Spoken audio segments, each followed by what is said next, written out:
What's up, bro? We are here. This is PR Project. This is TRE Live 2025 edition. We are at the running event in San Antonio. I am one of your hosts, Tommy Runs, and I'm here with Gary as a runner and Aaron Worldwide. This is our third year back, guys. How are y'all feeling? I'm feeling good. I'm excited. We've got a stacked lineup, a bunch of cool interviews, a bunch of cool conversations, and I'm just ready to get this thing going. Yeah, I know. It's good to be here in San Antonio, the new home of TRE for the next couple of years, and I think we're going to learn a little bit more about that with our first guest. So, I mean, before we bring up our first guest, I mean, obviously it's TRE's first time in San Antonio. I thought I was going to be really sad, but San Antonio's been doing pretty good so far. Like, I mean, the Riverwalk's amazing. The weather is a little colder than I needed it to be for, like, my liking coming from Michigan, but I'm feeling pretty good about it. Food's been good. Art's been good. Scene's been great, for sure. San Antonio seems like a good host city. Amen. But none of this could happen. Obviously, TRE Live wouldn't happen without the running event. So we want to first off say thank you to the running event.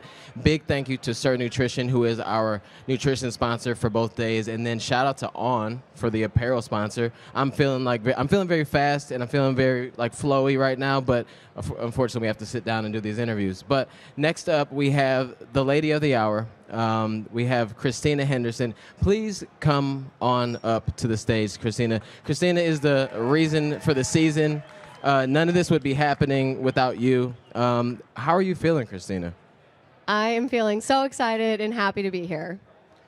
You look like you're on. So we'll make you cry tomorrow. It's fine. We won't start that now. I'm wondering if you're going to do it to me today, but we'll see. No, not today. But honestly, this is you work as soon as TRE is over. On Friday you start working for the next year. You all have been working for 365 days for this moment right now. How are you feeling?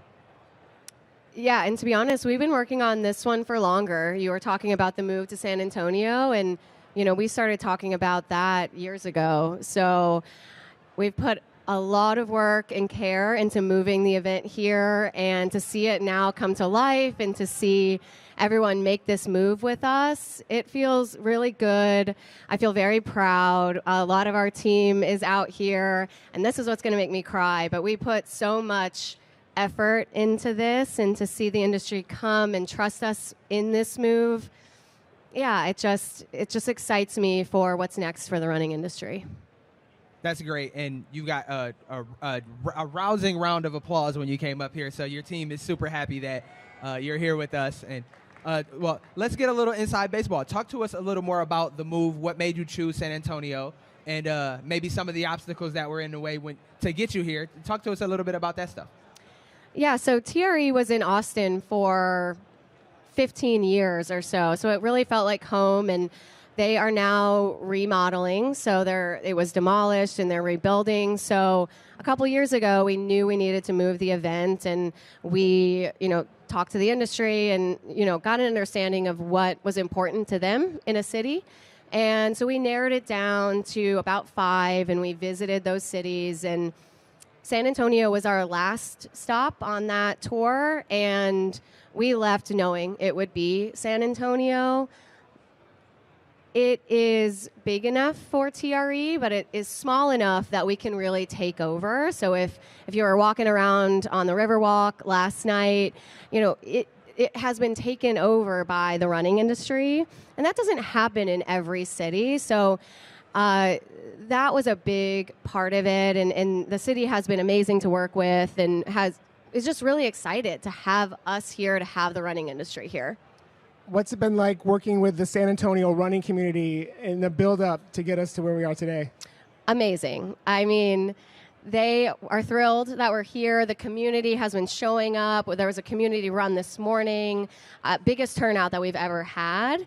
And so they're welcoming us with open arms.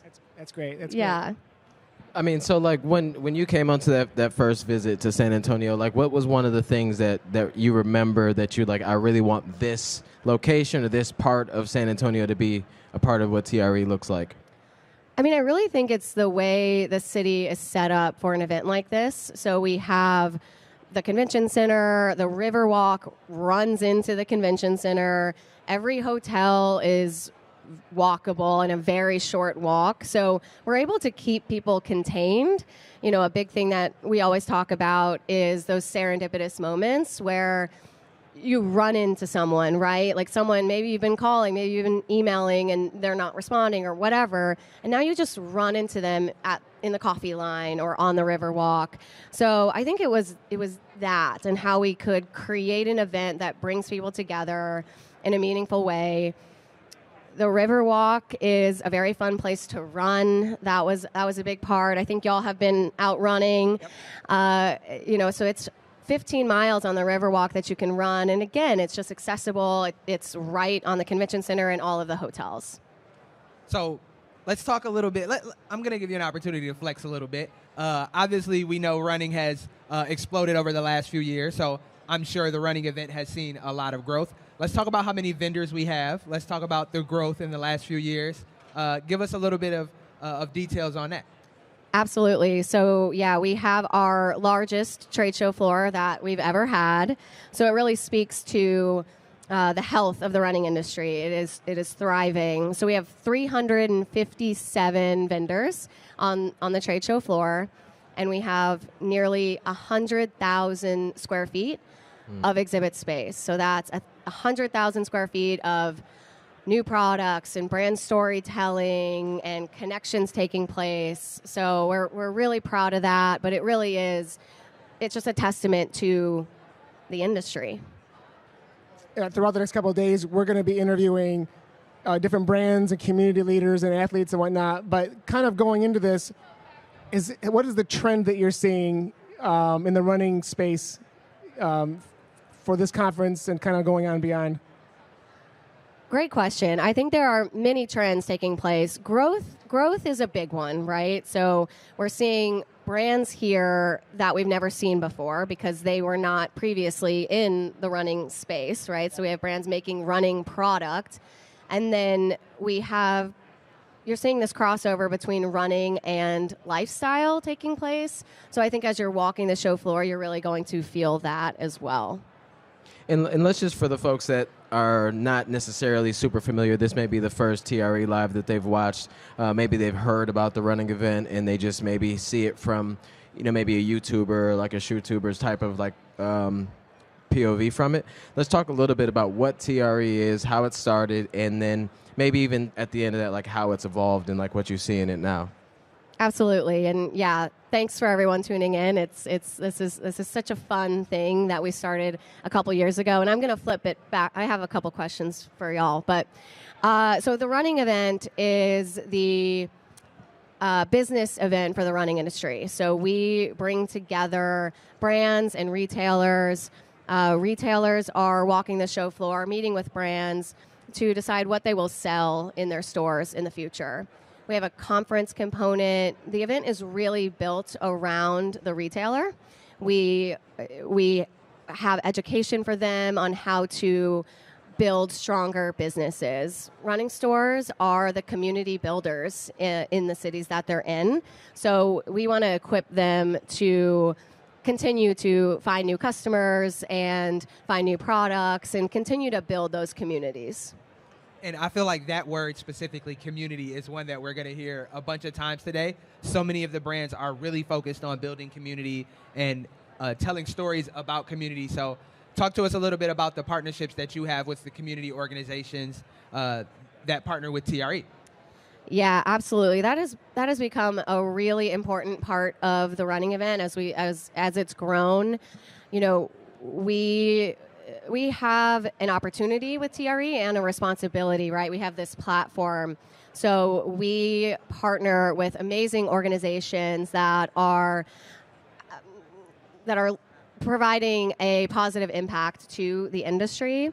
So, at its core, we have this buying and selling taking place, but we now have the opportunity to make the industry better, right? We can challenge the industry to be more inclusive, to be more welcoming, to be more sustainable, all of those things. So, yeah, we have amazing organizations. I won't attempt to list them right now, but check them out. You have to do it. Name them all. Go.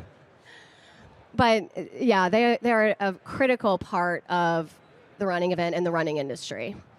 So, I started coming to TRE in 2021.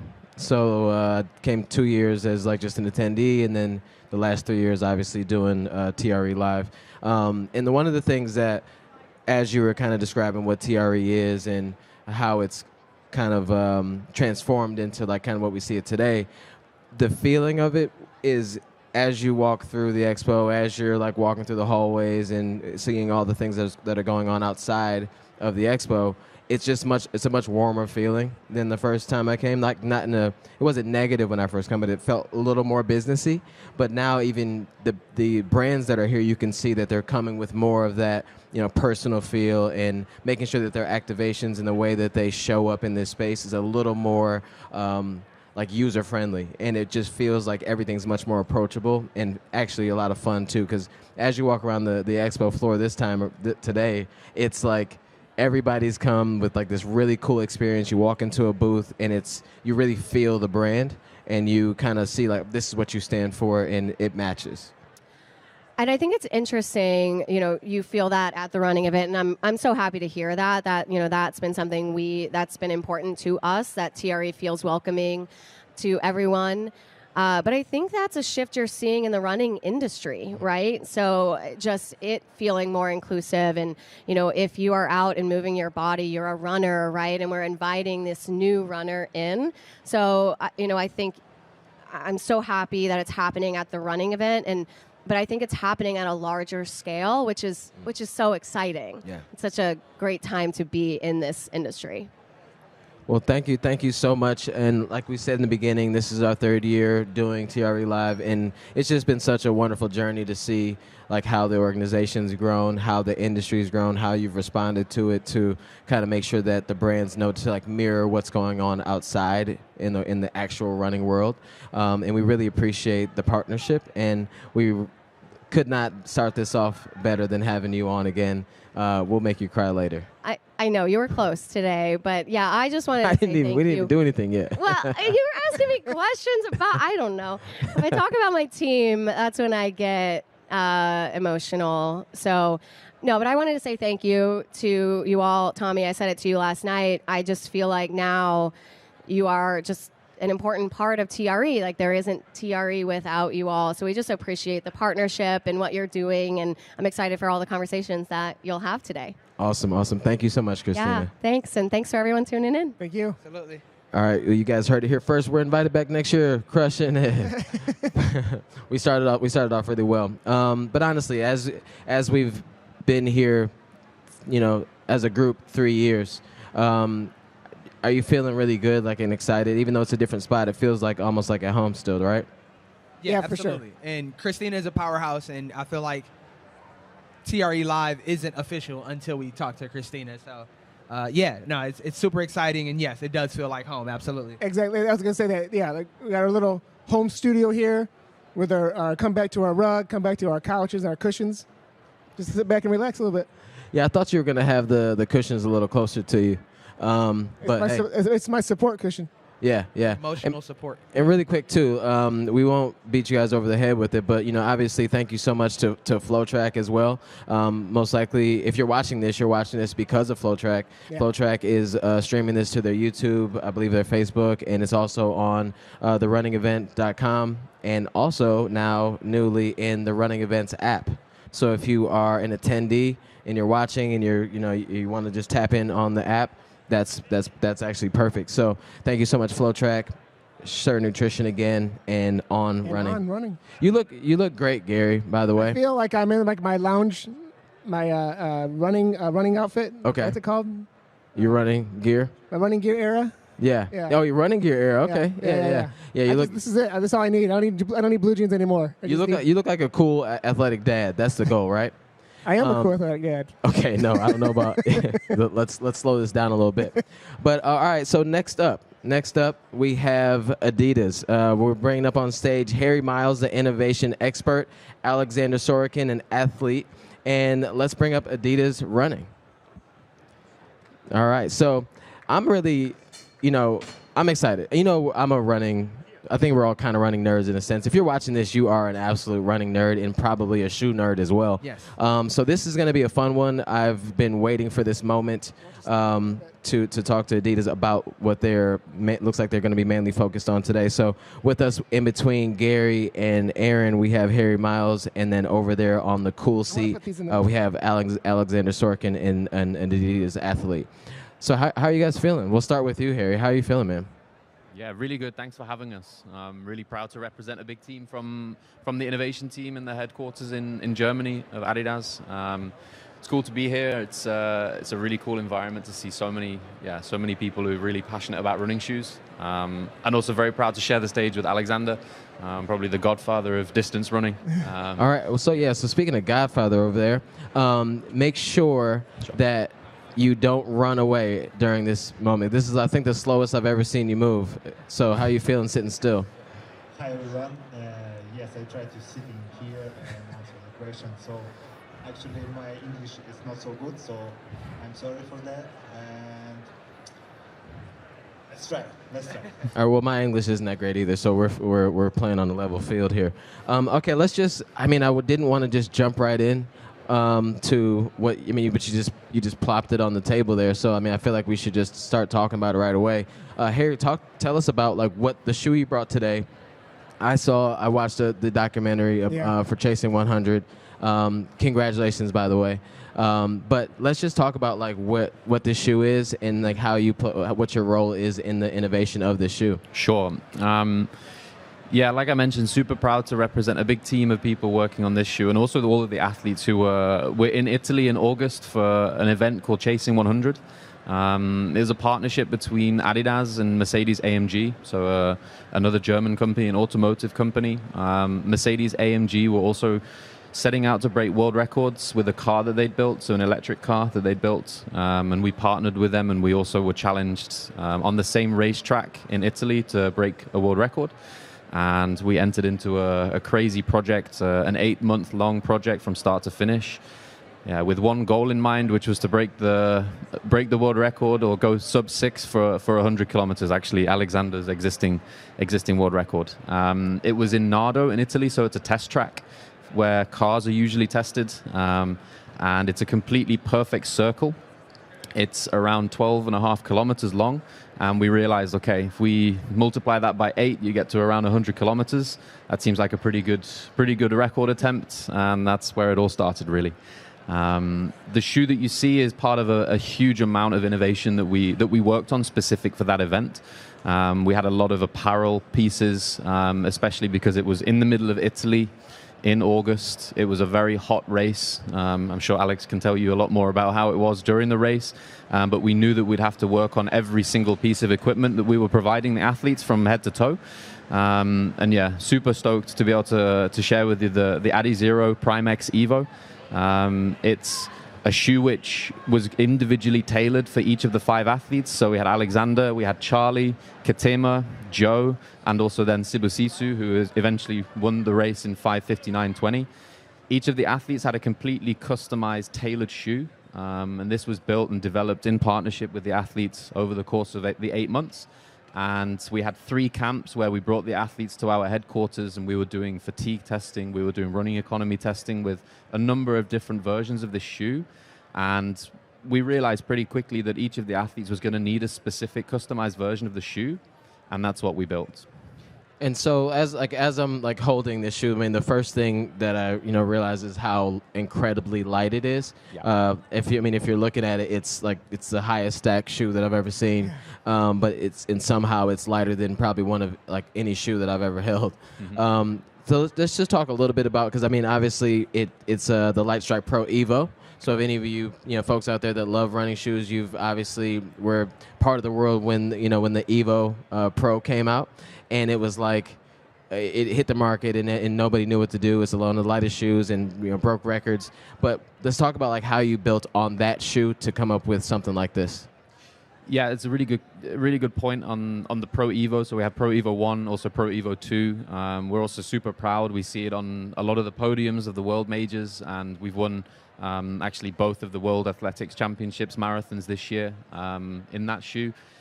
It's the same compound. It's a tuned version of the compound that you see in the Evo. We took the density even lower, so we were able to reduce the density around 35% from what we had in the Evo. And what that enabled us to do is that enabled us to add a bit of stack height, add a bit more cushioning, because we knew that for 100 kilometers you were really going to need that extra protection and also that extra cushioning. And so we were able to add an extra centimeter to the stack height of a regular Evo for the athletes, and the weight of the shoe is actually pretty much the same as what you would find in an Evo. So forgive me, I don't know what it is in ounces, but it's around, in a UK 8.5, it's around 4.9 ounces, I think, which is around 138, 139 grams. Wow, wow. And so, Alexander, when you, I mean, obviously this isn't exactly yours because, I mean, you had something that was personalized and customized for you. What was one of the things that stood out in the experience of this shoe versus some of the normal, I guess, shoes that you've worn in the past? Yeah, those shoes give you economical for running, because when I tested them, if you run on regular shoes and choose and take this one, so if you put the same power, the same pulse, the same everything, your pulse on the same pace goes down around 5-10 beats per minute, and you can just relax and go for your records. That's really interesting. I guess I never thought about how the shoe can affect. You're talking about your heart rate, yeah? It never occurred to me that the cushion in the shoe could kind of help regulate heartbeats. I'm going to dive into that a little bit more. I'm going to start Googling that and get some more information on that, because that sounds really interesting. But real quick, you had talked about how you had designed the shoe specific to each of the athletes. I don't know how much you can give away, but like, what are some of the subtle differences between each athlete in terms and how you're putting the shoe together for them? Yeah, so I can also show here as well. The biggest feature was actually the outsole that we put onto the shoes. So each individual athlete got a completely customized outsole pattern. You can see we've got two compounds here. We've got a continental compound, which usually you'd find in tires, giving really, really good grip and also good abrasion resistance, because we knew that we needed to last 100 kilometers. But we also knew, for example, Alexander has a very different running style to Joe, whose shoe we have here. Joe runs very much on the forefoot. He actually doesn't really use the heel of the shoe at all. He has a very specific running style. And so that's what we realized, is actually the athletes would need a different grip and a different traction pattern. So that was really one of the things that we did. Usually when you build a running shoe, the outsole is the heaviest part. We're super proud of what we managed to do here. The entire outsole, so it's a dual density outsole. You have continental rubber, and then you have a light traction compound as well. The entire outsole at its maximum thickness is less than 1 millimeter. That's crazy. And it weighs 9 grams. And that was completely tailored. And you see these cutouts where you have this nice biting edge to give the grip. Yeah. It was completely tuned to each athlete from the very exhaustive treadmill testing that they were all doing when they were in the lab. Yeah. That's cool. That's awesome. So, and obviously when we think of the Three Stripes, we think of a world-class company. Talk to us a little bit about how important Chasing 100 was, not only to the company, but to the rollout of this shoe. And let us know a little bit about why it's important to go about things that are kind of moonshots within the company. Sure. I'm also really proud that our company, our founder, Adi Dassler, he left a set of standards that the company should follow when we work on products. And his first standard is only the best for the athlete. As part of the innovation team, we take that really seriously. That's something that we have it written on a lot of the walls in the office, in the lab. And that's something, we were only providing the very, very best for the athletes. There was no limit. There was no breaks. It was just completely focused on performance. And we also have a company ethos of, through sport, we have the power to change lives. And I think that's also a really important one when we reflect on this, is it's more than just a shoe. It's 5 athletes who gave everything for pretty much 6 to 8 months. It was impossible for them to then run a race the week after. It was a very, very big commitment to the athletes, and we wanted to make sure that for every single thing that they bought into and they were doing in their training, in their planning, in their preparation, that we were doing the same due diligence and really putting 100% into making the best possible products to enable that. And I think what you'll start to see us doing a lot more is take that ethos into the regular products that we're selling, the products that you see then on the shelves. And that's something, like I mentioned, as an innovation team, but as a brand, that's something we're really strong and really passionate about. And Alexander, what's it like knowing that you have a company like Adidas behind you and supporting you in these lofty goals that you have? First of all, when Adidas wrote me before the event, my first mind was I'm not able to get a peak again for 100 kilometers. But after few training camps, and I saw how Adidas was serious in that point, how many people's work on it, how many technologies, everything. They tested us on treadmills, running techniques. For example, how many liquids we lost while we were running. So after few camps, I understood that it's possibly yes, we can do it, and we did it. Yeah. So 3 people of 5 ran better than world record. So it's impossible. I'm getting older every year and year. Now I'm 44, but I broke a world record again. So I'm very happy. Those shoes help me to do my dream. So of course I'm a little angry on Sibu. He did it sub 6. But it's a life. It's a sport life. So I'm happy that new generation comes, and ultra running it's more better every year, better and better. And we'll see next year, I think, on official races sub 6 too. I hope it. I mean, that's really like beautiful in a way that, you know, like at age 44, you're able to not only just push and continue to try to move forward personally, but then to have a team behind you that really kind of like reinforced even when you thought it wasn't possible, to like reinforce that belief that got you to where you are now, to be able to like circle back and be able to do that. But then like on a lower level, you know, not lower, but on like a more pedestrian level for us, you know, it's Adidas has always, you know, especially in the last few years, has really been one of those companies that's allowing folks to grab a pair of shoes that they really can believe in and kind of push for their own personal goals and challenge themselves in the marathon or whatever distance it is, maybe at an age that they thought like that was, you know, too far in the past. Like, do you guys have that like feeling and that sense of knowing that the shoes that you all are putting together are actually helping folks like Alexander and me and Gary and Aaron go after our goals in a way? Certainly, yeah. And I think you can also hopefully see that from the range of products that we currently have on the shelves. We have, you know, we speak to the elite athletes who are really capable of breaking world records, doing things that no human previously thought was possible. And then, for example, you have an Evo SL, which takes all of the hallmarks and the design characteristics of what the world record-breaking shoes look like and democratizes that and makes that available for people to, like you said, go out and get started in their running journey or begin their running journey. And I feel our job, especially from an innovation side and as a part of Adidas that needs to provide the best for the athletes, anybody is an athlete. You know, an athlete is anybody who wants to get better through sports. And it's really, for us, it's about enabling those moments where we break history, we do something that everybody thought was impossible, but also then we enable people to even just understand and get into the sport. You know, I think Alexander made a really cool reflection. It was a beautiful reflection at the end of the race where, you know, he said he took off the crown, gave it to somebody else, but he hoped that more people now were just aware that ultra running, for example, exists. And there's a beautiful community of people who take that really seriously. And, you know, it's not just about the few, it's also about the many who want to go and, you know, start their own journey and get into these kind of sports. Yeah. I love that. Love that. Well, thank you so much, Harry. Thank you so much, Alexander, for taking the time to come up here and talk to us. Not sure what size those shoes are there, but you can just leave them. That's fine. You brought a right and a left. That's perfect. But thank you so much, Harry. Thank you, Alexander. Thanks for having us. Thank you very much. Thank you. All right. Yeah. Well, that's great. I mean, that's beautiful though. Like the concept that, you know, at 44 years old, you know, he's able to kind of get back after it. Oh, it looks like we're going to be taking a picture. Let's get a picture in here. There we go. Well, thanks, guys. Thank you so much. But yeah, I mean, it's such an interesting looking shoe.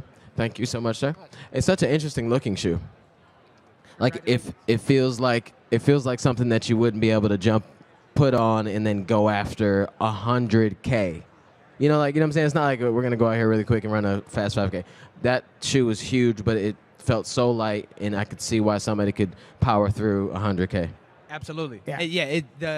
The lightness of the shoe is definitely shocking. Yeah. That a shoe that with that much sole could be that light. I think the lead was buried though, and him being 44 years old, it's a plus for the over 40 runners or even over 50 runners if there's anybody out there like that. Yeah. No, I knew I could see you itching. As soon as he said he was 44, you started leaning in your seat, and I'm like, no.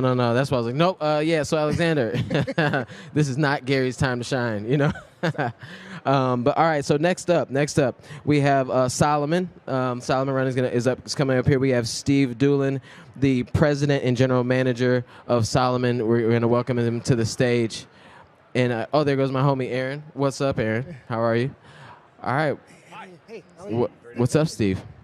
How's it going? How you doing? Hey there. Yeah. So right there. wherever he wants. Right there. What's the right Yeah. So Steve, Yeah. how are you feeling? All is good. All is good. Yeah. It's good.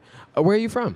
I live in Utah. Utah. Okay. Yeah. So weather is kind of like you just traveled to Wherever. same weather as So you're good.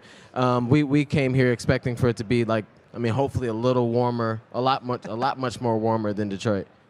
And No, We got about 10 degrees. yeah, he had a short sleeve shirt on yesterday, and it was a big Texas heat mistake. Kick in. yeah, I don't know if that's going to happen this week. Yes. So, Steve, just tell us a little bit about your background and your role with Solomon, and then we'll take it from there. The short version is started working in specialty retail 30 years ago. Was a high school kid, and literally that job has led to where I am today. I started on the winter sports side, which is a great reconnection to Solomon coming back here, and got into footwear about 15 years ago. Explored that realm, that world, got very in-depth into the run world on the sort of vendor side, brand side, and joined Solomon 2 years ago. And fun to be reconnected on the winter sports side and driving another footwear business that I think has incredible potential. Awesome. And you guys are here at TRE. You got a booth out there somewhere, I'm assuming. We do. Talk to us a little bit about what, for the people that won't have the luxury of coming and checking out your booth. Tell us a little bit about what you're featuring in the booth this year. Yeah, so Solomon has a long heritage in the mountains as what we think of as like the mountain sports lifestyle brand, and got into footwear about 35 years ago. Having come from like the hard goods side, and maybe 25 years ago started to build trail running footwear, and has a real legacy within the trail running realm. Obviously, the likes of Achille Journet, François Dayen, Courtney DeWalter today, arguably the greatest ultra runner of all time. We know we're a running brand, but are really looking to define ourselves as the all surfaces running brand. So building gravel shoes, and obviously pushing into road with our Aeroglide franchise, which has done incredibly well as we relaunched it this year. Yeah, actually, I was telling these guys earlier that the Aeroglide 3 is probably one of my favorite shoes this year. Love that. Yeah, it's super comfy, and it's in my regular rotation for sure this year. Right on. Yeah. Thank you for that. So, like, my introduction to Solomon was very trail. The first set of shoes that I saw, I mean, it was more like a trail company from my standpoint. But then over the last couple of years, it just seems like, more and more folks are, wearing Solomon on the road, which is really good to see. Like Gary's talking about the Aeroglide 3. What's that like as a company that's kind of based, in people's minds in the mountain, but also making sure that the road space understands that, what Solomon can do when it comes to an everyday shoe? It's a layered component. I think there's maybe a couple of key pieces I would speak to or point to. The first is Solomon has always been about movement. And ultimately every single one of the individuals that are connected to the brand in some way, whether internally or externally, have a running background. And what we know is not everybody has access to the Alps or the Wasatch or the Rockies all the time, but there is a desire to move. And so really digging back into this piece of what are the solutions that we need to provide to people that are fans of the brand. And what Solomon has, without a doubt, is this very real equity. And that equity is built on building meaningful products for individuals to follow their passion. You think about the hydration vest that we build, the thought, the process, the design, the materialization that allows people to get out in the mountains with the hydration, the nutrition, the things that they need in terms of layers. That's one example of how it is that we solve problems. When we think about the road component, whether it's a Phantasm for that speed shoe or an Aeroglide for that shoe that you want to run all day in. We're really focused on continuing to bring product that allows people to do the things that they're passionate about. And you said finding solutions for problems. And you guys are, I would say, pioneering the idea of the gravel shoe. Talk to us a little bit about the story behind a gravel shoe and how you guys landed on that idea. This is obviously, for those that have any sort of connectivity to the cycling world, we've seen what gravel is there. One of the conversations that we continuously have internally is like, well, what is gravel? And the simplest way I would describe it is there is this desire, I think, for me and I think for others to be on dirt. It's more grounding. But there's a reality of, like, when I go to New York City, which I do fairly regularly, I stay close to Central Park. Well, you're going to run on concrete and pavement until you get to the park. But once you're in the park, you can run on the bridle path. You can run around the Jacqueline Kennedy Onassis Reservoir, and there is a gravel component there. And there is a benefit to just that smaller lug. Conversely, you could be in Iowa or Ohio and run down the road that's in your neighborhood and onto a gravel path, where having that component of a shoe that is just a little bit more suitable to something that is differentiated provides value. So for us, it's really always about what are the things that people need. They're going to make that experience a little bit better. And that really translates across all the product categories that we have, and gravel is just an extension of that. I mean, that's interesting too, because it's like there's that invitation for adventure there a bit.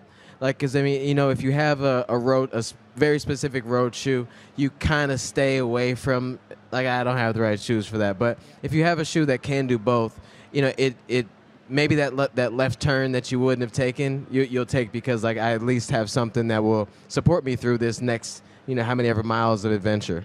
I mean, to your point, like, you run on a road shoe and you get onto just a little bit of gravel or dirt, even if it's just sort of like sand on top of pavement, like, you can feel a difference in terms of what the traction is. You also know, like, you run into a lug shoe and you get that, like, that is, for me, I don't like that as much. But when you're in a gravel shoe, as simple as it sounds, like, you don't get that sensation when you're on pavement. And as soon as you get into that dirt environment, you don't lose the traction and you feel a little bit more secure. So again, it is exactly what it is. Like, where do you want to go, and allow you to get there? Yeah, I just recently came to know the term gravel shoe. I don't know where I've been, but I just came to know it. But there are a couple areas where we run where gravel shoes would have been a lot better for me in terms of, like, trying to get a workout in, just because because part of it's paved, part of it's gravel, and I thought, I'm slipping on these road shoes. I need something else. And now it's the gravel shoes, man. Happy to provide that solution. And so, like, here at TRE, I mean, obviously, a lot of your goal is to talk to and communicate with run specialty shops, and make sure that everyone has what you all need them to have and know about the brand. If there's a run specialty shop that's listening to this right now, like, what's the messaging to them, and what is important for, you know, Salomon to achieve during this time, these next couple of days? I mean, I think for, you know, I mentioned I started working in a specialty retail environment 30 plus years ago. I have a deep belief, a foundational belief of, one, the value that specialty has in terms of community building, in terms of the services it provides. Services can be knowledge, could be community, which I just mentioned. It could be technical insights. It could be bringing something to the fore that maybe you weren't aware of. If we think about nutrition as an example, over the course of the last 15 years, like, the advancements that have been made in terms of what we know we need to stay out there and be able to perform at the highest levels, like, specialty has allowed, I believe, that to really be advanced. So especially for me, is a foundational component of the overall retail landscape.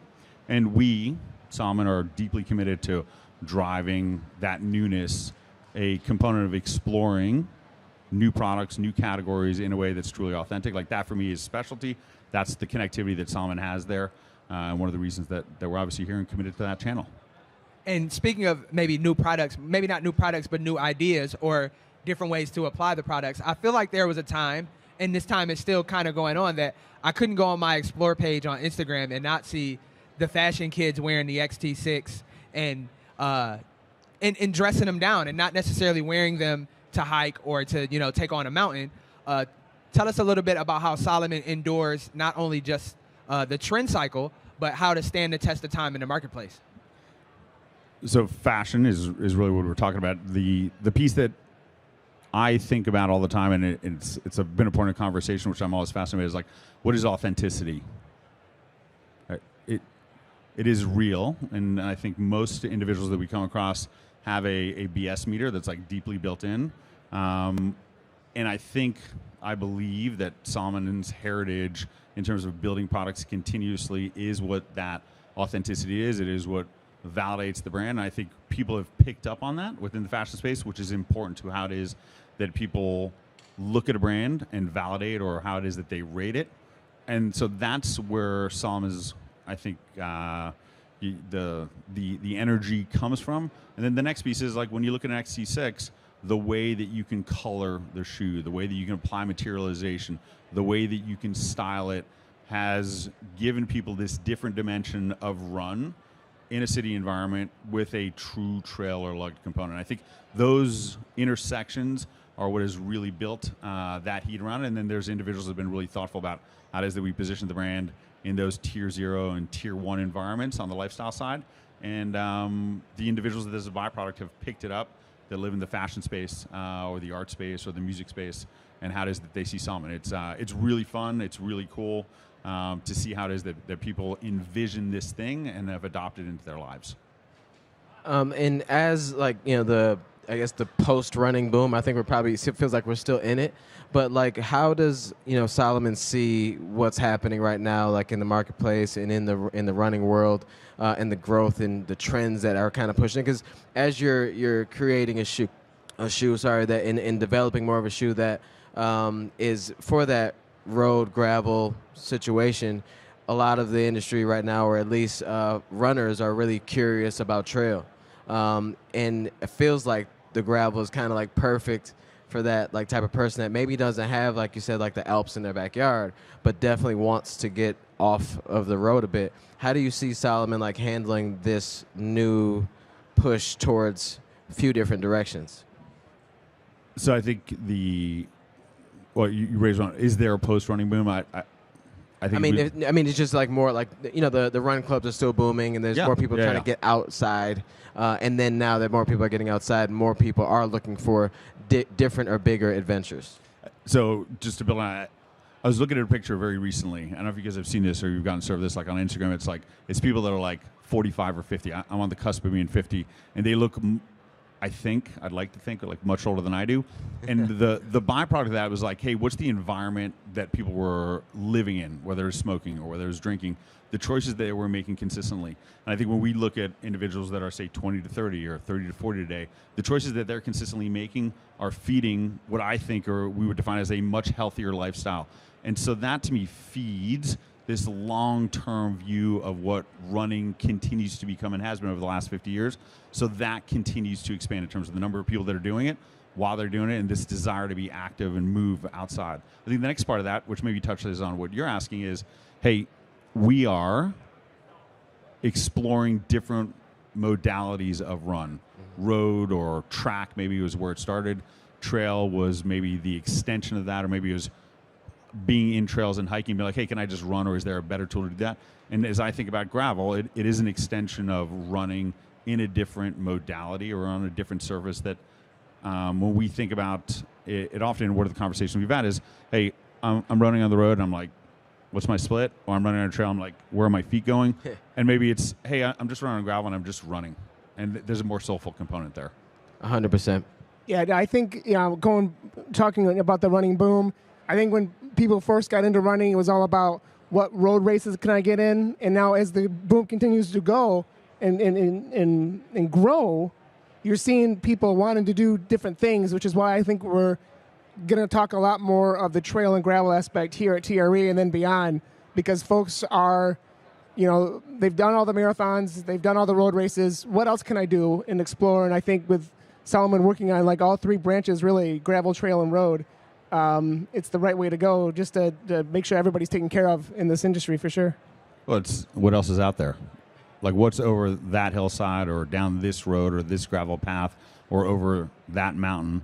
I think that there's an ability today to just be like, oh, I can go and do that.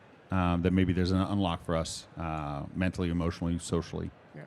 Absolutely. Well, thank you so much, Steve, for coming on the pod or on the in the pod. Both. We're so used to doing Both. podcasts. All day pod. Thank you so much for being on TRE Live. But yeah, we really appreciate you, and it's really exciting to see what Solomon's doing in all three of those spaces, and continues to elevate and change and push along the agenda.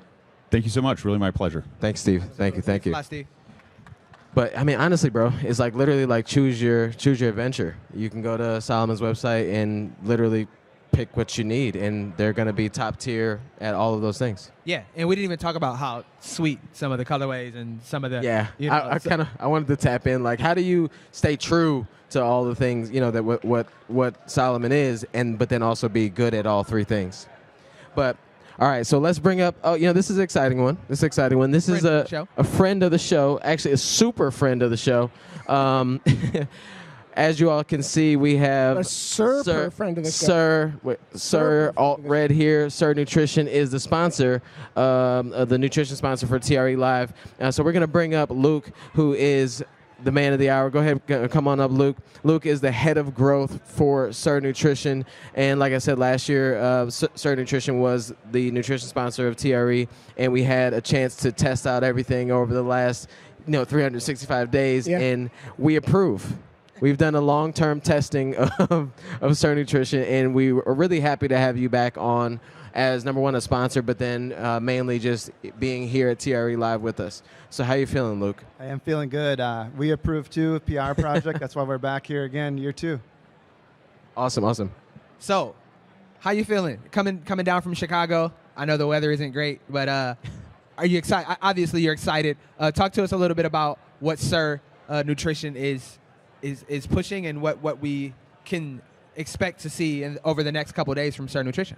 Yeah, so Sir Nutrition, we're a small supplement nutrition company, plant-based, based out of Chicago, Illinois. So nice to be down here in San Antonio in December.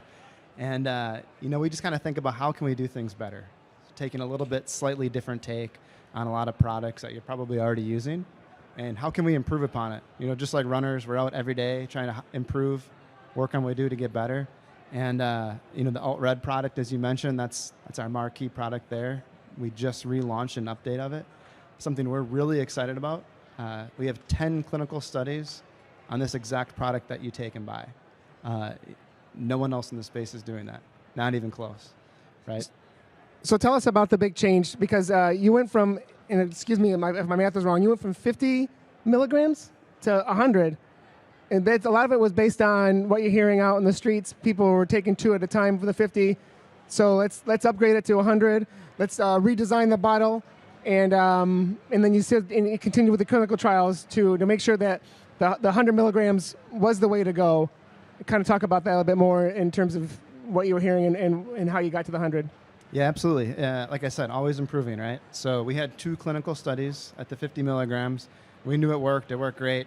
But after the last 7 years, just talking to different athletes, us continuing to do our own studies, finding that 100 milligram really is the sweet spot for this product.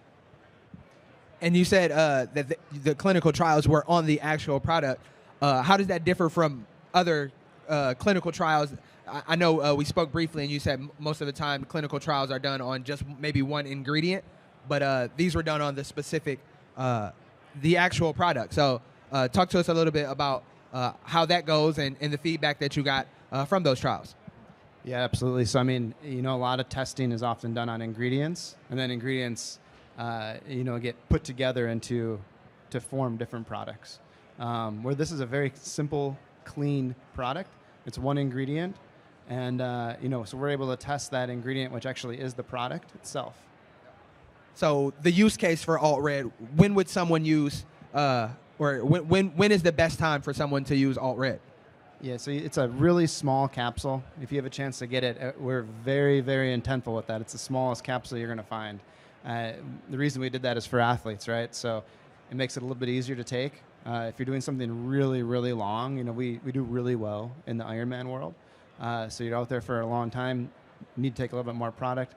Really small, really easy to swallow while you're out there on the bike or whatever you're doing. Typically, before a big workout, big race, just take one of those capsules about an hour beforehand. And then if you're doing something really long, we say every 3 hours, you re-up on it. So as you, I mean, obviously the thing about the Ironman, I mean, if you guys are doing great out there, is like the duration of the event, and there's the marathon obviously can easily go over 3 hours. So are you seeing folks in the marathon, potentially be taking another one around 2.5 hours into the marathon or so? Yeah, absolutely. When you buy this, we give a little capsule, so it's really easy to carry. Yeah. You pop another one in, but for most folks, they'll kind of just split it up. They'll take one an hour beforehand, and maybe they get to that halfway point, and they'll take another one at that point just to keep going. Yeah. Some of our customers really get into it, and they're just taking a ton of them. You ever have a chance to talk to CJ Albertson? That guy. Oh my gosh. Is that the secret for back to back to back to back? Yeah, marathons? to back to back. That's the secret right there. And So what is it?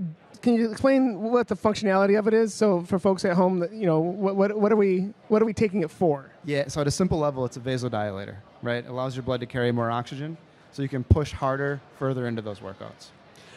And so just to jump back on like the timing, is interesting to hear, especially with trail, the boom of trail right now. And as you can see, if you walk around the expo, it's so many different brands that have taken this moment when they would normally be focused on their newest, race day shoe for road. They're releasing and promoting a trail shoe. So trail is definitely having a huge moment right now. And in 2026 is like prime for that. And as you're talking about like the Ironman distance where it's, hours out there, it seems like trail would be the next thing for something like Alt Red, because it's a space where folks are very much used to like eating and moving and drinking on the go and taking whatever they need to with them. And it seems like Alt Red would be a really good solution for some of those 8, 9, 10, 12, 20 plus hour efforts. Yeah, it's all about increasing running economy, right? So not only the trail, but I also think of when you go up to altitude, and you got thinner oxygen there, thinner air. It's a great use case for it. Oh, all right. I'll remember that. And you mentioned that this is a one ingredient product, but we didn't talk about what the one ingredient is. So could you tell us a little bit about the one ingredient in the product? Yeah, so it's a nutrient from beets called betalains. Betalains are actually what give beets their red color. So if you're familiar with other beet products, nitrate products, they contain nitrates from beets. This is the only product you're going to find that has no nitrates in it, which is a little confusing to some people if they're used to taking beet products. It's like, well, wait, how does this create that vasodilation without any nitrates? We found a way to strip out the nitrates, also remove the sugar from it. So this is the only beet product that has no sugar.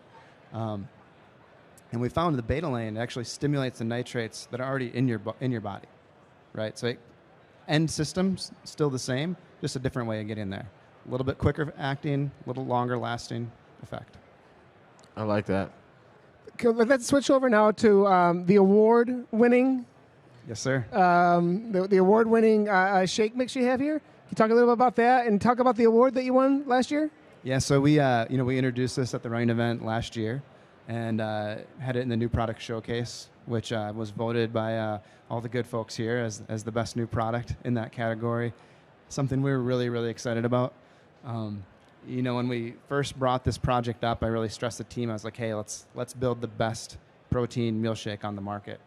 And there's a lot of good products, right? It's a saturated place. And they knocked it out of the park. I mean, this thing's awesome. From a flavor profile to the ingredient profile, I'd challenge you to find something better. How important was it to provide a plant-based only? Like, it's not like a afterthought. Like, what was the thought behind having a plant-based option be the main and only option for a shake like this? Yeah, that's kind of the ethos of our brand. That's where we started, and that's the space that we're always going to play in. Awesome. So the protein, I'm assuming, is a pea protein. Is that the only protein source in the shake, or is it more than just that? Yeah, great question. It's majority pea protein, but it is a blend, right? So we want to give a more complete amino acid profile. Just pea protein alone is not going to get you there. So we do bring in, there's some chia and different things in that space to really fill out that amino acid profile. And how many different iterations had you went through? How many different options of shake did you test out to land here? So we have a really great R&D team and a test kitchen with really a culinary chef on staff who helped pull this together. And it went through several iterations. You got to get the texture, the flavor. Those are probably the two most important things. A great thing, no added sugar here. So we use date paste for the sweetener. Oh, okay. Yeah, one thing that as I've been vegan for 7 years now, and in a lot of the times, like you try some of these newer, you try a new protein option for shake, it doesn't shake well, and it's kind of weird, or it's a little gritty, or whatever. And one of the things that was kind of striking, we tried it on the show last year, and that was that we were able to take some home. One thing that is really great about it, I mean, that profile, flavor, and texture is really cool, especially as someone that has struggled trying to find something that I like. So really, really great job on it, and not just. I mean, I'm not saying that because you're up here now, but I mean, honestly, that's a struggle sometimes, is finding that one that you actually like, and it's not just a means to an end. Yeah, it's not easy to do, but I mean, that's where the idea started, right? I mean, there's a lot of great products out there, but you're right, the texture isn't quite there with a lot of them. The flavor just isn't quite there. So we really thought it was an opportunity to dive in and spend some time on, again, how can we improve on this product? This is something that a lot of people really look for and enjoy, but there's an opportunity there to make it a little bit better. There's nothing worse than doing a whole shake, shaking it up, and then drinking it all, and then realizing at the end 20 grams of protein's stuck at the bottom of the shaker. So I see you can recommend it. You recommend mixing it with water or a plant-based milk. I personally use the chocolate milk, but what are you hearing from people? How do they mix it? What's their favorite? What's your favorite in terms of trying to mix it and making when you're on the go? So we're doing samples over here. We have almond milk. I think that's great. I'm a kid from Wisconsin. I like whole milk is my go-to choice. Okay, all right. So we've got the alt red for the pre-workout, pre-race. We've got the milkshake for the protein recovery post run, post race. Not to put you on the spot, but are there any other products in development at Sir Nutrition that we can look forward to in the future? There are. Stay tuned, Q2. We got a whole bunch of stuff coming out. We're very excited. 2026 is going to be a big year here. Well, I think we should just mic drop there. Thank you so much for joining us. But before, okay, where can we find? Oh, hold on. Where can we find the product? We gotta. Where to find the product, and then I think you have an announcement for us. Yeah. So you can check us out, sir.co. You can find all of our products there. Okay. We're a small little outfit. Shoot us an email. Myself or one of my employees will give you an answer. Well, if somebody wanted to perhaps try it out early, could we maybe do some sort of contest? I think it's a great idea. All right. Tommy? Okay. All right. So what? Let me know if this will be okay. I think we're going to post a picture of this conversation or a picture we took earlier, and you can go to Sir Nutrition. What's the Instagram handle exactly? Yep. Sir Nutrition. You got it. Yeah, it's an exciting moment. Sir Nutrition, and it'll be maybe the first three people that go like and comment Sir Nutrition, or what do you want to do? TRE Live. Is there a beat emoji? Ooh, is there a beat emoji? I don't think there is. Oh, man. But we can do a hashtag Sir Nutrition, hashtag alt red. Okay, yeah. Like, comment, hashtag alt red. Like, comment, follow. hashtag alt red. Make sure you follow Sir Nutrition, and the first three people that do that will win. We'll send out 3 bottles of alt red to you. Whew. Yeah. Fantastic. All right. And we got it's the photo. It's the group of us up here on stage. All right, cool. Live now. Well, thank you so much for that. I think this is the first giveaway we've ever done on TRE Live. So, yeah, make sure you go do that. Constantly follow, breaking records. like, comment, alt red. Good to go. Hey, appreciate it, guys. Like I said, we're excited to be back. Had a great time with you all last year. You're doing a phenomenal job with this. So let's Thank keep it you. going. Have a Appreciate great it. week. Thank you. Thank you so much. Thanks so much, Luke. Appreciate it. Awesome. Round of applause for Sir Nutrition, everybody. Yeah, I mean, honestly, that's a dope question to do y'all got something? Because they're spread apart here on the table. This is before, this is after. We'd love to. You know what we want. I need a gel. I need a gel. I need a I gel. can take during. Yeah. Okay. Next up on the stage, we have New Balance. We have Chris Morfesi, the senior product manager of New Balance. He's bringing a shoe that's some of you are very familiar with. It's been around for quite a bit. It's been one of the key daily trainers in a lot of people's categories or in rotations. So, Chris, how are you feeling today? And can I have your hat? Yeah. Yeah, no, this is a good one, right? I'm coordinating as well. Okay, all right. You know, in case you forgot what brand. And you got New Balance shoes on. This is great. Perfect. Head to toe, man. You're doing good. Yeah. No, thanks for having me. Excited to be here. Yeah, got some exciting things to talk about with 1080 V15. It's a new update that we have coming to our staple running shoe and Nice. our performance range. Yeah. Nice. So let's just. What do you first off? Like, what do you do for New Balance? I mean, because it's not just for this shoe. I mean, like, let's just talk about your background, and then we'll like lean into the 1080 here. Yeah. So I've been in product management for over a decade. I've been with New Balance for 7 years, and actually started as an educator. Background in teaching, and was working at my buddy's running shop in Long Island. And shout out Sayville Running Company. They're here this weekend. But eventually made my way into a tech rep role. So you're the front lines of the brand. You're speaking to the brand. You're representing the product. And then found my way up into a developer role. So really taking what a designer is drawing on paper and making that into a 3D object and working with the factories. And then from there, moved into product management. So kind of taking everything, all the skills that I learned in sales, in marketing, in development, and rolling that up and delivering the end goal here, taking all the shoes and building the product range.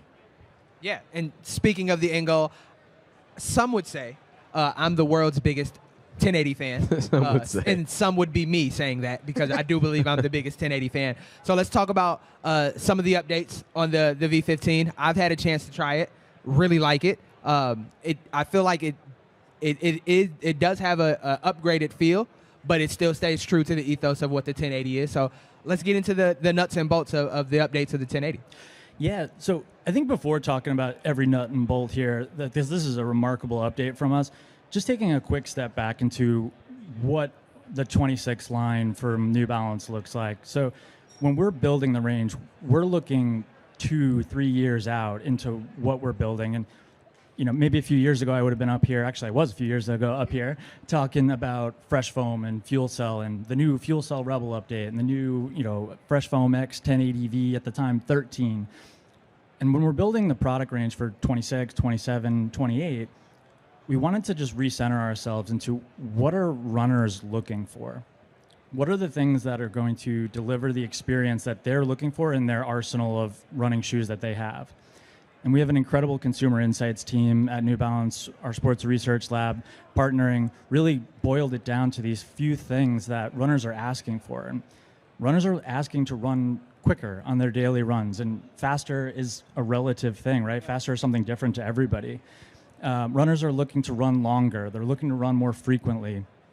Runners are looking to enjoy running more. They're looking to get out the door. Even speaking just for myself, sometimes the hardest part is just walking out the door and getting that run in. So those key things really led to how we built our product range going forward. And this 1080 is the perfect example of really building an experience that any runner can just enjoy running a little bit more, get out the door, and just have some easier miles. So with the update, we're very excited to launch Infineon, a new technology for us, which is going to help deliver that experience that we want to deliver for runners that are just looking for easier miles. So you're going on to the 2026 and building out there. So can we expect Infineon to be in more product going forward, not just the 1080? This 1080 is just the beginning of a really exciting product range that we have coming in 26. You're going to see some V1s, some exciting things coming later in the year. But 1080 is our flagship shoe, and it made perfect sense to really debut this new technology in the 1080 V15. One thing that you said was enjoy, like running again. Like runners want to enjoy it. I mean, running can be tough. for many different reasons on many different occasions. And to have fun or enjoyment be at the forefront of hearing that the product folks are thinking about the experience of the runner from not just a efficiency standpoint and all the things that you all have to consider, but like, can we have our runners enjoy their run out there? And I did a race recently and took a couple weeks off and got the 1080 in the mail and was my first run back. And one of the things that, like, if someone did ask, like, hey, how'd you like them? And I said, these are really fun. And that's one of the things that, no shade to any of the other models, or versions of the 1080, but the 1080 has been like a staple piece for a lot of like the daily trainers and a lot of those key miles in training blocks for marathons or whatever you're doing. But I guess I wouldn't have said like fun. Like, it was just, it's such a sturdy and reliable shoe.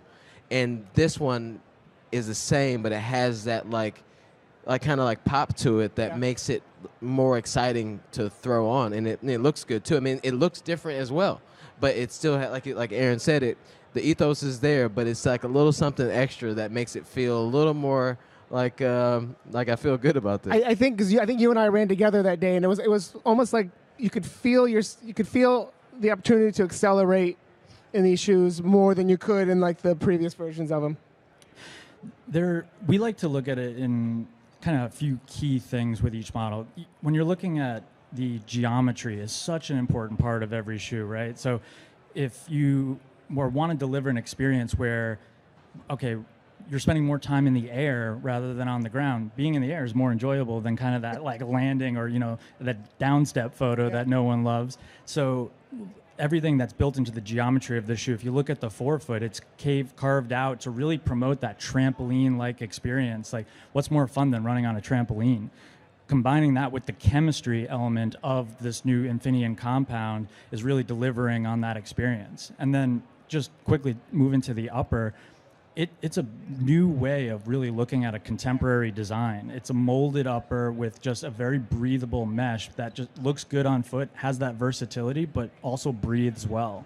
So all around, feeling good, looking good, but then the geometry of the midsole, like delivering that super fun, bouncy experience. I didn't have this on my bingo card. Gary playing like QVC over here. He's like rubbing on the shoe a little bit. He said molded upper, and I was like, oh yeah, look at that. Yeah, for sure. Yeah, so let's nerd out a little bit. So Infineon, how does that differ from the fuel cell that we're used to in the New Balance range? I'm assuming that it's a new compound. Let's talk about a little bit of the differences between the previous versions of the foam and the new Infineon. Yeah, so this is a TPEE blend, so it's really tuned to deliver that long-lasting, kind of fun experience that we're trying to have that consumer experience. But in terms of fresh foam and fuel cell and everywhere that we've been with the different materials that come into it, it's slight nuances in terms of different densities, different hardnesses. Again, really looking at, okay, if a runner's looking for a more secure feeling, we're going to up the hardness or the density. And like, again, then with looking at the geometries, how does the geometry cradle the foot? So in terms of where this is from, this is a super critical material in 1080 V15 compared to where we were previously with V14 as an EVA. Awesome. That's great. So, and if we were to walk past the New Balance booth, we'd see these photos of these great athletes. We've got Shohei Ohtani. We've got Sydney McLaughlin-Levrone. We've got upcoming athletes like Cooper Flagg. We've got Quincy Wilson. It's just New Balance. They don't stop. So, as a product person, how much pressure do you feel to live up to that excellence of the athlete side that the athlete team they're winning World Series and MVPs and stealing 50 bases and hitting 50 home runs. Do you guys, as a product team, feel like you have to match that?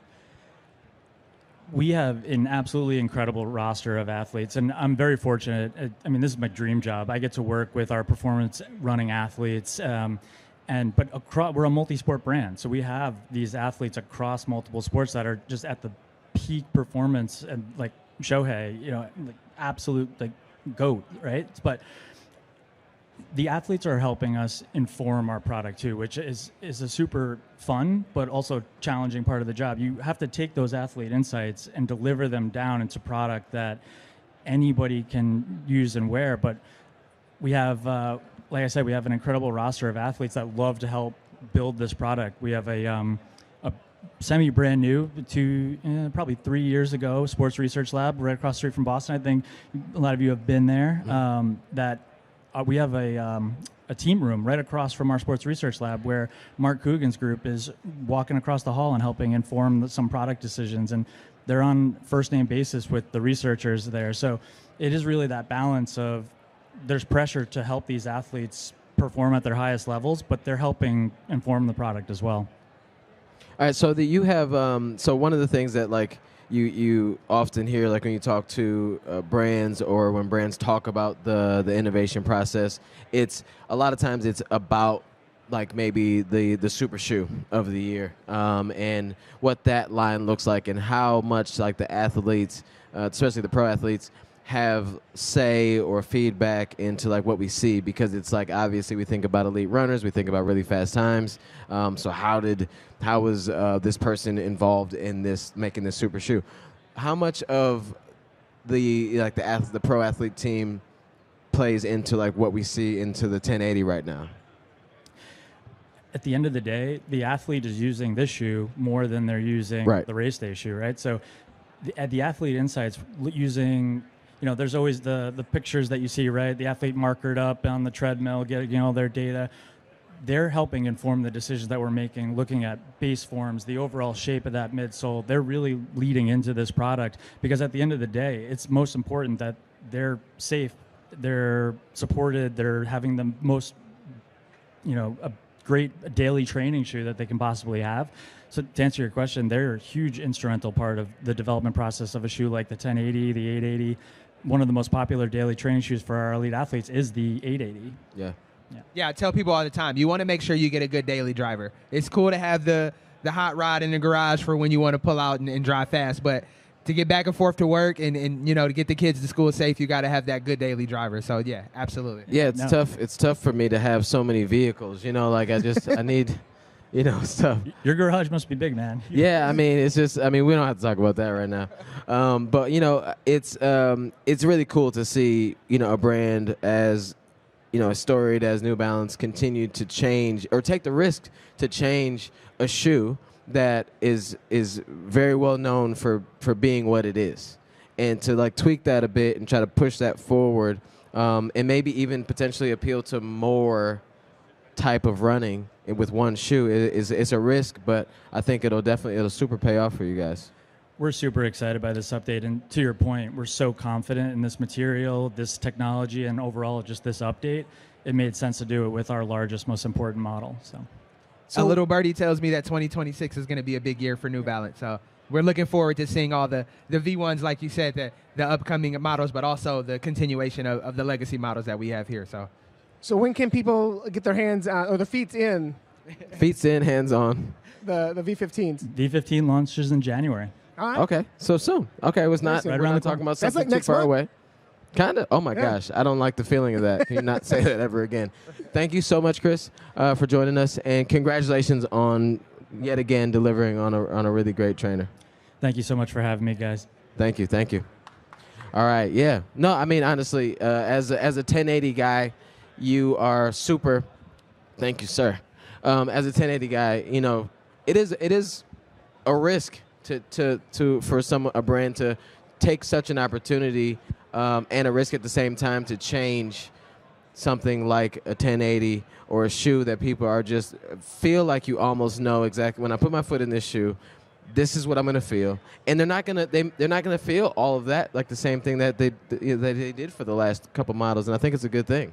Yeah, and I think that's so important for brands to build trust with their consumers. And if you trust that New Balance is going to deliver a product that you can rely on, then you're more willing and you're more open to tolerating these changes, if you will. So, yeah, super exciting news to hear New Balance continuing the innovation. Yeah. I mean, especially like V15s, when you're getting up there into double digits, you know, I think it's great that they're still looking to innovate, not just, you know, we changed the laces. Right. V16 coming out soon. You know, like it's real innovation, which is nice. 100%. Yeah, I'm only on version like 3 of Tommy Run, so I couldn't imagine being like version like 15 or 16. I don't. Yeah. All right. Pass. So that was like a random moment where I felt like I haven't been doing enough with my life. All right. So next up on on TRE Live, we have a really special guest. This is the first time we've had them on. You've seen their logo over and over. We have FloTrack. We have Ryan Fenton from FloTrack going to be joining us on TRE Live. And if you're watching TRE Live and you are like, yo, who are these guys sitting up here? Where's Ryan? He's here. How you doing, Ryan? How are you guys doing? Good. We gotta get your mic hot.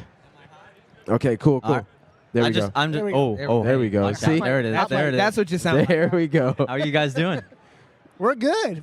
This is first of all, thank you to FloTrack for hosting and platforming us for the second year in a row. We're really excited to be on your streaming networks and just to get ourselves out there to people. I mean, we just told New Balance that, you know, the switch ups to the 1080 was a risk.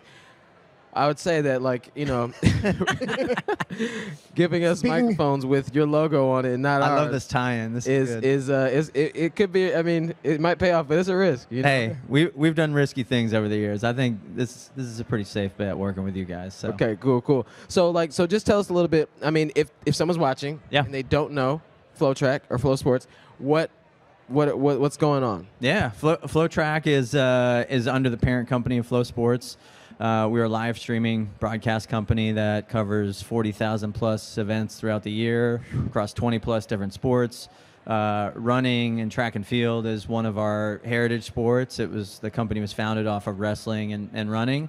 Our co-founder and CEO Mark Floriani, who's still leading us today, was a track and field athlete at University of Texas. His brother was a wrestler at Cal Poly, and they got out of school and we're just like, man, we love these sports. We know there's thousands of people out there doing these sports, loving these sports, want to follow it, and there's no way to follow it, right? And it was a really simple, but at the time, innovative idea of like, let's go around the country and shoot video with the best minds, best athletes, best coaches in these sports, and let people learn from them.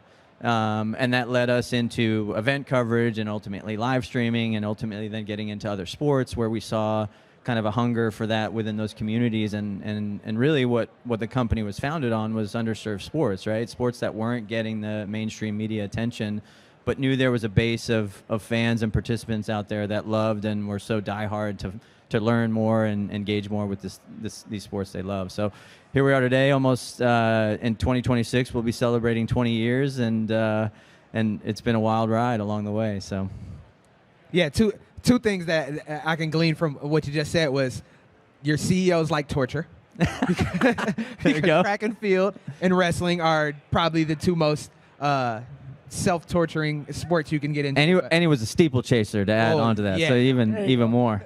But also, it sounds like the ethos of the company is connection. It's connecting people to the sport, connecting friends, family to the sports that they play, but also that they want to see their family play. So, how important is connection to not only Flow Sports but FloTrack? Just the idea of connection.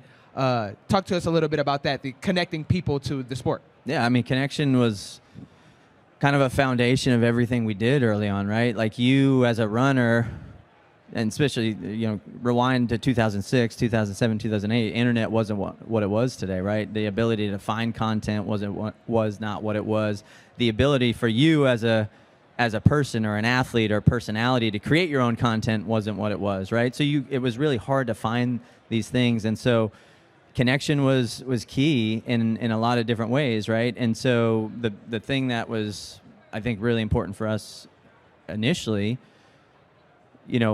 our mission back then, and is still the mission today, is grow our sports every day. And how do you grow a sport without a connection, right? And so if I'm a runner and I aspire to be a better runner, or I'm a fan of an athlete, you can only be a fan so much of that athlete if you don't know about them, right? And so how could we provide kind of that behind the scenes look and in-depth kind of context and insight around who these great athletes were, so fans could connect more with them, right? And so bring kind of that human element down to, it's not just an athlete we see a time and a result, or see them once every 4 years at the Olympics. This is like a person that came from the same cut of cloth that I did and started the way I did, or came from the same area that I did, and we could humanize those folks a little better for people to really become deeper fans of and follow their careers.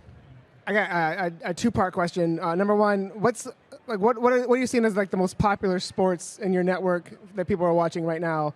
And then two, is there a specific special or show that you've put together that you're really proud of, that, like, if you want to know what FloTrack's all about or Flow Sports are all about, go watch this? Yeah. So some of our biggest sports right now, motorsports is really big for us. Wrestling, running, ones obviously we've been in for a while. Cheerleading is a big area that we do a lot in. Hockey is really big.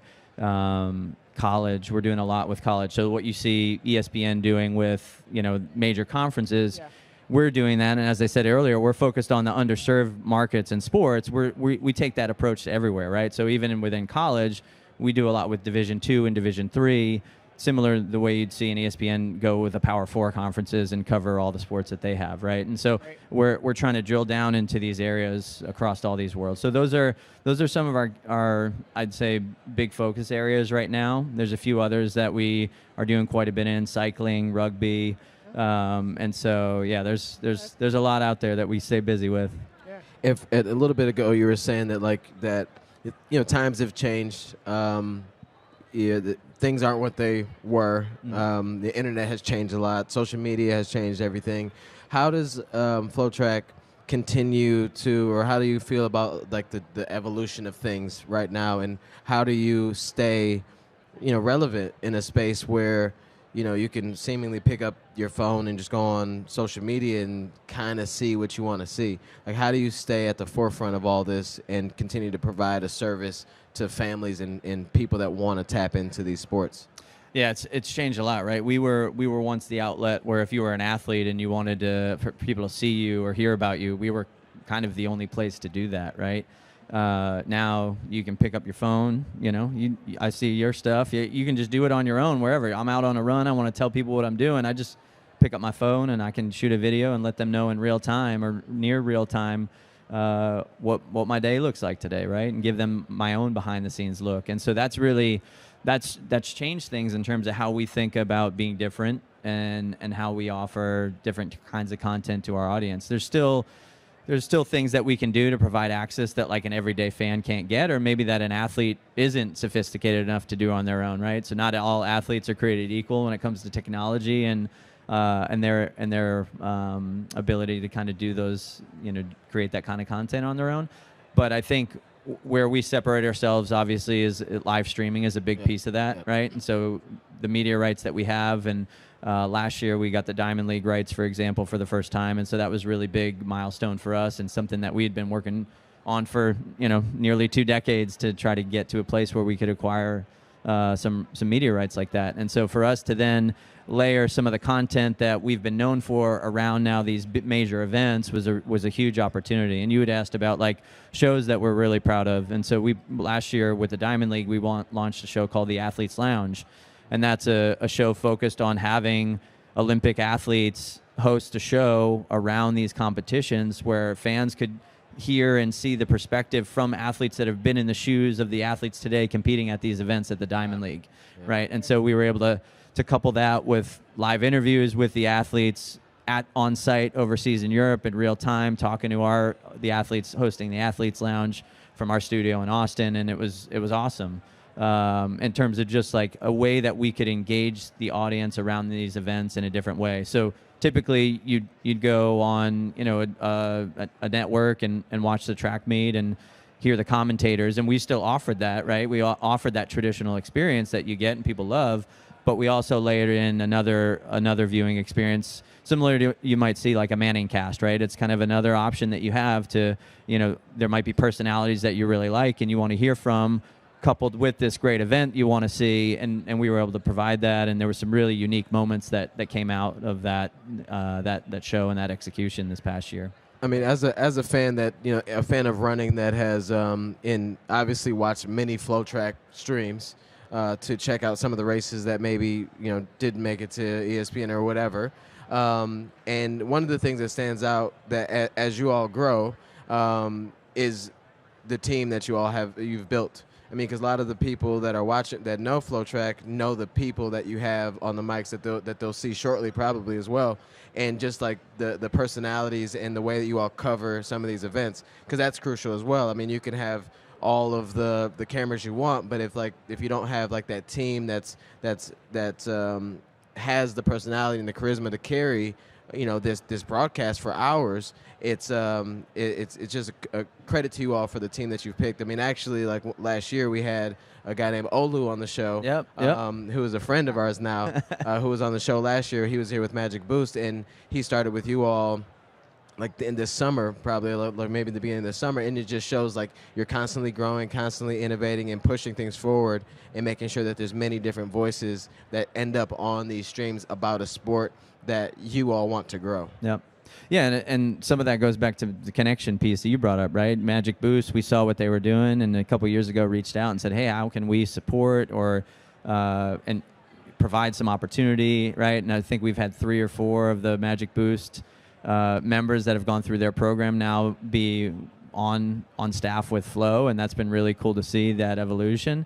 I think we also actually gave them a connection here to TRE, and so seeing them the last couple of years be a part of that and be able to bring their folks to be exposed to this broader industry and coverage, it's been really, really cool to see that. So those are things that we want to be connected with and support, right? There's a business that we're running, but there's a community out there that we're a part of, right? And so it's not just about what we do inside our walls, but how we reach outside of that and connect. And that's really how this relationship came about with TRE too, is just seeing, I think 3 years ago, what you guys were doing with them, and fortunately had a relationship with Christina back when she was running at University of Texas, and those were the early days of Flo. And and I would just walk in the halls. That was right around the time I took over as GM of running and track and field for us, and we had our team out, and TRE had been in Austin for years, right? And we had been there kind of on the outskirts. Back in the early days, it was like, man, we can't even afford to get a badge, so it's like we're not even really going in.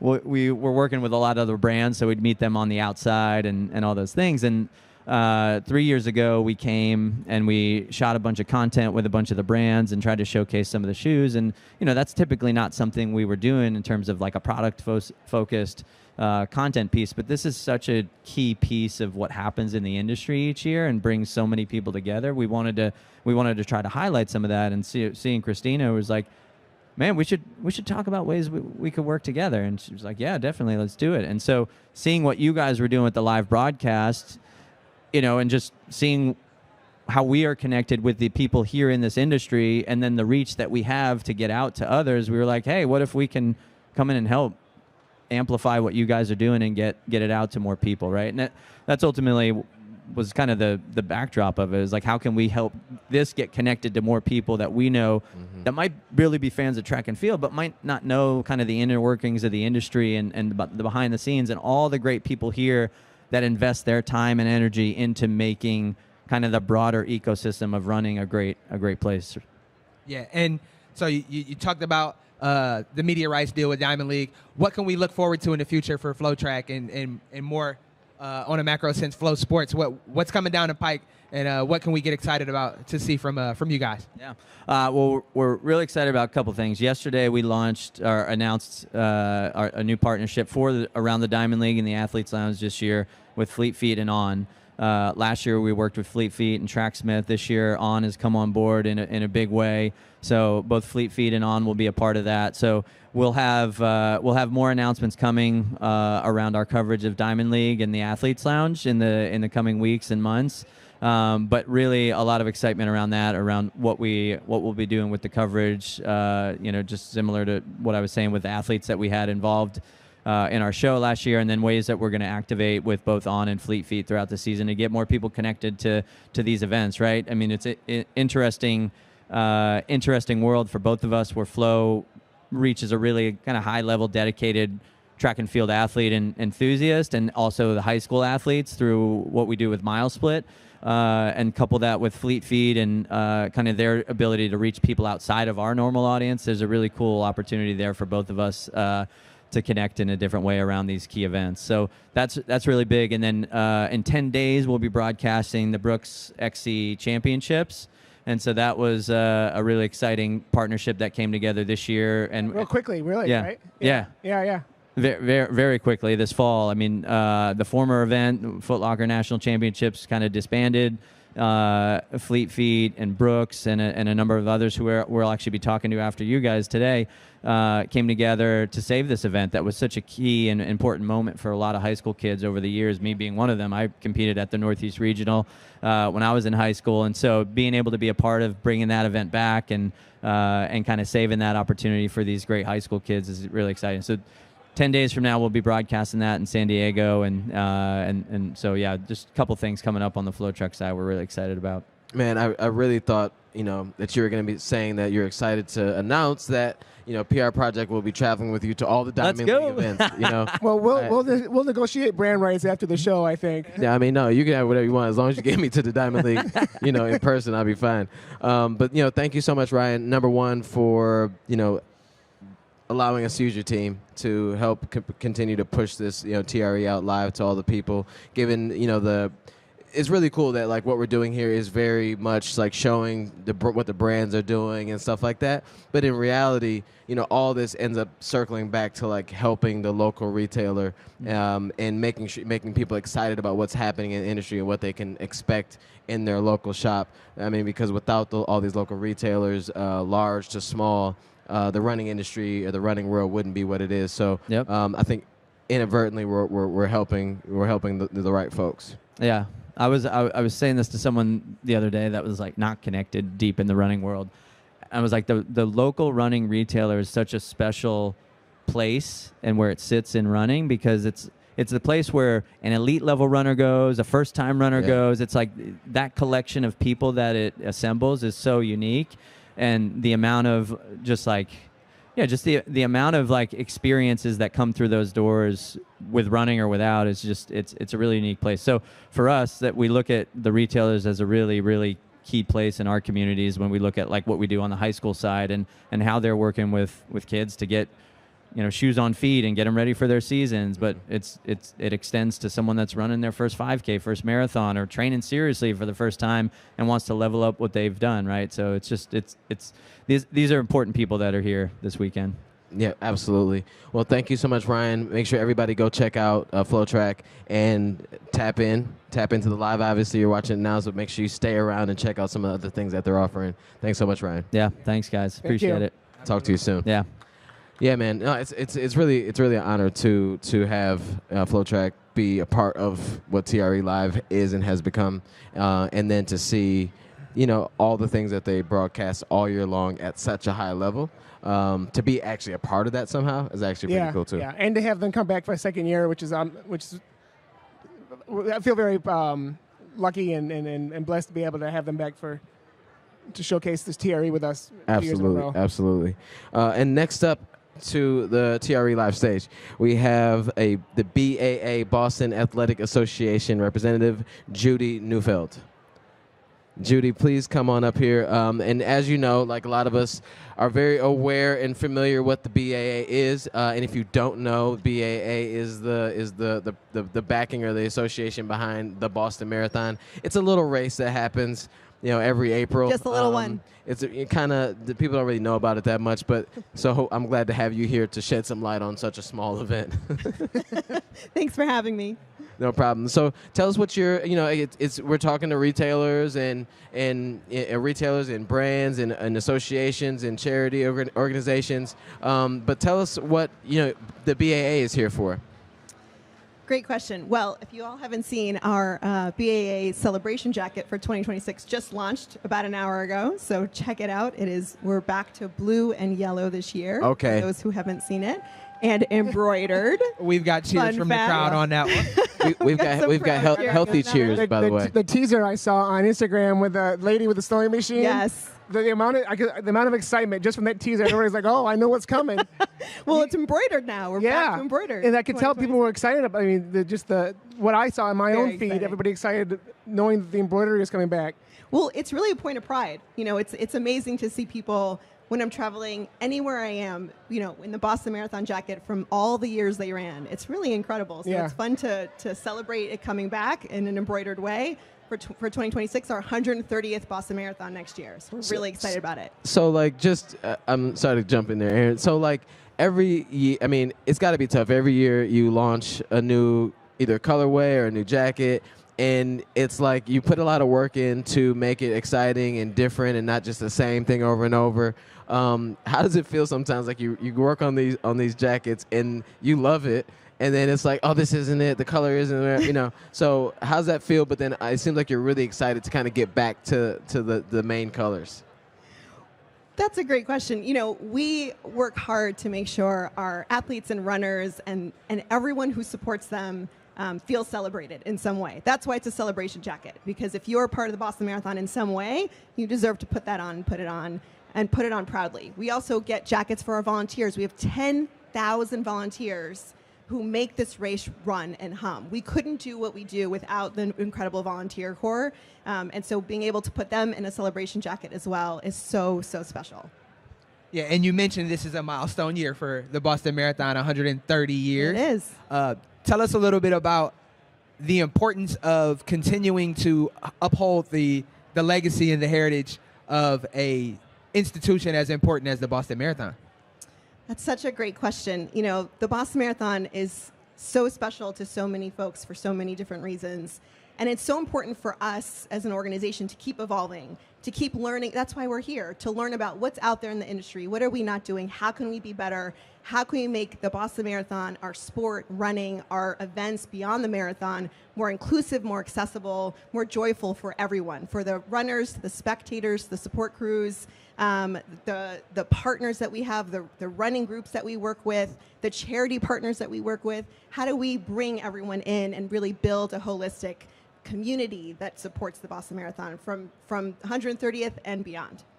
You had mentioned you have races and events beyond just the marathon. Can you talk about that a little bit? And can you, I think one of the events that you do is for local folks in Boston who maybe are trying running for the first time, how they build their way up to getting into the marathon? Yes, absolutely. We have so many opportunities for folks to participate in some way with the BAA. So not just the marathon, we have a 5K, we have a 10K and a half, of course.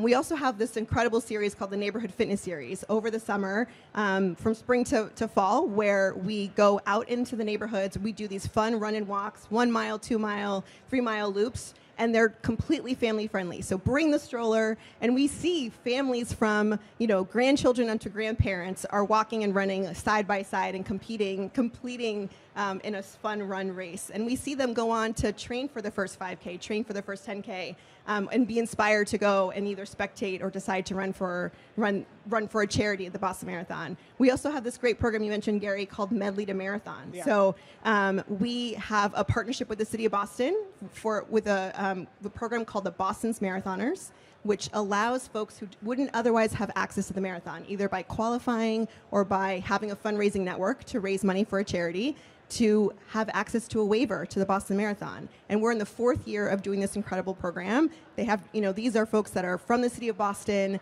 that see the marathon run through their streets but haven't been able to run or participate.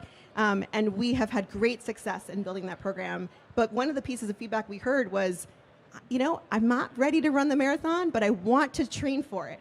So we built this Medley to Marathon program where they can sign up for the distance medley. So they train for the 5K in April, the 10K in June, the half in November. We just graduated the first group in our half marathon in November, and they're going on to the 2026 Boston Marathon. So they are now in the first cohort of Boston's marathoners moving into the 2026 marathon through this program. That's beautiful. I mean, on our we talked a little bit ago about the numbers. What are the numbers on that? I mean, I think obviously as if you live on Instagram, Boston is a very sought after race, obviously. So what are those numbers the first year and then going into the second year now of that program? What does that look like? That's a great question. So for the Boston's Marathoners, we have 50 bibs for that program. We have 30 going into the Medley to Marathon program, but we've seen demand rise dramatically. In year one, we've had 80, 85 applications for the Medley to Marathon program, and combined between two programs this year, we had over 350.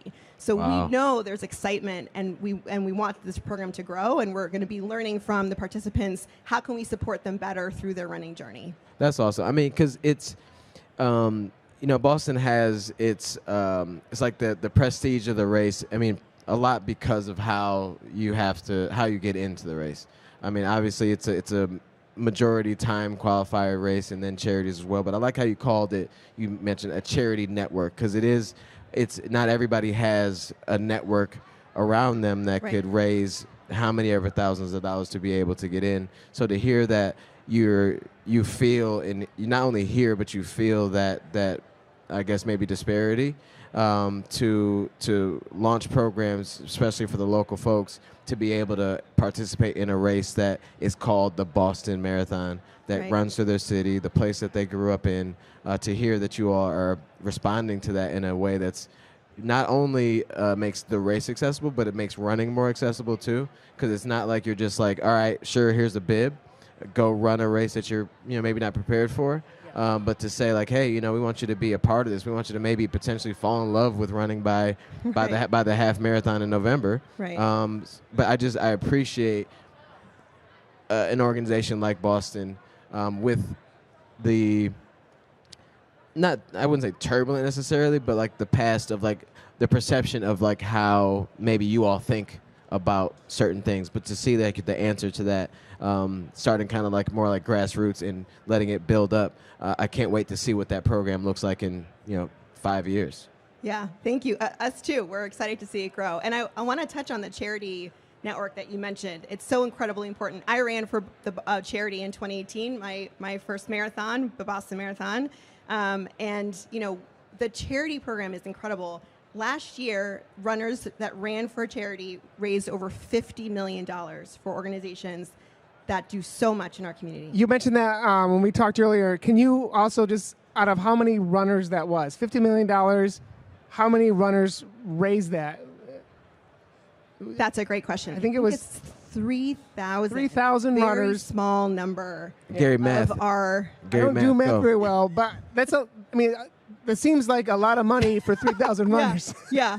I don't do math good, but. And we want to encourage our runners that qualify for the marathon to raise money too. We know that runners run for all kinds of reasons, right? That there are causes and organizations that are important for them. And so they have an opportunity, even if you qualify, to raise money for an organization that they care about, and to make an impact on, not just Boston organizations, but all across Massachusetts, all across the country as well. Yeah, and we talked about inclusion earlier. Tommy talked about allowing the locals to have an opportunity to participate in the race, but inclusion also means athletes that don't normally look like what we expect a runner to look like. So tell us a little bit about what Boston does for para and adaptive athletes. Yeah. I know you guys have a very strong relationship with that community, so tell us a little bit about that. Absolutely. Boston's actually the world leader in this category. We have more categories for para-adaptive athletes, more prize money, the first ones to add intellectual impairment to the prize category, to the categories. We have back bibs for deaf runners, for those that are tethered to runners as well, visually impaired runners, to make sure that we create an experience that's inclusive, that's welcoming. I actually sat in on the panel with called Let Them Race, Let Them Run, for trans and non-binary athletes. And how do we make sure that we create opportunities for everyone to participate in running, and without them feeling excluded or unwelcome? So this is incredibly important for Boston to be able to be a leader and to help other organizations and other races do the same. Well, thank you so much for joining us on the show today. Was really happy to hear that you guys are going to join us up here and talk about Boston, but then talk about all the other things that you're doing. So thank you so much for joining us, and hopefully we'll see you next April. Well, maybe we'll crash the party. Yeah, see you in April. Yeah. Thanks for having me. Well, thank you so much. Yeah, Gary, you've run Boston, I run Boston, and it's cool to sometimes we just think about the race itself and not anything else. It's just that one thing. Yeah, no, and it's great to see just the different programs that are out there for folks who aren't time qualifiers, who aren't charity runners, who can raise that kind of money. I was really excited to hear about the medley program for sure. Yeah. I think it's also important to let people know that when they talk about quote unquote the Boston Marathon, that there are people like Judy that they hear them and they are working towards addressing some of the issues or some of the feedback that the running space has for the marathon and for the association. So it's cool to talk to somebody and actually get some ideas of what they have going forward. 100%. And it's really cool to have had the BAA on and an organization that's working towards and making sure that they're covering all the bases. But another organization that is absolutely covering all the bases is NYRR. Aaron had a chance to catch up with Ted Metellus, who is the race director for the New York City Marathon. He talked to him yesterday. Let's see what y'all talked about. Here with Ted Metellus, the race director of the New York City Marathon. Kind of a big deal. How's it going, Ted? Aaron, it's good seeing you. I think now we got to talk about the last time we saw each other here. Yeah, so absolutely. Last time we saw each other, we were at a race. Yep. Philadelphia Love Run in March. Yep. Out there at the start line, getting things going and whatnot. You had a very good day. It was a nice day. Yes, you ran strong, ran fast. Yeah. I made my way down from New York because we had just finished doing the United Airlines New York City Half Marathon. It's one of like the 30+ adult events that we had. I like running Philly. Philly's a great running town. Absolutely. So went down there and was happy to see a familiar face. Hey, it was good to see you in the sea of people that were there trying to replicate their own Rocky moment. True. But talk to me a little bit about how important it is for you to go to other races and to kind of experience the running scene in different places.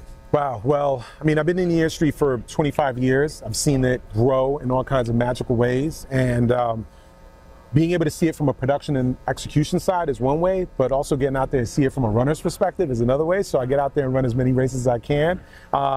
I just ran my 48th half marathon and in Philly, Philadelphia half. And it's great. It's great to see that because I think the thing that's really important is you will see and learn something new at every event that you go to. And all these events share a similar DNA. They're all engaging with people. They're all inspiring people. They're all connecting with people. You want folks to have a good time. You want them to be safe and head home. And all of those events all share those similar components. So that's what we do when we get out there and see these events, big or small. Yeah. And we had the New York City Marathon not too long ago. Yeah, November 2nd. A little birdie told me that once again we set attendance record. So how nerve-wracking is it to know that you're responsible for 50,000 people finding their way back to Manhattan on that chilly morning? Yeah, so November 2nd, we had the TCS New York City Marathon, 59,226 runners that crossed the finish line there. It's interesting to say that, like, I'm not just responsible for the first athletes, I'm responsible for all the athletes. And but the team is as a whole, and it was amazing. It was magical. The weather was on our side. That always contributes to being a great day. Runners were prepared. We had an incredible pro finish. 22-year-old women's record that was broken. A men's finish, which was the closest ever, 300th of a second. So it was a really, really magical day, and we celebrated our runners from first to final. And folks had a really, really good time. That's what's most important. Yeah, and I think that's one of the cooler moments that we see is that video of that last person coming in, and it's dark outside, but the energy is still there, and they're having just as much fun as those people in the middle of the pack and those people at the front. They're having maybe their great days, but you see that last person, and you see how inclusive the race is and how much they care about, like you said, from the beginning to the end. And as we continue to grow this running thing, obviously, we've seen a boom recently. Yes. Tell us some of the new things that you guys are incorporating, or just ways you're trying to improve to make the experience as inclusive and as fun for everyone. Well, I mean, first to touch on the final finishers, like that ties into the inclusive component of the events. You know, trying to really celebrate as many of our participants as possible, no matter what ability that they have. Obviously, these folks are putting in the work and training and preparing for the 26.2 miles. And our job is to ensure that they have a safe and logistically sound experience. But that goes into like elevating the experience overall for our runners, how we're communicating with them, what we're engaging them with, what the experience is going to be. I mean, I don't know if you saw the medal, but the medal was unique and amazing. So those types of things, the little things that have a big impact overall, but also listening to our runners' feedback is going to be there as well. It's not a, it's a point-to-point marathon. So you're traveling to Staten Island before traversing all 5 boroughs to the park at Central Park there. So making sure that everyone has the necessary space, working with our crowd science team to ensure that 59,000 people can run comfortably, making sure that they have enough aid stations out there on the course, celebratory moments on the course, split points at every mile mark, which is a new thing that we brought back to the event. So we give you a very technical component of where our athletes were. So all of those things tied into what was a great, great day. And we keep looking at what other events are doing that are successful, that are engaging, that are connecting, that are inspiring, and applying that to our events as well. Absolutely. And if someone wants to become one of the 59,000 plus that finish in 2026, talk to us about how one can get into the New York City Marathon. Well, our drawing is open and free. Yep. So the drawing will open up in the new year in 2026. So you should definitely take a look at that. Recommend being a member of New York Road Runners is free as well. So you can become a member of New York Road Runners, so where you get all the information about not just the marathon, but all the events and programs that we have. Throw your hat in the ring, and you can do it that way. There's charitable opportunities as well. You know, New York Road Runners is the nonprofit that runs New York, so we know the value of what our charitable partners are.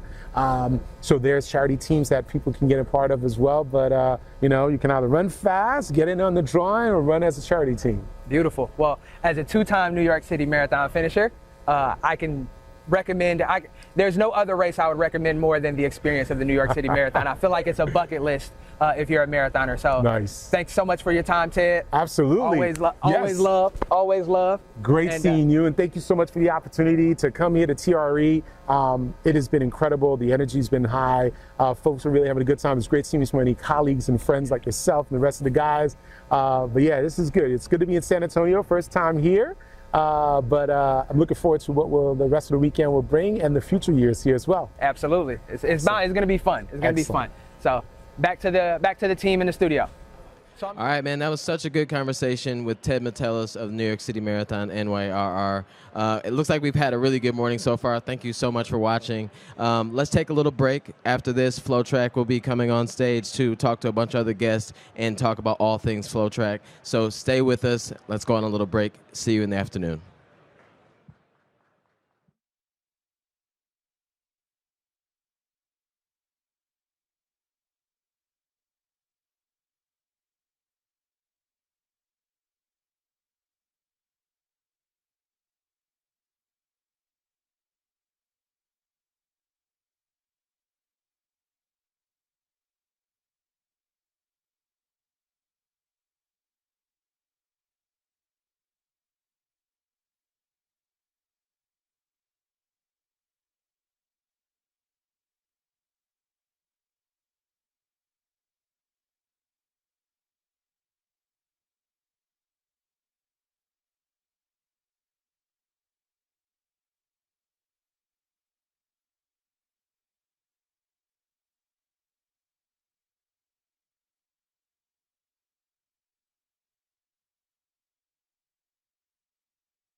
following is a presentation of Flow Sports.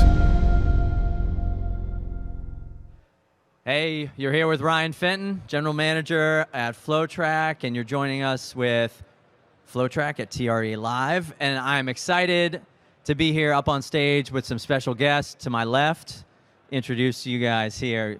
Awesome crew. Brooks XC Championships is coming up, and I got Ed Riegert here, Director of North American Retail and Events Marketing for Brooks, Julia Stamps-Mallon, the CEO and founder of Aventus Experiential, and Joey Pointer, President and CEO of Fleet Feet. Guys, welcome to TRE. How's it been? How long have you been here? I got in on Monday. It's been great. Great start to the show today. We're stoked. Yeah, I just got in last night, so super excited to be here. I came on Monday, did some content with FloTrack, did some runs, so check us out on Instagram. Yep. A run again this morning. You're on it every day. Every day. You're ready. Yeah, You're ready. Days off. I love it. Well, I'm excited to have you guys up here because this fall marked a big, just a big shift in high school cross country, and you guys played a huge part of that. A long-time national championship was disbanded and put away. Everyone thought. But then quickly, you know, we recognize our sport for speed, and I think that you guys might have set a record in how fast a partnership and event came together. But this fall, Brooks XC Championships was born with the work from this crew here, and I'd love to just hear what that was like this fall with that announcement of the former event and you guys stepping in and helping save this moment for high school kids.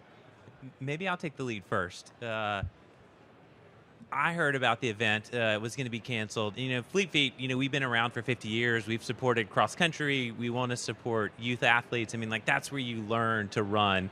And it's just a sad moment. There's such history and heritage. And one of our teammates said, hey, like, there's somebody named Julia who, like, called. She's, like, trying to, like, reinvent this thing.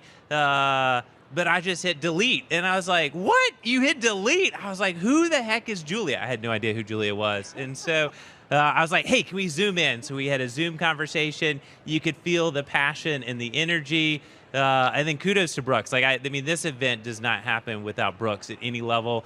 I know Garrett and Ed were intimately involved. Garrett is a national qualifier. Julia won the event. And there was a handful of other people. But when you talk to speed, I've been at Fleet Feet for over 20 years. We do a lot of things really slowly, but in 7 days of that conversation, we rolled out a video and announced it, and like it would not be happening without both of you and your respective brands. So you all can talk more about it, but it was just an incredible journey. My wife got tired of me being on calls. She's like, who the heck is Julia? Like, do you still love me? I'm like, absolutely, honey. You know, so yeah. Well, from a Brooks standpoint, one, I would say I think it was right people, right time, right opportunity. At Brooks, we've had the PR Invitational, which we believe is one of the premier track and field high school championships there is. We'll be celebrating 15 years next year, and we've been looking for a complement to that event on the cross country side. And so when this opportunity came up, again, great partnerships with Fleet Feet, with Julia, Aventus, Jesse, and the Sound Running team. We're just stoked to be a part of it. Those of us that have been a part of the sport, we know what these meets mean between our athletes, corporate employees. Some of them have run them, but we know what this means to the kids and to the sport. And so to be a part of it and to be able to partner with these guys to continue it on under a new veil with Brooks XC, we're just ecstatic. And I mean, I really think we get to go back to Balboa, right? This is history. History has been made there. And with cross country, you need to have that history. I mean, we would not all be here if it wasn't for all the amazing athletes who also got to celebrate national championships on that course. I mean, the list goes on, right? Jorge Torres, grabbing all the race directors, you know, for myself, kind of supporting along with Jesse with Sound Running, bringing, you know, Brooks in. So it really became this amazing partnership of phenomenal people in the industry coming together for the common good of making sure that this history doesn't go away. And I think that's the part where I've just been, you know, amazed at. I mean, Joey, I don't know how you're running a business and on the amount of text messages I got and like intros, and I was like, you know, even like I'm Jesse, like Joey's texting us at like 6 a.m. Like, you know, we just were on it. And I've never gotten to work with a CEO who's so passionate about it, where you were there every moment of the way. And I mean, I don't want to be in the boardroom where, you know, Garrett and Ed were chatting on how to be able to do this. And I mean, I've worked with a lot of brands. I've never seen a brand move this quickly before. I mean, this is and for, you know, as large of an investment that it is. And I just can't say enough that we would not be here for these two. But we also wouldn't have been here for like the Village, right? Bob Kennedy calling, like Carrie Tollefson, like, you know, everyone was, you know, just such an, you know, devastated at the news. So the opportunity now to going back to Balboa and letting these, you know, the top female and male athlete compete against each other, I couldn't be more excited to work with this partnership. It's obvious that you guys all understand the significance of this event and where it sits within high school running. But I'm curious on the Fleet Feet and Brookside, why is it important for you to be associated with that? Yeah, I mean, I think I touched on it, but I mean, one, it is a pinnacle of the sport, right? A lot of us are passionate. We got our start running cross country and track. And so this opportunity for kids and the regional platform and the national platform, not only are we going to have the most talented kids on the line at Balboa here in a couple weeks, but we had 4 championships, 3 so far, 1 this weekend. This is a championship for anybody. That's the best part of this sport. Everybody can line up. Everybody can run that championship course. And those are memories for life that these kids are going to have. And Brooks and Fleet Feet, we get to be a part of that journey with them. I'd echo the same sentiment. You know, for us, it starts early in the season. You know, kids are coming back to school. They're doing cross country for the first time. You know, and at some point, like, this is going to be their first moment in running for like the rest of their lives, and to like have them be so excited, you know, in that journey, and to be alongside them. You know, whether it's a spike night, it's like those early season meets. But as Ed said, like, I mean, this is a championship meet. You know, my son ran in the South this past weekend. He's a freshman. You know, he got to toe the line, and just like the energy, the excitement, I mean, you just can't replicate that. And so, I mean, I think it's a pinnacle moment, and like we just wanted to come alongside. It's important to us in terms of like our history and our DNA, and we're just thrilled to be here. Julie, I got to ask you, it was brought up, but you know, you were 1994 champ as a sophomore. I think maybe still number 2 all time. Time-wise, 16:41 for those out there that love times. 2 more weeks, though. And but you're not the only one, right? You mentioned Jorge Torres. He was a 98 champ. Garrett Heath, you guys mentioned, was a national qualifier. You mentioned a few other names that called you. What has it been like to be with this group of alumni of this event and see that community come together around this? I mean, this is what this race does. We would never have been friends had we not had that opportunity to compete and be a part of, you know, cross-country nationals before. So these friendships last a lifetime. And so it's like you pick up right where you left off. I'm just so excited that with obviously your guys' support, now these other kids are going to have that opportunity, right? We treat them like VIP. I mean, they're going to go out there. They're going to become, you know, new friends, and, you know, hopefully those continue for a lifetime. Just like right now, still I could pick up the phone with Carrie, right? Like, you know, all these amazing people, you know, and pick up the conversation just like that. So Matt Downan's another individual who's been incredibly impactful with this. So it's a village. I'm excited to see the village continue. It's really cool. Really cool. It wasn't just about saving an event for you guys. It was about having this event live, but also innovate and engage with kids in a different way. I'm curious, do you guys talk a little bit about what were some of those innovations this year and changes that were introduced to the championships? One of the things I'm most excited about, so Fleet Feet came alongside and we were doing the golden tickets this year. So we've announced 10 boys, 10 girls, so we're going to do at least 10. I don't know. Hit me up. Maybe there's an extra one floating around. Watch it out. But it was something new. Like, we want to have the best of the best. And so there's a kid, he set the record at Mount Sac, Johannes, and he finished. And he's like, where's my golden ticket? And, like, I love the swagger. I can't wait to meet him in person. But, I mean, it's been really exciting to have, you know, I don't really follow Let's Run, but I think there's a Let's Run thread sort of, like, critiquing the golden tickets. I don't want to look at it, but I think, like, that's the energy and the excitement of, like, how you build up to it in the season. The 10 boys and the 10 girls we've announced so far, and we have some real studs. So when Julia says, like, maybe I'm only going to have that record for the next 2 weeks, I think we will see the course record be in jeopardy in a few weeks at Balboa Park. I guess I would just say part of the golden ticket philosophy is we want this race to have absolutely the best talented boys and girls in the world from the United States running at Balboa Park, and the Golden Tickets was a great way, and Fleet Feet Support to come in and put those on to get those kids there.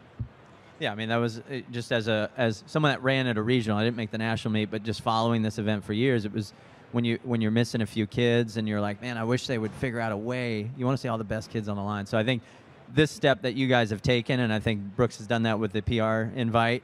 It's a great opportunity to make sure that fans are going to see the best of the best on that starting line. But that's not it. I mean, there's some subtle things you guys did, right? There's no more just a regional event. It's a championship. Every event is a championship.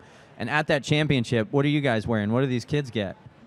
These are the official qualifier jackets, part of the amazing gear that these kids are all going to get swagged out with. But yeah, getting to see these out and the winners, Joey and I were just talking about it, right? You get to pick them out. You get to go up and talk about them, and they're just wearing them with such pride. So it's great to see.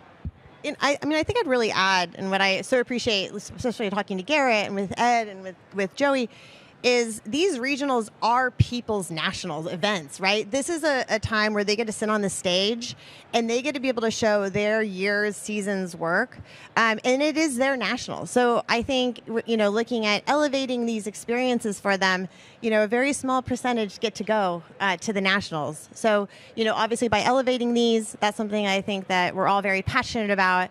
Where we're not just targeting the 1%, right? We're targeting the 95%. But then at nationals, let's make sure we have the best that we could possibly bring, and make sure that we're making it accessible, because it's not as much as we'd think. There's so many races out there. And these kids are raced so, especially the top ones, I feel like they have to, they're racing every week in a 5K. Guys, this is a lot for these kids. So the Golden Tickets, I think, really help, alleviate that for them. Yeah, and I mean, it was the jackets, the Golden Tickets.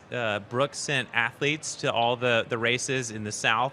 We had 3 Brooks athletes who were handing out medals, whether you're a freshman, sophomore, like all the way through. And I mean, that's a really special moment. You get to stand up on the podium. You're getting recognized with your peers. Your parents are coming up, taking the photos, so like you want mom and dad also to be proud in that journey. And I mean, I would say that every little detail, and as Ed said, in the South, the champs race was midday, and so the top 10 boys, the top 10 girls, like they were wearing their jackets, and like people were coming up to them, like they're taking photos with them. Like it was like really a neat experience. So. And I mean, I think I also want to, obviously thanks to Superfeet and other partners that have come on board, we also have the Final Mile where we have DJs out there bringing music and, just making a lot of excitement. Well, and to at least put a shout out to FloTrack, having the content partnership and all of the media that we are putting out, talking about these races, talking about these kids, talking about the sport. The old championships didn't have that, and Brooks XC does. But I guess maybe I'll take it over from there. So Ryan, let's ask you a question. So FloTrack came on board, so you wanted to be a part of this, and you've also added some innovation to this when we think of the trading cards. Yeah. So you should speak to that as well. Yeah, we have made I will say a very hard effort over the past decade and a half to figure out a way to work more closely with the high school cross-country championships. And so this was in a lot of ways a dream come true for us, and something that a lot of our team had been a part of. I mentioned I ran it when I was in high school, and I'm one of a few that this was a really meaningful moment.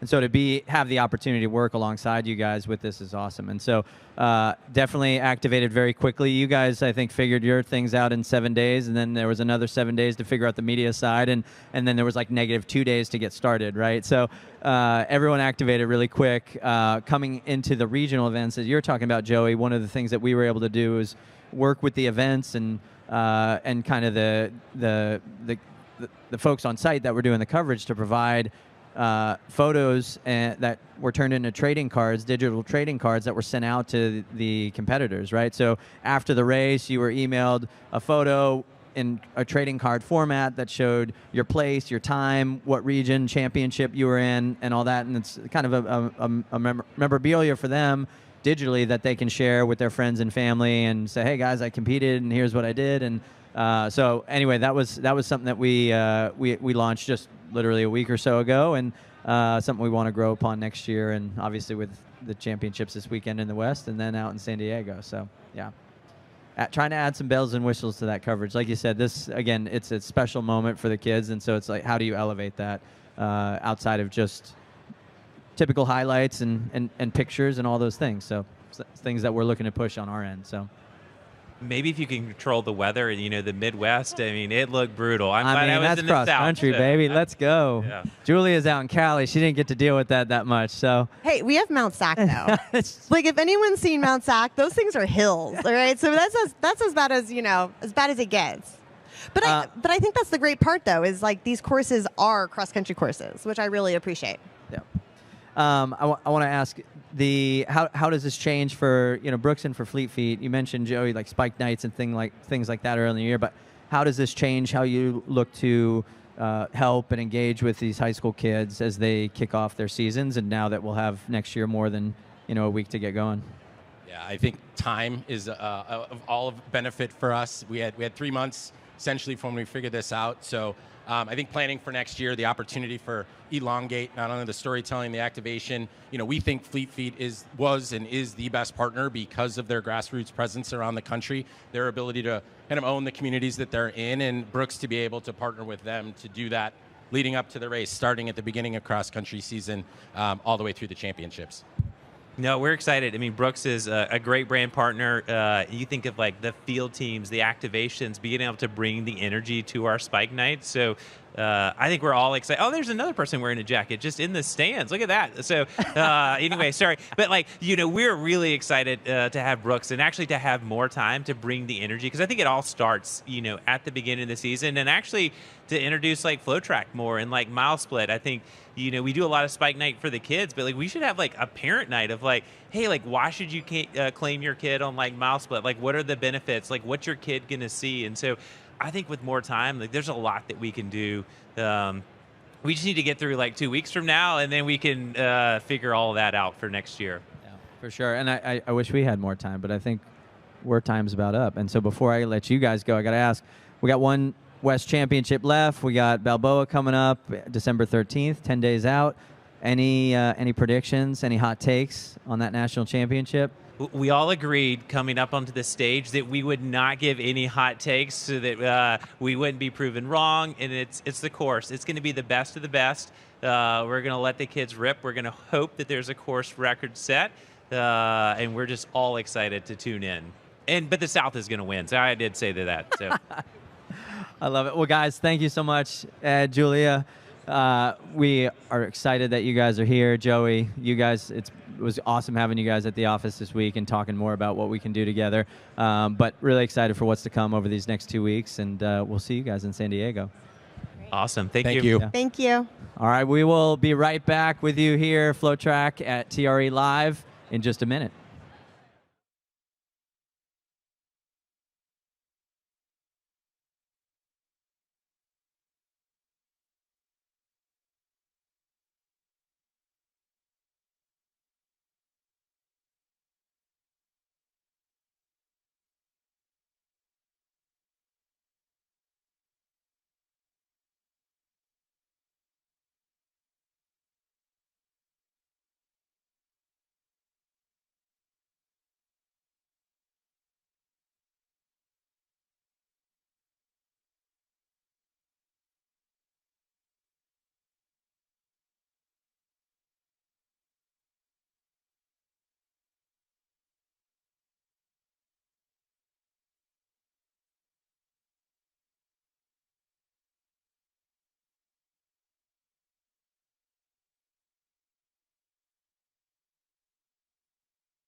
All right, we are back.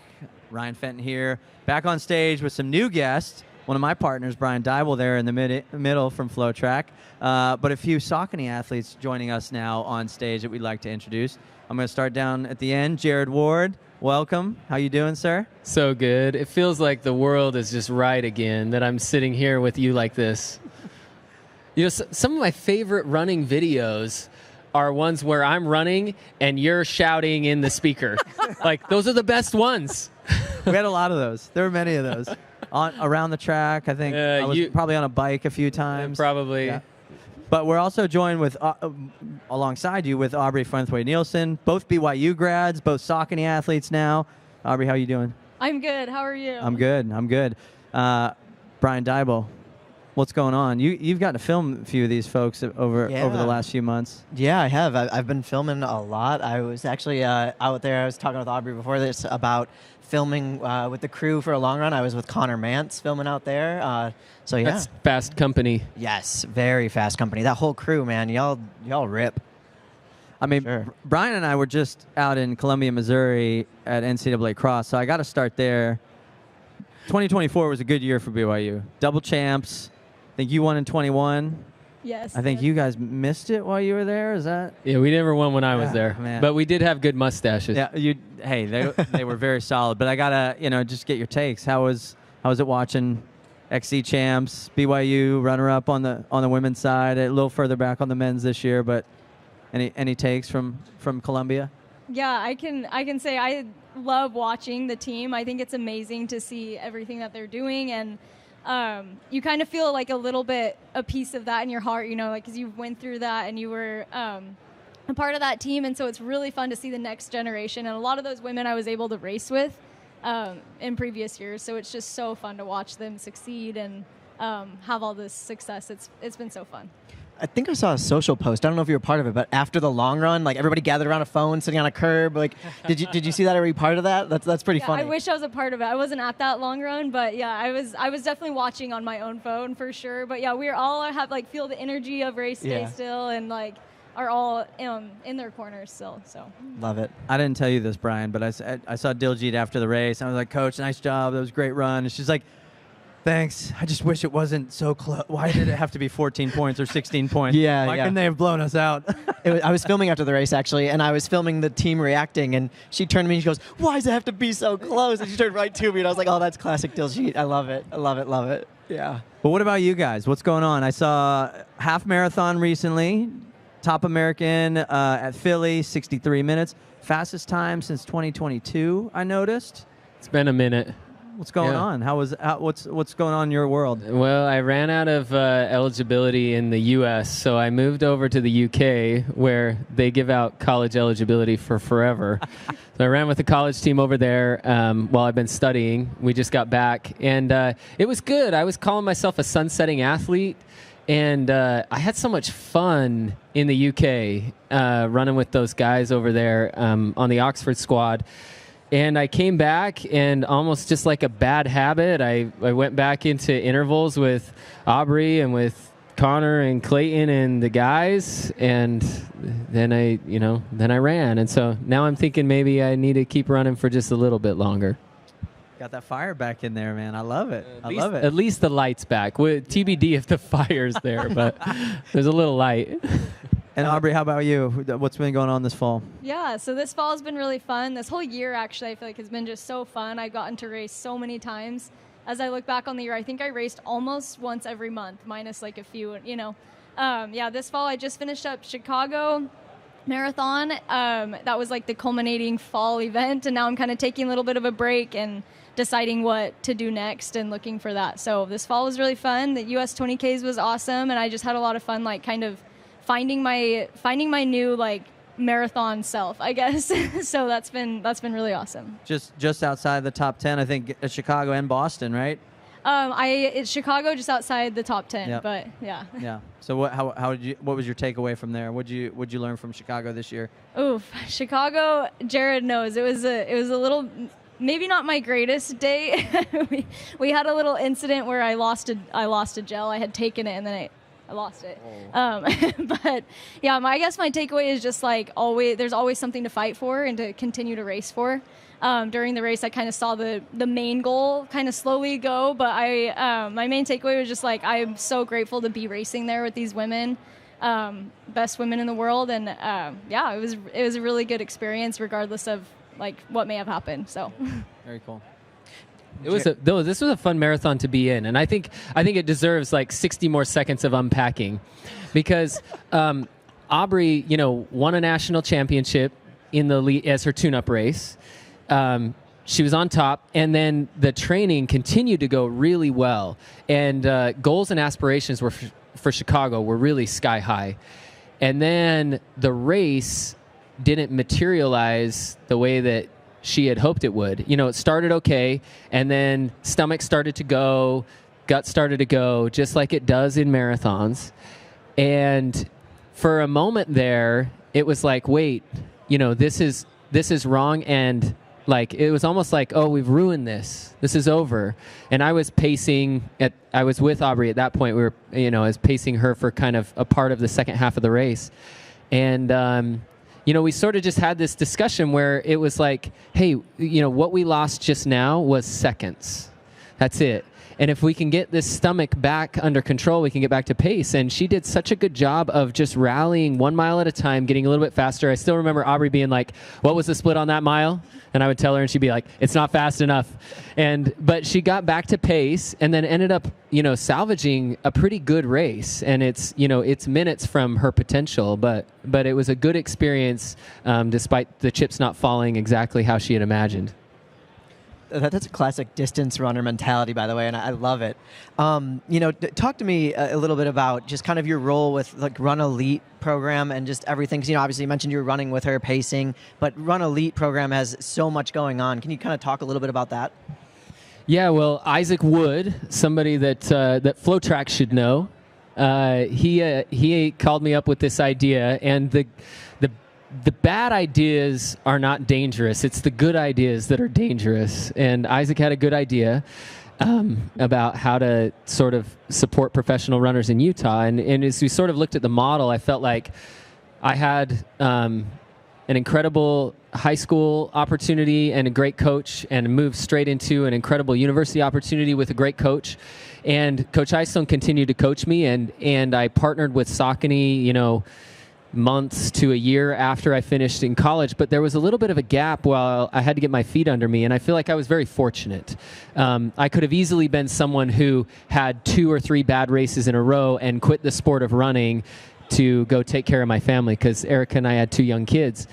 But I had good races at the right time, and it bridged the gap while I continued to develop and was able to string together a 10-year professional running career.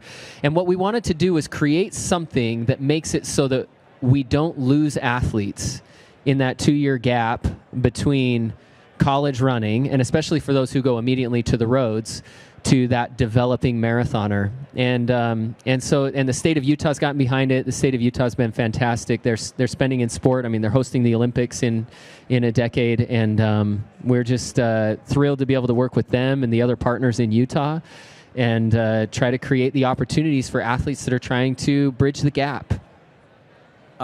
What's it like for you, hearing that, and you get to work with Jared, but I hear he's there giving you this advice in real time in a race, and he said he had a 10-year career, also a 2016 Olympian, so a very, very good career. What's it like to have this support and folks like Jared and others that have kind of achieved things that you're aspiring to do? Yeah, it's incredible, honestly. Just like Jared was mentioning about just feeling fortunate about like being in Utah, I feel the same way. I feel very fortunate to be surrounded by all these people. Like Jared's given me so much advice and help and mentoring, and helping me bridge that gap between college and pro, especially with marathons. It's kind of hard. And then being just in this group with Coach Eystone, there's just so much support. There's so much support, and I wouldn't want to be anywhere else to try to train professionally. So it's really cool. It's really cool. What are we going to see from Run Elite in the coming months? Where should we look out for the crew? Wow. We got some at cross country this weekend. So, unfortunately, we were excited to have a few more, and particularly some that we were hopeful would make the team and do really well. So the team isn't quite as heavy as we had hoped it would be, but we got some guys that could potentially make this squad running out there. And then we'll be pivoting towards the 2026, it'll be marathon season, and then it's going to be kind of interesting to watch how our track athletes approach the off year. I'm kind of excited to see for how they string together, whether they're chasing PRs or whether we see them a little bit more on the road. And but yeah, the rep team has done a great job, and the support has just continued to grow, and it's been just crazy, incredible timing because Utah's just printing runners right now. Yeah, that's So no true. joke. It's So no true. joke. We are excited to see how the coming months go for you guys. We'll be looking out for sure. We appreciate you joining us here at TRE. We're going to let you get back to the floor because we know you got rounds to make out here. Ryan, it was amazing. Yeah. Fun to be back at this. Love it. Good seeing you guys. Thanks so much for joining us. Thank you. Cool. Well, we will be back here on the floor with the FloTrack team here in just a minute, talking about our coverage of the 2025 Diamond League. See you in just a second.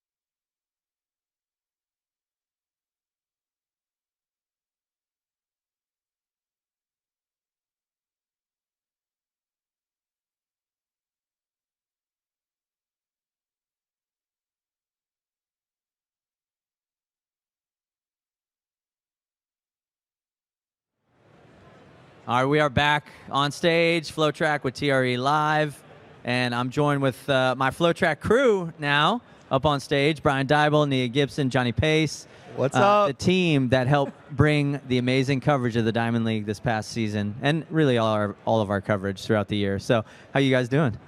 Happy to be here, Ryan. We're running it back. I feel like it's crazy how fast a year flies, but we've done so much in the last year since the last TRE, and glad to be back here on the couch with you guys.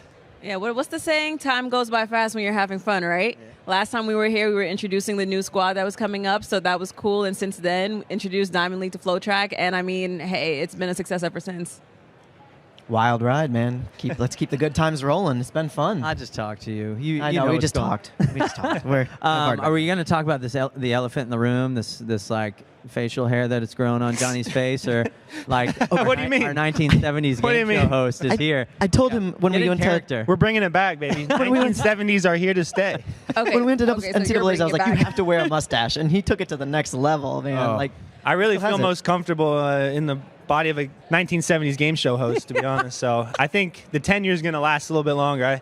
I feel like a new man out here. So you're born in the wrong era. Exactly. Okay. But we're bringing it to 2025. So Okay. I'm bringing it back. I support it. Well, in a few minutes, we're going to have our own Mark Floriani up here talking on and Fleet Feet about the partnership announcement yesterday about the Diamond League coverage and sponsorship. I want to look back at 2025 with this crew. We introduced, obviously, the Diamond League on Flow for the first time. We introduced the Athletes Lounge for the first time. You guys all got to travel out to Diamond League events and do coverage on site. What was it like this year, and what were some of your favorite moments coming out of that coverage, and what was done? Can I go first? Go ahead. Yeah, go. Okay. Ladies first, please. Immediately, the atmosphere, right? Like when you are on the ground, it feels like the same way in America, like a Super Bowl arena. So I just can't wait to be a part of growing the sport here in this country, because it's only a matter of time until we have that same level of enthusiasm around track and field. So like seeing it like that on the European circuit, it's like, wow. And it's really, really heartwarming. So I think immediately that was my first impression.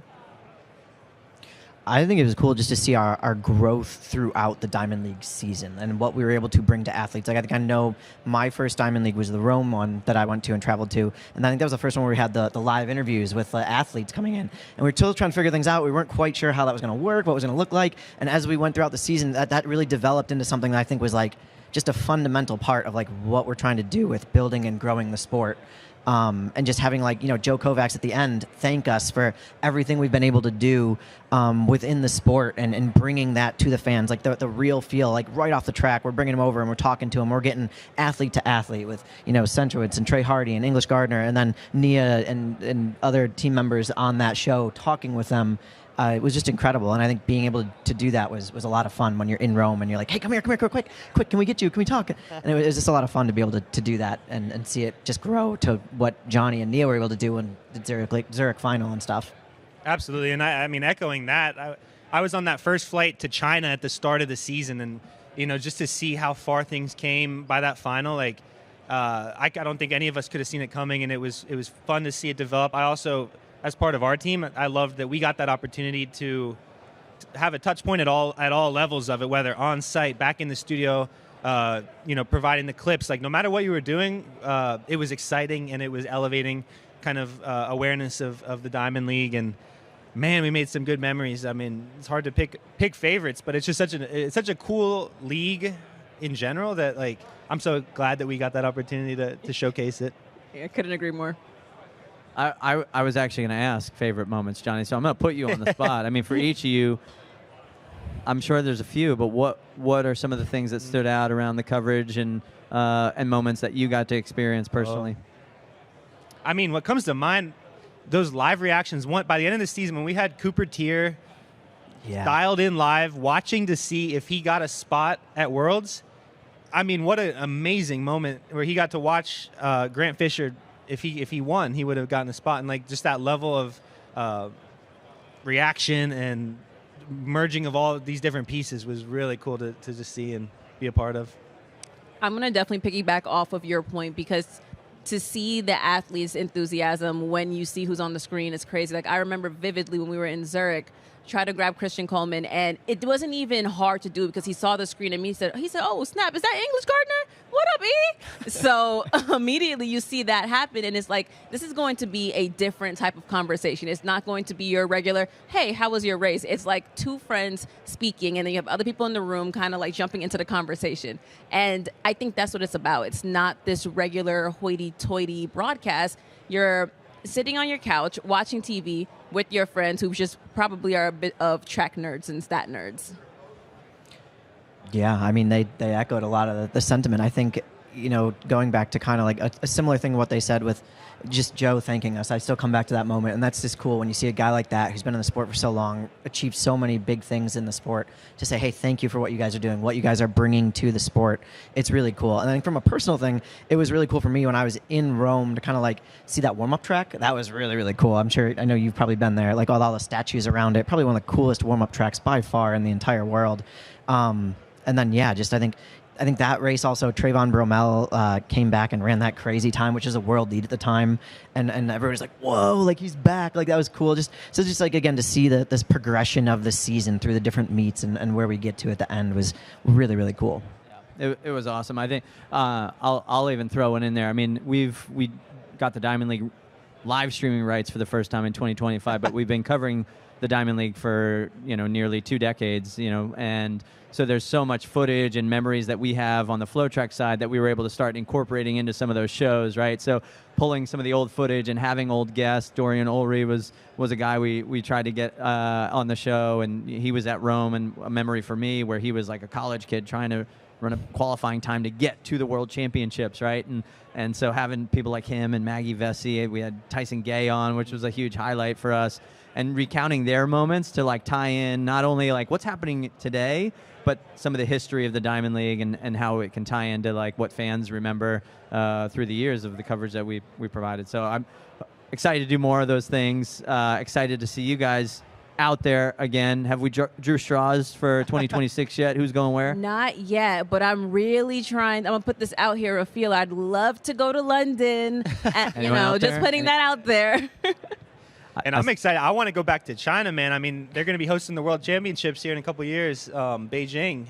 So it's such a cool world over there. And yes, it's 24 hours on a plane, but I'm happy to take that flight. Oh, I'm looking to go to Stockholm and Oslo. I think would be the two, because I think the distance events. Obviously, I'm a distance guy, and I know those events are really stacked there every year. So it'd be cool. Love it. I love it. Well, I'm gonna throw in my hat for Zurich since you guys didn't say it. We're gonna be working with On. I want that behind the scenes experience. Okay, maybe, fair. Maybe Federer is gonna Fair. be out there and wants to hang. So get a little time with him. So, but team, excited for the year ahead. Awesome job to you guys for the coverage that you brought to everyone out there. It was really, really fun to work together on that. And in just a minute, we're gonna bring up a number of CEOs, FloTrack, Fleet Feet, and On, to talk about the new partnership between all three organizations around the coverage of the 2026 Diamond League. So stick around. We'll be back in just a minute.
Awesome. We are back here in San Antonio at the TRE event, and I'm very excited to be here. I'm Mark Floriani, the co-founder and CEO of FloSports. I'm here with two amazing guests. We got two CEOs here, the CEO of On Running, Casper Capetti, and the CEO of Fleet Feet, Joey Pointer. Thanks so much for coming. Happy to be here. Are you happy, Joey? Well, we'll see how it goes. Then I'll answer the question. Ask me at the end. Did you guys plan the outfit? Because you guys have the same shoes on. Casper and I go way back. We've known each other for a decade. There may be a video where I talk about how much faster I am than him. But yeah, so I thought if we wore the same shoes when we do a race down the aisle, then the real person wins. I get invited to his house to sleep over, and then in the morning I have to make eggs for everyone. Is he good at making eggs? Actually, it's the bane of my existence because he makes them really slowly. So it took 30 minutes at the lowest heat, most delicious eggs. But my wife, Ivy, now only makes Casper eggs. And I'm like, we've got to get out the door. Stop making the Casper eggs and let's move on with the life. Well, I'm excited. I'm going to try to get that recipe. But we're here we're excited because yesterday we announced the Fleet Feet and On Running and FloSports partnership for the Diamond League. Thank you so much for supporting the professional track and field. And I guess my first question is to both of you, why? Why do you spend time and why would you support professional running? Why is it important to y'all and your brands and your company? Well, for On as a brand, we're all about innovation and performance, and track and field, and especially the Diamond League, and especially in the years where there's no Worlds or no Olympics, is the ultimate proving ground. And so for On to be taken seriously and also to test new technologies, it's extremely important to us. I would agree. Similar for Fleet Feet. We want to inspire the runner and everyone. And for us, there is nothing that brings us greater joy than watching the best of the best go out there. Here in the U.S., we have some major events coming with the World Cup, and then you've got the Olympics in L.A. And so to come in to join the Diamond League, where these athletes are going to be tuning up and going at it, that's what inspires sort of the next generation of runners, and it's good for the sport. If the sport succeeds at the pinnacle level, it trickles all the way down. And Casper, the Diamond League and this investment is, one of many you guys do in the professional running. Well, and our mission at Flow Sports is to grow our sports every day. And so thank you for investing in the teams and the professional athletes. Just talk about what goes into that. And again, you say why is it so important for On? At On, we try to do things a bit differently. So a couple of years back, we took a really hard look at how track and field works, especially on the professional level. And unfortunately, the support system that these athletes get after college here in the U.S. Or a certain age, also in Europe, it's not very good. So we created the On Athletics Club. And that's really the brainchild of my co-founder, Olivier, who himself was a professional athlete. And his vision was to not just be a sponsor, and not look at these athletes as this is transactional. You have a contract, this is the race you'll do, this is the product you have to wear, but really be fully integrated with their life. So what we've built in Boulder first, under Dathan's leadership, but now we have it on every continent, is we're really giving these athletes a long-term development path where they're being supported over many years. They have less pressure to race. They have more time to develop. They don't have to race when they're injured. We're supporting them when they're pregnant. But we're also giving them an overall support system, housing, a guaranteed income, medical support, educational support. We look after their taxes. Some of these athletes, when they travel abroad, they don't have health insurance. So we're helping them with that. And it has led to incredibly strong results. So these athletes have really been able to grow through this, and so it's very mutually beneficial. And then not all of these athletes are going to become Olympic champions, but maybe some of them will end up working for On and help us with future developments. And how does that help just the overall business of On, do you think? One of the problems that On have is our product is very good looking. And so sometimes people don't take it serious enough. They think it's maybe gimmicky, it's lifestyle-y. What we've just demonstrated again in New York a couple of weeks ago when Helena Beer broke the course record against the most stacked women's field ever in a marathon, with the Olympic champion there, all the previous year's winners, and she broke the course record. So these things are important, and now more and more average runners take notice, and they know these technologies will eventually trickle down. It's like Formula One. If anti-lock brakes were developed for Formula One, and now they're in every car, and that's what we're trying to prove in through these partnerships. Awesome, and that's really important because we want obviously to have a thriving professional sport, and it's important that not only that you all sponsor, but you all see a return. And Joey, we talked over the last couple of days, and one of your 3 pillars is performance. Why is that important to Fleet Feet? That's where our history and heritage is. Sally Edwards was our founder. We're celebrating 50 years ago, and she was going out every day. She won Western States, and so performance is the pinnacle. But I think it's also important to acknowledge that at Fleet Feet, whether it's you're chasing a 5-minute mile or a 25-minute mile, we want to be that open place where you can go. If your goal is just to chase your grandkids around the park, we want to help you pursue sort of that passion. We all have different goals. Not all of us are going to be Olympic athletes, but we all have goals in life to lead a more healthy and active lifestyle. On's been a great product partner in terms of the innovation as it's trickled down into our stores to have that product where you can go out for a 5-mile run and you feel really good. The product is at all-time high right now. Awesome. And then Casper, you've been to many Diamond Leagues. What is your favorite either race and or experience in terms of the Diamond League? Wait. You can't answer your home country. Like, let's level No, set. Like, you can. That is a great Diamond League. No, the track and field has a deep history in Switzerland, where I'm from, and so the Zurich Diamond League meet is it's called Weltklasse, world class, and frankly, as a kid, that's where you want to be. You want to go and see your heroes, and then also. We probably have about 30,000 people in the stadium, and each one of them knows track and field. It's live on national TV, so a bit different to maybe what you'd see in the States. And literally, when these athletes go around, say, the 1500, there's the wave going around with the runners. And it's a big party, and a lot of the kids that go see that, they're like, okay, I want to go and I want to be a track and field athlete, and it's a beautiful thing. And of course, what's now with On, many years later, our office is literally 500 meters from the stadium, and we're partnering with the Diamond League there. We will be the sponsor for the Swiss National Track and Field Association. We've just won our first gold medal in Tokyo with a Swiss sprint athlete. So yeah, it's a highlight for all of us when they come around in August. Yeah, and I would say that one of my favorite Diamond League experiences was in Zurich as well, and I was there to watch Dathan Ritzenheim. He was the first American to break 13 in quite a while. And the coach for the OAC now. And he's the coach for the OAC, and I think I was the first person to interview him after the race. His lighting was really bad. I didn't really know how to shoot interviews back then, but hopefully we've gotten a little better. Joey, talk about just 2026 as we wrap it up for both of here. Talk about 2026, what you're excited about. Obviously, we have this partnership with the Diamond League, but just the industry and what you're seeing out there, and then the sport of running.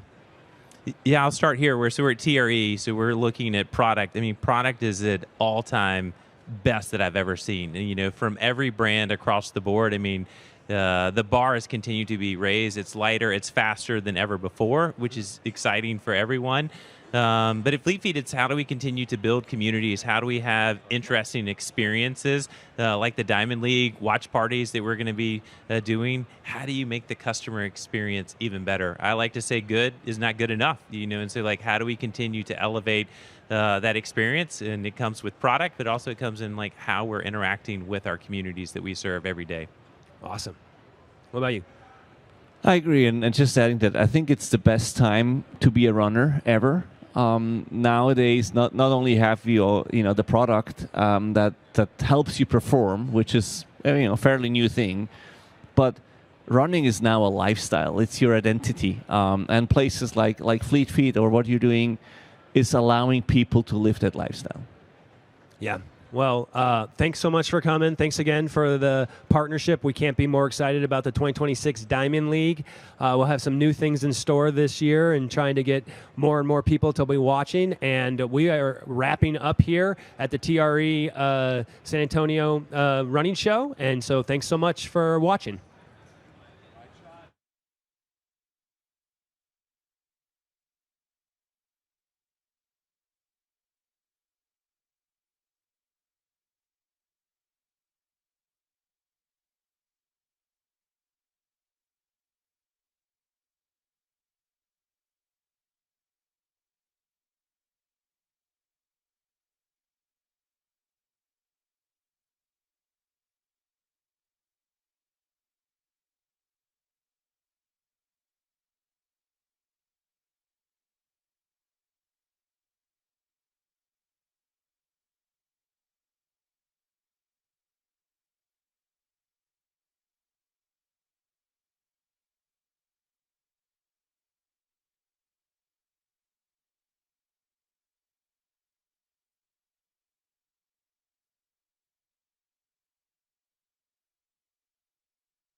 What's up, everybody? This is the PR Project. This is TRE Live. We are back for day one, session 2 of TRE Live. We had a little break. We walked away. A lot of things were covered. FloTrack held it down. And we're excited for some afternoon sessions. We've had some really good conversations in this morning. And if you did not tune in or you weren't able to, just hit rewind really quick. Go back, check it out, catch up, because we have some really good guests this afternoon. You guys still excited? We still got the energy flowing? For sure. Yeah. Just because of the guests that we have coming up today, how can you not be excited and have the energy flowing, right? I mean, that's what I'm excited about. I got some carbohydrates in me. Let's do it. AKA a lot of potato chips.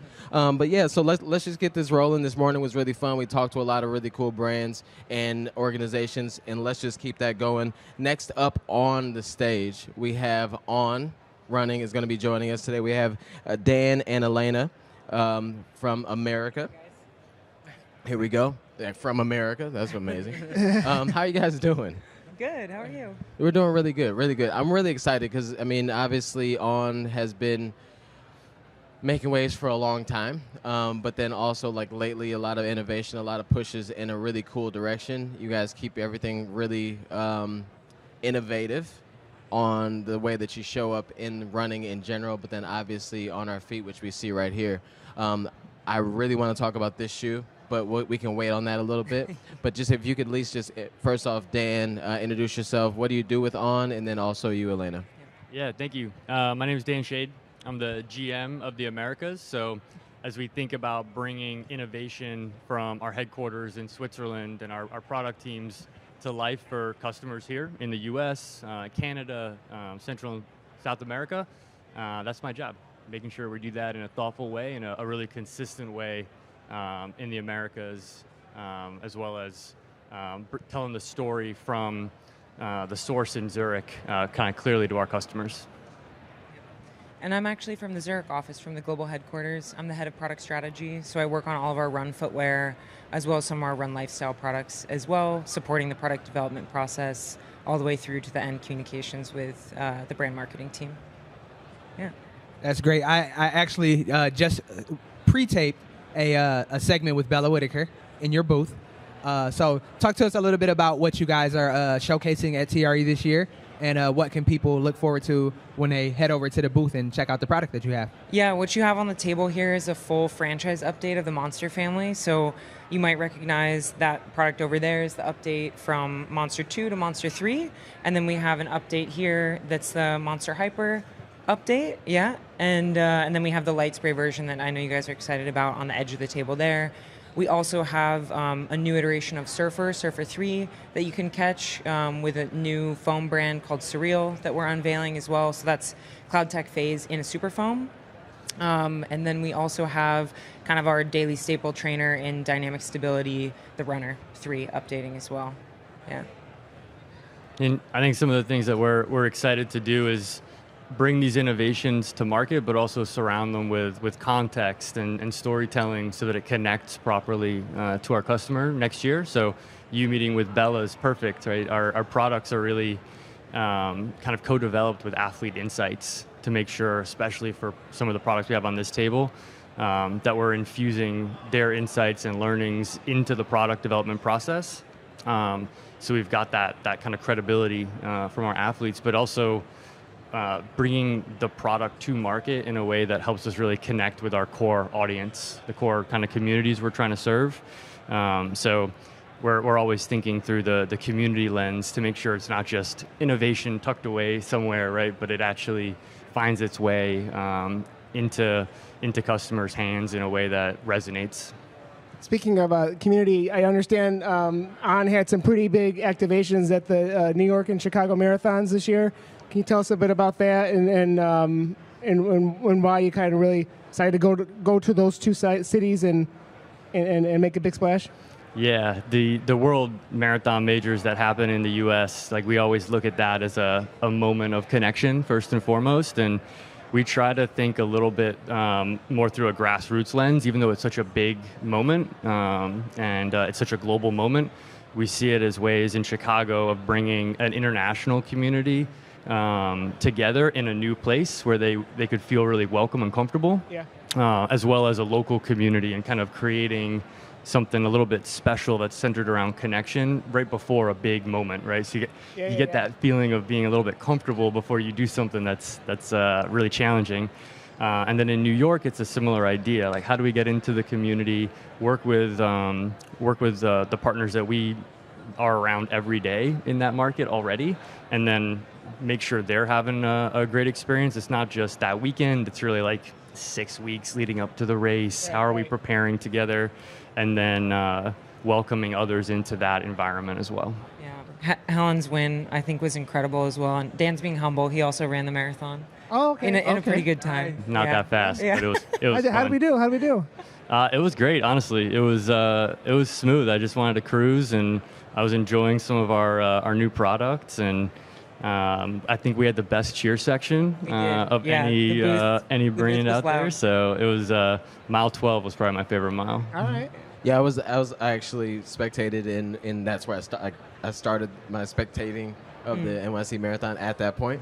And yes, it was a lot of energy there, and I think it's really cool that how On shows up in the space.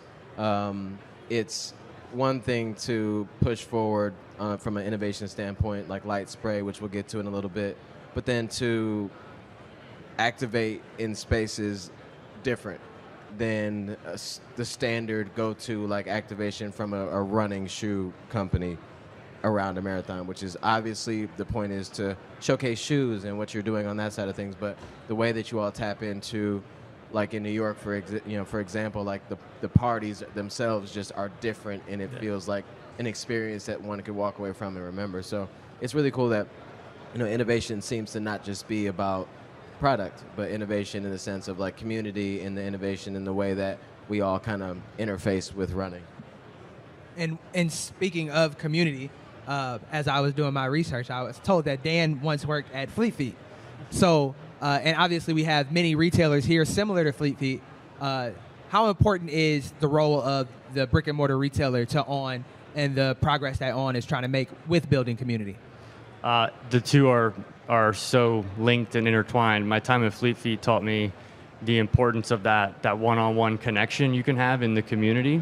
When you spend 30 minutes fitting someone for a pair of shoes, you learn a lot about them, their goals, right? Like that's actually the important stuff to uncover, so you get them in the right product. As you go through that process, it's hard not to want to be a part of their journey, right? So we have coaching programs that we developed and all of these things to kind of nurture someone to their goal. Now on the brand side, it's been, like for me, one of the biggest joys in my role is making sure that those connections happen in specialty environments, and we can be a brand that supports those moments. If it's a training program that we're supporting, or an event that we get to kind of partner with and contribute to, those are the things that I know make specialty really special and connect consumers back into those environments. And it's a channel that's all about education. And for a brand like On, when we're bringing innovation like this to market, you can look at the light spray upper on that Monster Hyper. Someone's going to have to take a minute to understand what that is and how to engage with a product like that. And those moments will happen in a specialty environment in a way that connection can be really, really tangible. So it's cool to be able to have been on both sides, and it's an environment that I think is probably the best environment to build a performance brand, especially an innovative performance brand like On. Let's take it from like that retail perspective. Like if there's someone here that's like, I'm watching this and I'm excited about the new Monster line, and say, a Fleet Feet or one of the local shops has all three of these shoes.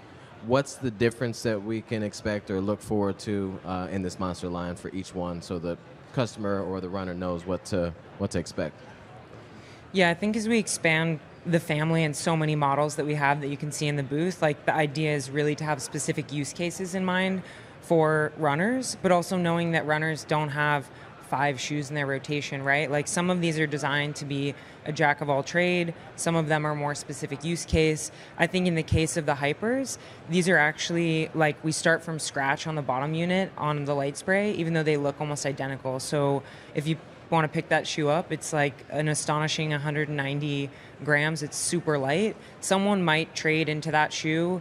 It's only $20 more at $240 just because they want a light upper. Then I think someone else might use it as a training racing shoe, pure tempo long run shoe. This shoe is an amazing super trainer. You could do all your miles in it. We have a teammate that actually ran New York in it, and he ran around 4 hours, and he said his legs were fine the next day. Both these are non-plated, so they're also playing into that specific kind of world. And then the Monster 3 is like we returned to what people loved about Monster 1, and you know it's kind of like nothing else in the running shoe market still. It's an EVA, but the way we've engineered it, it feels really poppy and energetic. And I feel like last year, the talk of TRE, especially when we talked to the On folks, light spray is something you guys are super excited about, but it was kind of only available in that super high end racer. But now we're bringing it to more approachable models. Exactly. Talk to us about how light spray is the future of On. Yeah, light spray is something that you can expect to see on many different models. It won't even stay just in the performance verticals. So we're really looking at how the robots can spray differently and apply different techniques, both aesthetically and also like for a different lockdown fit and feel. So you can see on this model, compared to Boom, it has a lower collar height, so you can slip into it easier because we know that's a pain point. You know, if someone's just going on a daily run, like they might choose not to put the shoe on if it's not comfortable to slip into. We're also like working with how we can apply color to it and give like a very different feeling and look. Of course, we have socks that go with it that give it a different look too. Yeah, and it's definitely more of like a mass play. We're working on scaling up production and making sure that everyone who wants light spray can run in it. And from a more macro sense, how do you communicate this to customers to let them know that this is something they may be interested in? So I think the Monster franchise is always where I love to start when we think about introducing On to new customers as well, because it carries so much of our DNA, like the sensation that we bring through Cloud Tech and how we adapt that through the different iterations within the franchise is so clear. So I think having all 3 of these on the table is a great way to think about how to approach the future of On, where you can mix super foams in, you can mix a light spray upper in, right? These are the things that we're really innovating to bring to the consumer. And I think having something that's so visually distinct is another huge strength of the brand. But it's also where being in a specialty store, right, where we're going to be ranging most of this product, it's going to allow for that interaction where people can really understand the unique benefits, how much lighter it is, the benefits of this kind of seamless experience, and how it feels like an extension of your body. You've got to feel that. It's hard to just, you can see it, and there's a lot you get from that, but you got to really feel it. So that connection and that resonance will happen in specialty shops. Well, if I was a betting man, I would put my money on the fact that you'll see some of these, a lot of these at the local run clubs because it's a vibe. I know the Monsters are really great, so I can't wait to see these on people's feet. Thank you so much, Dan and Elena, for joining us on TRE Live and also for our Fly Fits for the day. Thank you so much. Thank you. If you want to try them, head to the booth. You can run on the treadmill. If they have my size, you might see me running out the back door. We have your size. We have every size. Cool. Well, thank you so much. Thank you guys. Thank you. Here you go. I'm not going to lie, Tommy. Yeah. If someone would have asked me, what does a running shoe look like in 2050? That's probably what I would have drawn. Something like that. Something like For sure. I love that they addressed the issue because a lot of people were worried about like the getting their foot in the shoes, from what I heard. But obviously a race day shoe needs something a little bit more secure than that. So I'm excited to see what those are like and can't wait to try them out. But next up on TRE Live, we have they're all special guests, but this is a friend of ours, Ashley Mateo, the founder of Run Her magazine. Ashley is obviously, she'll let us know who she is and all that stuff. Come on up, Ashley. But really excited to talk to Ashley, a historied journalist. in this running world, and has really done a lot of things that are not only great, but then always kind of pushing things forward and doing things differently. And then this new step and new journey for you is Run Her, and I'm really excited to have you on the show. Yeah, I'm so glad to be here. Thank you so much for having me. Well, first off, let us know a little bit about your background, and then we'll go from there. Whew, okay, how do I sum up 20 years of working in this industry? I've been a journalist for the better part of 2 decades. You have probably read my writing in other running publications, and I just got to a point where I felt like some of the stories that I wanted to tell were not being told, and there was not a space to tell them. And so I used my background in print media to create what I think is a new space for women to tell their stories in the running community. Yeah, and just talk a little bit about Run Her specifically. Like, what is it, and what is it not? So Runner is a quarterly print publication. It is only available in print. We are not publishing online. There will be no digital stories. Of course, we're on social. Everybody's on social. But the point of this magazine was to create a space where people could really immerse themselves in the stories without distractions. There's no pop-ups, there's no ads, there's nothing pulling you away from the deeper story that we're trying to tell here. It's also all long-form journalism. So we're not gonna have gear guides, we don't have how-tos. It's very much narrative, long-form storytelling. So we want you to take your time with these stories. Like, read them, read one, soak it in, think about it, let it drive conversation, and then come back and read the next story. This is not something you just like flip through and then toss when you're done your subway commute. It's very much something that you hold on to and revisit, and I hope that the stories that we are telling in these pages are stories that really drive conversation and eventually drive change within the running community and the running industry. That's awesome. And when I grew up, I love reading Sports Illustrated. I love reading ESPN, the magazine. Just sports magazines hold a special place in my heart.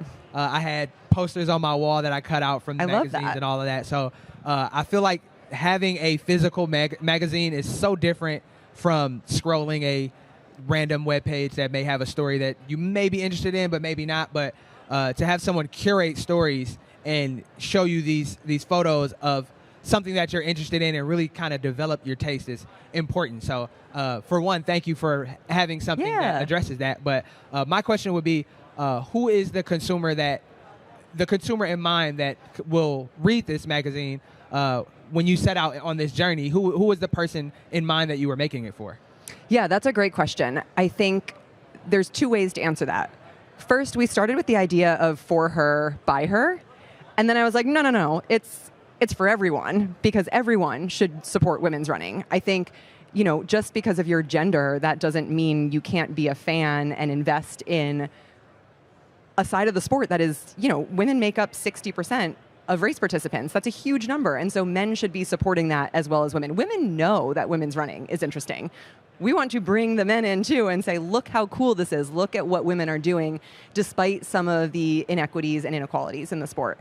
And so that's one answer there. And then secondary, we want this to appeal to every level of runner. So our pillars are culture, community, and competition. And so we will have stories on elite athletes next to stories about community members, next to culture stories that look at the industry or change that needs to be made, whatever. I like to describe the magazine as sort of an entry point into running for fans of the sport. So if you don't know much about women's running, that's okay. You don't need to have a history as, a high school athlete or a collegiate athlete. Like, if you just ran your first mile and you're stoked on everything you're seeing on social media and you want to really immerse yourself in the sport, this is a deep dive into women's running.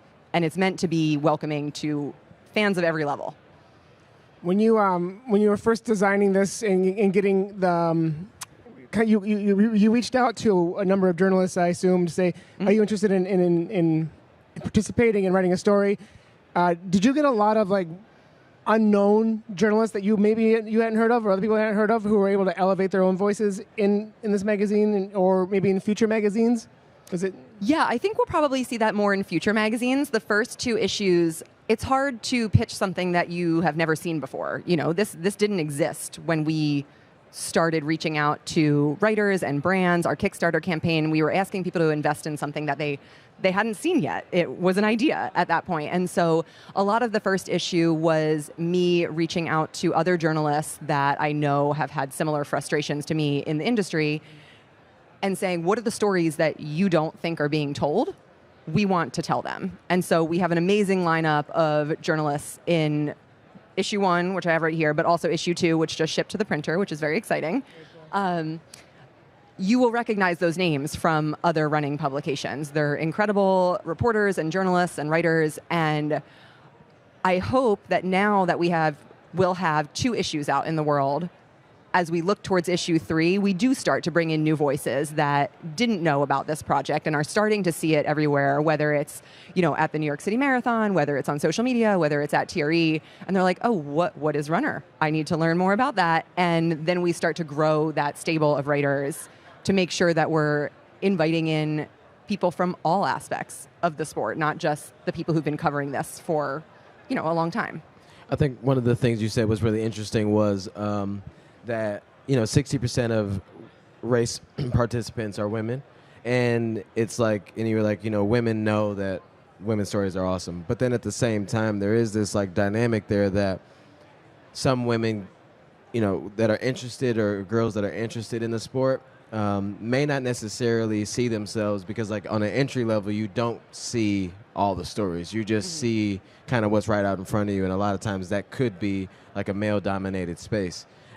So to have something like this that is not only led by women, but it's stories written by women and about women's stories, that it's like really, it's easier, and it seems like it's an easier way for somebody to really dive in very quickly and fall in love with the concept of running, but then also that there's more out there than just like that group run. There's more, there's deeper levels of like what running can offer. But one of the things I wanted to ask you is, did you run into any like issues that you kind of were like maybe unexpected? Like I'm sure that you had, when you started this, I'm going to get some pushback. But what things did you run into that was maybe a surprise that you kind of had to work through?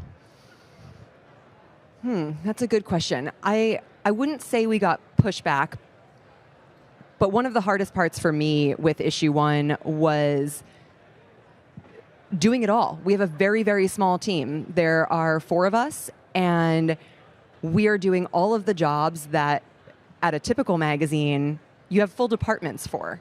And so we all have to wear a lot of hats, and it's very hard at times to make those things happen on the timeline that we want them to happen on.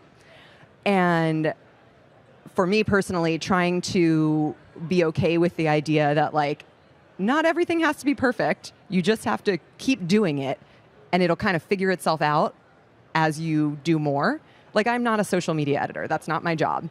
I'm doing the social media right now, and that's really hard for me, and I want it to be perfect, and I have to be like, nope, just post it. Just get it out there, and the more you do it, the more natural it will feel, and we will get to a point where I can hire somebody to do that. So if there's anybody out there who is great at social media and loves women's running, hit me up. The other thing that I'll call attention to is we were very, it was very important for us to also include trans and non-binary runners in our subject areas, I'll say, in our audience. I think those communities are also marginalized voices, especially within the running community, and they do not have a space to share their stories. And so while this is a women's running magazine, there will always be a space for trans and non-binary stories as well, because I think that they deserve a safe space to tell their stories. And as far as I know right now, there are not many, especially in print, where I think those communities feel comfortable sharing their stories. And so we have gotten some pushback, I wouldn't say pushback, but comments on our Kickstarter, on our social, when we use those terms. And I have very adamantly responded like, nope, this will always be a safe space for those members of the community as well. Yes, it's a women's running magazine, but those voices are included. And I want to get a little existential real quick, but what have you learned in this process from going from Ashley Mateo, the journalist, to Ashley Mateo, the founder, and the final say at the magazine? What have you learned in this process, and how do you apply these things going from issue 1 into shipping issue 2? Oh, that's a great question. I have learned so many things. I think the most important thing is that like you cannot do something like this alone. We have a team. I obviously don't design the pages. I am not the only editor. Like, you cannot do a project on this scale as one person. It's just not possible. And so for me personally, learning to let go of some of the things, and like I mentioned before, being okay with it not being perfect, that has been a transition for me, because I'm very much a type A perfectionist, and I want to deliver people the best possible product that we can. But if we go by my definition of perfection, we won't ever ship a magazine. And so it gets to a certain point where I have to be like, I have done everything that I can, and our team has done everything that we can to make this the best possible product, and we have to be okay with it. And if we find something after it ships, if there's a typo, it's fine. Okay. The world will not end. Well, speaking of ship, you just said that you have issue 2s out for print? Yes. So print, as you may know, takes a long time. Yeah. So we finalized issue 2. We uploaded it to the printer, and that means we have about 2 weeks now of proofing and just making sure everything is correct. And then it will ship out to readers in early to mid-January. Is there a specific... Now that it's to print, I know some changes could be made here, but is there anything you're like eager for folks in the issue 2 to read and kind of get their hands on and to learn about, that you want to kind of hint at or share? Oh man, do I want to give it all away though? You gotta subscribe, guys.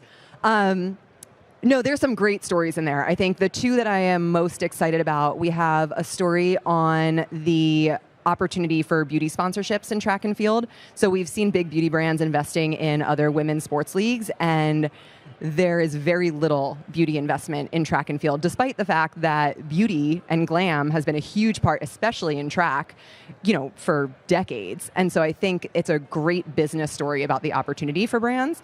And then we have another story that is written by Erin Strout, one of the great running journalists out there right now, on sex testing at the elite level, and why returning to this practice sets a negative precedent, and how it could be bad for the sport, even though we're now participating in it. But both of those stories are so well reported, and I think we did a really good job visually in bringing those stories to life. So I would say out of issue 2, those are my top 2. But there's also there's a lot of other really close contenders. So I think Aaron has another question, but could you hold up, or at least past me, and maybe they can kind of zoom in on this. I got 2 here, so I feel like we need to. We've been talking about this magazine and how different it is, but definitely this is a vibe. Like, this is what made you like. This is like a perfect picture to start off issue 1. But what made you pick this picture? And then, I just want to make sure that people see, like, this isn't just a normal magazine. This is something you put on the coffee table. Yeah. So I'll answer your second question first. I think this is meant to be a collector's item. It's something that you hold on to. You don't throw this out. Hopefully these stories are timeless. You can revisit them. You can share them with other people when they come to your house. It stays on display. That was always the intention. It's more like a book, honestly. It's 140 pages. The quality is really premium. We wanted this to be something that you are like proud to display in your home. It says something about who you are and what you support within the running community. And when it comes to that picture for issue 1, that was shot by Sarah Truitt at Grand Slam Track in Philadelphia. A woman, sweet. A woman. We're very committed to elevating female photographers in running as well. There are not as many of them, so it's hard. But as we build this, we want to kind of uplift that side of the community as well. But we chose this picture because as soon as I saw it, I was like, man, this just really captures what I want people to feel when they get this issue in their mailbox. I think the fact that it's two women at the top of their sport celebrating each other, it just like the excitement is really palpable. And so again, I hope that's what you feel when you get it in the mailbox. Yeah. Yeah, and you can't go wrong with Melissa Jefferson and TT Terry. You can't go, can't go wrong with them. Just like two incredible women. There's no way, and there's no way you knew that Melissa Jefferson was about to go like nuclear after this. Like, I did not know that, and like, I really wish that I could get a copy to her because I think it is such a. She's absolutely watching this. I mean, Melissa, come get a copy. ASAP. I have one with your name on it. I would love to give it to you. No, I think the emotions in this picture really capture what we felt in creating this and what we want the reader to feel. That said, our second issue is a very different cover. It's also a very relatable feeling, but I think it's less of that celebratory and more of that like grit and determination. My goal with the photos in this magazine is I want them to capture the rawness and the realness of women's running. It's not just like women smiling as they run. It's real women experiencing the sport, whether that's a true high like this or that feeling when you're passed out on a track after a hard workout and you're like, oh my God, I think I might die. So if people want to subscribe, if people want this in their, if they want they want issue 2 in their mailbox as soon as it ships, how can they do that? So sign up immediately, subscribe immediately on Instagram or our website, runnermag.com. We are closing subscriptions for issue 2 very shortly. That doesn't mean you can't get it. It just means if you want it in your mailbox as soon as we ship, that's the best way to get it as quickly as possible. You can obviously buy back issues and individual copies. We are almost sold out of issue 1, which is wild. I think we have like 100 copies left. So if you're interested, get online today. Order it. I'll ship it out next week. I know you came up here with 2 copies, but I'm not really sure what happened to that other one. I think it. Tommy, are you telling me you haven't subscribed yet? I mean, I'm just saying, like, I have one right. Yeah. I have this one. I was yours. waiting for It's a this gift. moment. I wanted to do this in person. I didn't want to, I wanted to be like, I wanted to hold it and hold it here. How do you feel about it? I feel really great about it. Yeah. Like, it's no, because Gary's been talking about it for a minute, so it's like I know he was Gary like- subscribed. But no, I really this feels amazing. Like I love the, like everything about it. I love that there's that to think that there's been women journalists that have been submitting stories that they cared about that maybe didn't fit what the magazine wanted to do or wanted it to be tweaked and certain things needed to be changed. And I love that this is a place where that can happen at a really high level. And I'm really proud to have known you this whole time and see like this big shift, because it's probably very scary to go from what you've been doing this whole time to like putting yourself on the other side of it, where it's all all the chips are on the table, really, because you can't do this and the other. So yeah, I'm really happy for you, and I can't wait to see what's next. Yeah. Thank you. Yes, congratulations. Thank you so much. Excellent work. Yeah. Congrats. I'm so glad that I was able to be here today. Thank you guys for supporting it. Really appreciate it. Well, thank you so much, Ashley. Tommy, that's yours now. No, we're just gonna keep it here. Then. It's yours. Well, yeah, there we go. We'll set it up and we'll make sure like it can be seen. Yeah, forever. put it in the prime real estate there. Prime real estate area. But thank you so much, Ashley. Amazing. Thank you, congrats guys. and good luck. Good to see you. Thank you. Thank you. All right, cool. Yeah, no, that's dope. Yeah. That's dope. I don't want to go, 3 of my favorite things: art, storytelling, women's sports. Women's sports, okay. I'm like, okay, where are we going? But no, honestly, not to be like too like hokey or whatever, but like as a dad to a girl, yeah, to a young woman, it's like really cool to see, like, just the magazine in general. Like I could just pass the magazine, like, look at this. Like it's just another level, another way. That's one thing about like as we've gotten into running. Like when you first started running, we didn't think that this was an option for us to be sitting here doing this. So like it's cool to just to see more levels and deeper meaning that people can find in like life in general. But then that something like powerful like this came from someone that just likes running, then likes to write about running, and then all of a sudden has this thing where someone else can hold and be truly inspired is really cool. Yeah, the transformational nature of running. Transformational. Yeah, blah, blah, blah, blah, blah. All right. So next up, we have Brooks. We have Chris Myers and Scott Jurek. Please come on stage, guys. Chris Myers recently did something very cool that we'll talk about, and then Scott Jurek has done a lot of cool things that we will also talk about. Scott, come sit in the middle. Don't be scared. You know, it's all right, man. All right. You won't bite? No. Aaron will, though. But, yeah, thank you guys for being on the show. We have Brooks Trail Runners right now. One of you have been doing it for a long time. The other one has been doing it for a long time as well, but just a little more recently just crushed on the world stage. He's just a baby. Just a baby. Yeah. So, Scott, let's start with Scott. We'll start with Scott. So, Scott, you've been with Brooks for 21 years? I know. I'm like, you're dating me now. I'm ancient. Okay, so 21 years. And are you just like, you have to be like wildly excited to see like how far Brooks has come, one as a running shoe brand, but then also in the trail space that you like, that's your thing is trail. Yeah, the reason I came on and basically was brought on by Brooks was to essentially design the best trail shoe, the Cascadia, back in the day. That was 2004, and they had a trail shoe. It was like not doing great, wasn't exactly what trail runners wanted. And so I've seen like the full transformation of a brand, of a sport. And yeah, it's exciting times. Like we've seen a lot. I've seen a lot. Brooks has evolved with the sport, and we're doing amazing things. And it's fun to see something like go from the original Cascadia to now the Cascadia Elite. Right. And then Chris, I mean, you are a little newer to the Brooks scene. How long have you been with Brooks? 1 year. So I think Scott's been with Brooks for the majority of my life. How old are you? 29. 29. Okay. Wow. Yeah. All right. Yeah. 8 years. So yeah, that is a little dated there. But so Chris, I mean, it's no secret. You know, second place at Western States this year. How are you feeling about this? I'm ready for some off season. Off season. Pretty okay. tired. Yeah.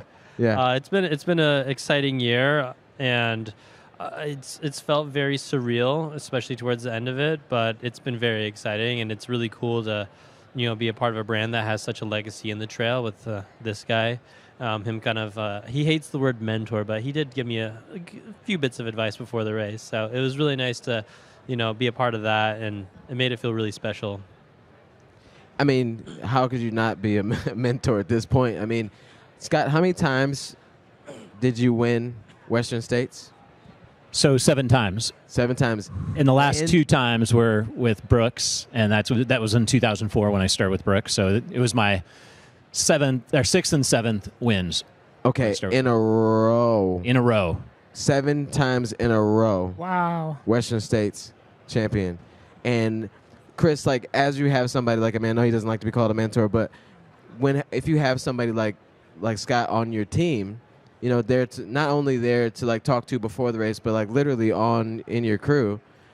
How does that like feel? Like, is it another level of like just security to know that somebody that's really done it many different times kind of can give you some advice, and even when you're going through it at mile whatever, can drop some words of encouragement? Yeah, well, I think the large amount of time that me and Scott talked about this was actually on the shakeout the day before the race.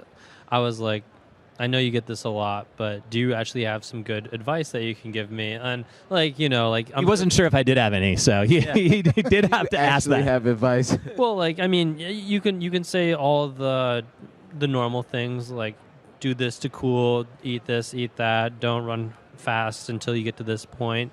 But, you had some good things to say. You were just like when it's happening, like, go for it. And I was like, I'll try. He's like, stop saying I'll try and just do it. So it was really, I don't really need a lot of encouragement during the race, but just getting in the right headspace before was really nice. And then just having his winning time dangling out there and wanting to beat that was also good motivation. So, Scott, you've been a part of the sport for so long, and as of recent, we've seen the explosion of trail. If you just walk around the floor, you'll see pretty much every brand has a trail shoe at this point.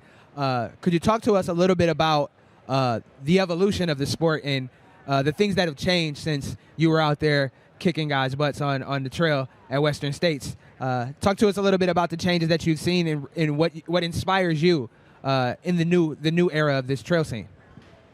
Yeah, I think when I got into the sport, it was a hot thing to speak, like sort of, but it wasn't as big as it is now. But we were doing our thing, and a lot of times it didn't matter. Like, were brands getting more into it? Like, there's a few players in the game for the most part, but I guess the biggest issue is a lot of them didn't really think that they needed to be into the space. Trail running was considered something like, oh, a bunch of crazy folk do that up in the mountains, in the woods, doing their thing. Not really wrong, though. No, I mean, they weren't really wrong, but I think once they saw more participants, more interest, more hype, things like Born to Run, the minimalism movement, just things that shook up the running shoe industry in general.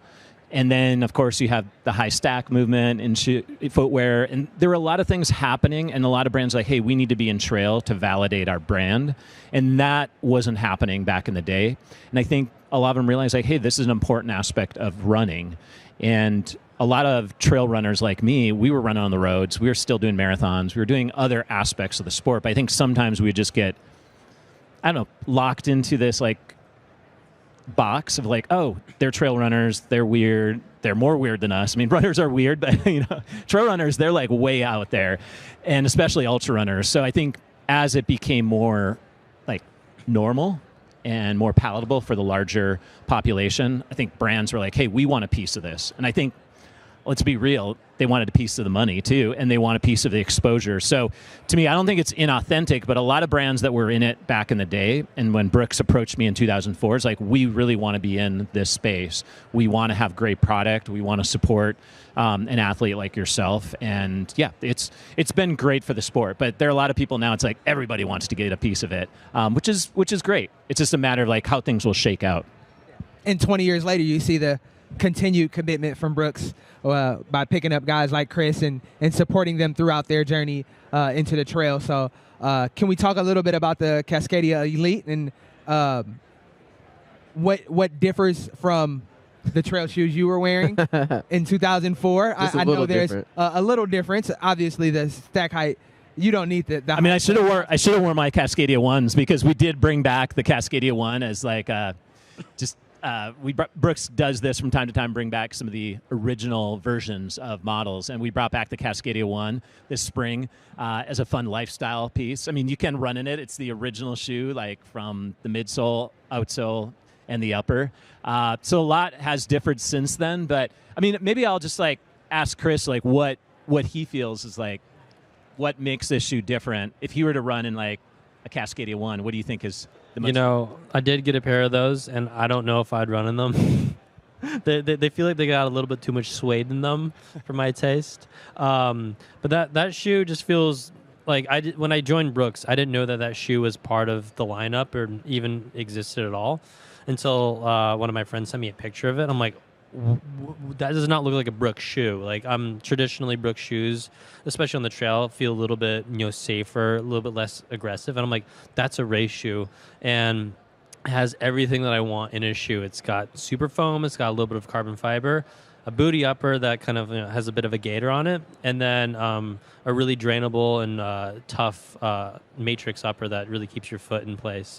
Basically, it's tough, it's light, and it sticks to rocks. Yeah, and the rubber on there, in previous shoes, I'd never thought I would aim for wet rocks as my anchor point, but with that rubber, you can stick to pretty much anything. So it was really exciting to be surprised by such like a perfect shoe for me. And I immediately, they didn't have my size yet. I grabbed a pair that was a half size too small, and then I raced in it the next day. And I was lucky enough to win my race. But I don't know. That just goes to show my level of confidence in the shoe, that I would choose a shoe that didn't fit and then race in it.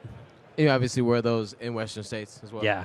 Yeah, because they looked a bit more brown. Almost everything you mentioned about like the pluses of that shoe plays out in Western States. Water, obviously, you got to go through a little river.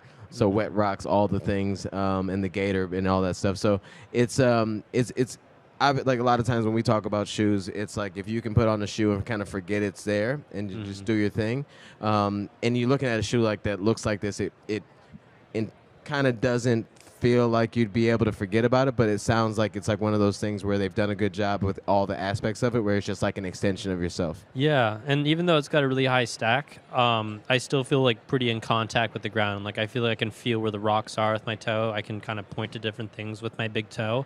I've had some shoes in the past that felt like I'm a bit isolated from the ground.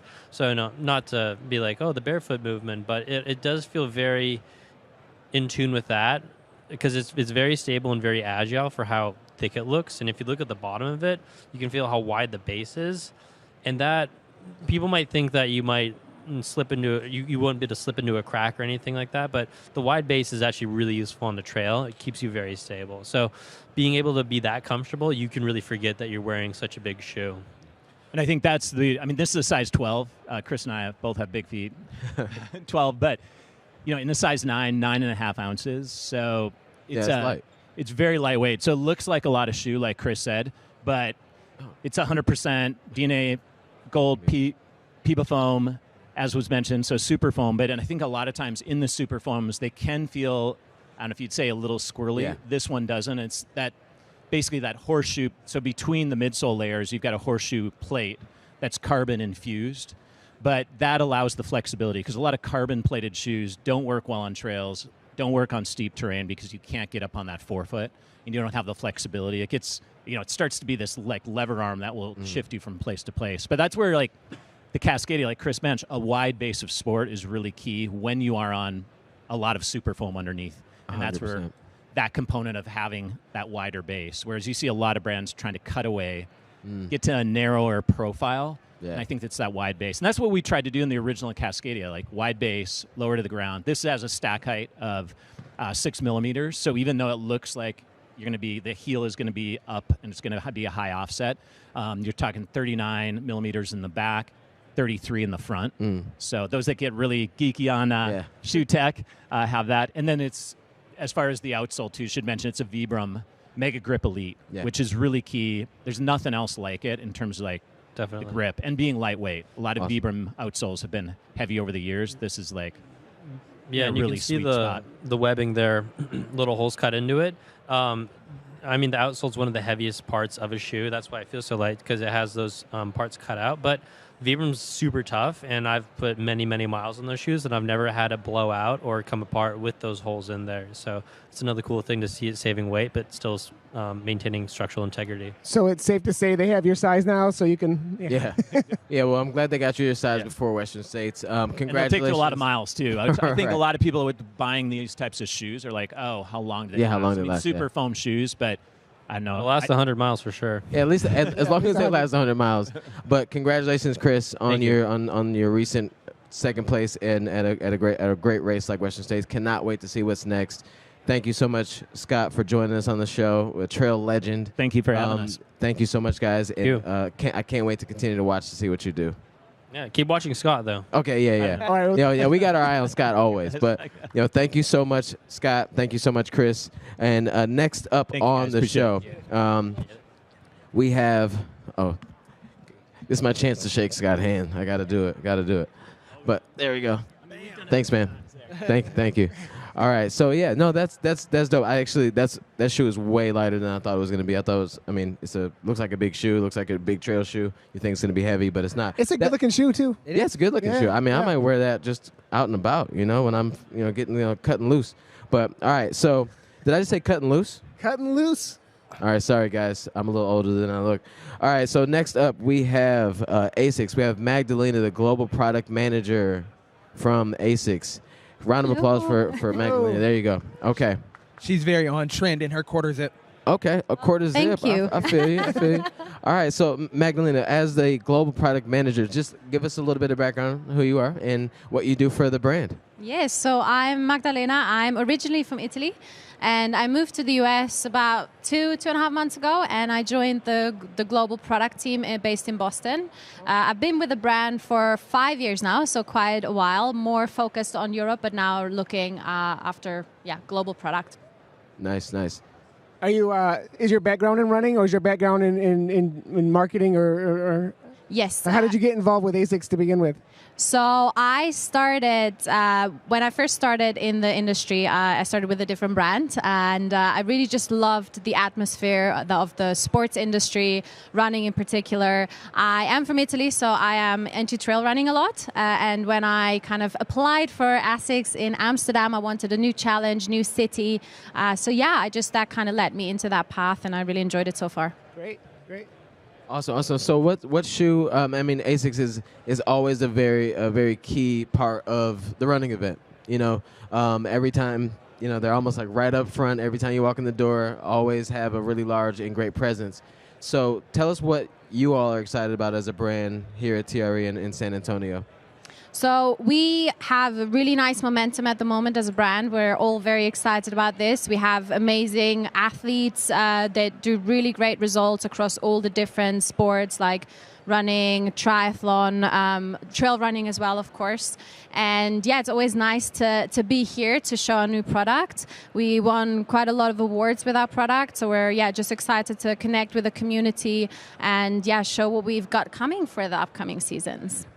Sweet. So tell us about the shoe you have in your hand. It's looking nice, but tell us a little bit about what we have here. Yes, so this is the new Gel Nimbus 28.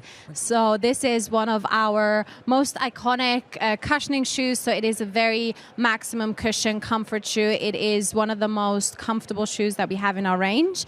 We're very excited to have this update. It's been around for a very long time, so 28 years pretty much. And what we wanted to focus on with this one is really kind of staying true to the comfort of the shoe, but just enhancing the performance even more and shedding weight. So with this update, we actually managed to carve off around 24 grams of total weight. So we're well under 300 grams now, 281 to be precise in a US 9. And how we do that is via a few routes. So the first one that is quite a big visual update is the outsole. So you see here we have, we keep our hybrid ASICS grip technology. So it's very tacky, very good traction, and it's also has very high durability as well. Mm-hmm. And we place it more strategically on the outsole. So that helps us to kind of save weight, but then still have a really nice, smooth traction ride. If you look at the shoe from like a side angle here, we are trying to make it visually a little bit more sleek. So we're losing a little bit of that heel bulk here, making it, just a little bit more sleek, especially in that area, which also helps us to shave off some weight. And then the upper is completely new as well. So it's an engineered knit upper material, very luxurious, soft to the touch, very comfortable on the foot. And of course, we keep our really nice stretchy tongue that a lot of runners have come to love on the Nimbus. I mean, how do you, it's got to be difficult to for a shoe like Nimbus that's obviously been a lot of different iterations in. People are in love with it. People have become used to what it is. While you're trying to push innovation forward and change things and get lighter, cut weight, and change the shape a little bit, but how do you all have those conversations of how to push forward, but then also keep true to what like the Nimbus is? So we obviously have a very big range. So one of the focuses we have is to keep a very clear differentiation between our own range. So for example, this sits in our cushioning. So we really want to achieve that nice initial stepping comfort. And then we want to keep it very differentiated to other models like in the Blast silo, for example. And then everything that we do is always tested very intensely with consumers. So they really help us to guide the direction of where we want to go. And they ultimately kind of give us verify and validate the approach that we have. So for the Nimbus, that was one of the key points, also why we stuck with FF Blast Plus, because this really gives us this nice initial step in comfort in combination with the Pure Gel, and then kind of fits into our hierarchy of our categories. With the Nimbus coming out, what else can we look forward to? Maybe here at TRE or in 2026 from ASICS? Yeah, there's a lot of newness coming. We don't want to share too much just yet, but what we want to do in 2026 is kind of drive the momentum of the brand forward with really innovative product launches throughout the whole entire year. But we also want to bring brand and product closer together as well. So keep talking about ASICS as the brand, staying very consistent in our approach, in our sound mind, sound body philosophy. You also see that through our brand campaigns that we're launching, or the recent one that we've launched around World Mental Health Day as well. Yep. So you will see more of that coming, and then combined with really great innovative product launches. Great. And we're here at TRE, where there are many retailers, many brick and mortar shoe stores. How does the feedback of the community affect the way that you guys design and the ideas that you put into future shoes? Massively. Also, while we're here, we meet with key retailers. We kind of try to get really close to their markets. We are based in Boston, yes, but we have, of course, all of our regional teams that are close with all the accounts. But then when we get to events like this, we try to meet up in person to really understand the markets. We try to travel to the markets where we can to just get an understanding of our own, because that does really help and influence product direction. Also, as we kind of go through the development stages of each of the products as well. So they massively, massively influence, yeah, for sure. I mean, and over the last few years, the last 4 or 5 years, it feels like we've just seen ASICS move through growth really well in the communities, and you see more and more ASICS on feet in run clubs, and then obviously then in turn on race day, which just means to everyone that it's just a trusted brand, from whether you're slipping in for an everyday trainer or to those middle paces where you're kind of pushing, doing workouts, and then obviously also on race day. How do you go about making sure that there's that seamless line that connects each version of what ASICS offers for the different categories?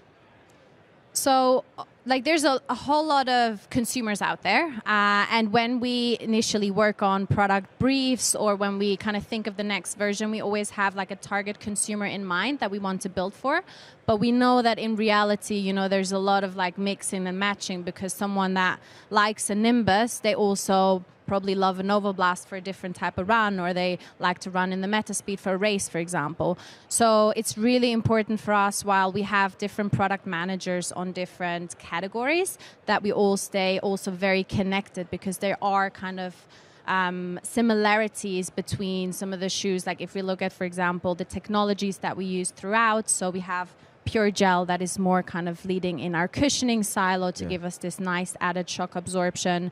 When we then go into the Blast series, this is then more this energetic, bouncy feel. So we use different type of foams to really create differentiation. And then also when we look on the trail side, we have some great innovation coming as well. And we need to make sure that it makes sense for the product and kind of where it sits and what usage is it for.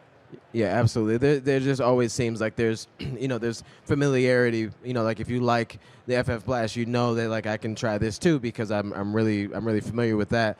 So I think ASICS has always just done a good job at tying things in to make it easier for the consumer to understand, or that runner to understand what experience and feel they're going to get out of each model based on the foundation of each shoe. But thank you so much, Magdalena, for joining us. It was a pleasure to have ASICS on the show. Good luck the rest of this, today and tomorrow, and we'll definitely stop by the booth to check out to see what you guys got going on. Thanks for having me. Thank you. Thank you. Thank you so much. Thank you. No, ASICS has been really just crushing it for the last several years, obviously, but it just seems like there's, like I said, there's just more and more market share, I guess, on feet. Yeah, and I just love the fact that no matter who you talk to at ASICS, at some point they're going to return to the ethos of sound mind, sound body. That's right. That's their North Star. That's what drives the brand, and I can appreciate that. 100%. All right, so next up, we have Brooke Lord from Hoka. Brooke Lord is the Vice President and General Manager of Hoka. Thank you so much for joining us, Brooke. And can you just give us a look to see what shoe you got there? It just looks. This is the Mach 7. It comes out spring 26. So if you're looking for another shoe outside of Bondi and Clifton as a daily trainer, this is it. I'm sorry, I had to jump. I've been seeing you sitting there. I'm like, what is this shoe she has? The colorway is great. But honestly, Brooke, if you could just kind of, we'll start. I jumped in there a little too quick there. No Sorry about worries. that. But let's talk about about what you do at Brooks and I'm sorry, Brooke. So what you do at Hoka? We've been on stage trying to too mess long. with you, right? Yeah. So I'm the general manager of Hoka for North America. So that's over U.S. and Canada. So I lead all the functions. Awesome. Yeah. So you're the reason for the season.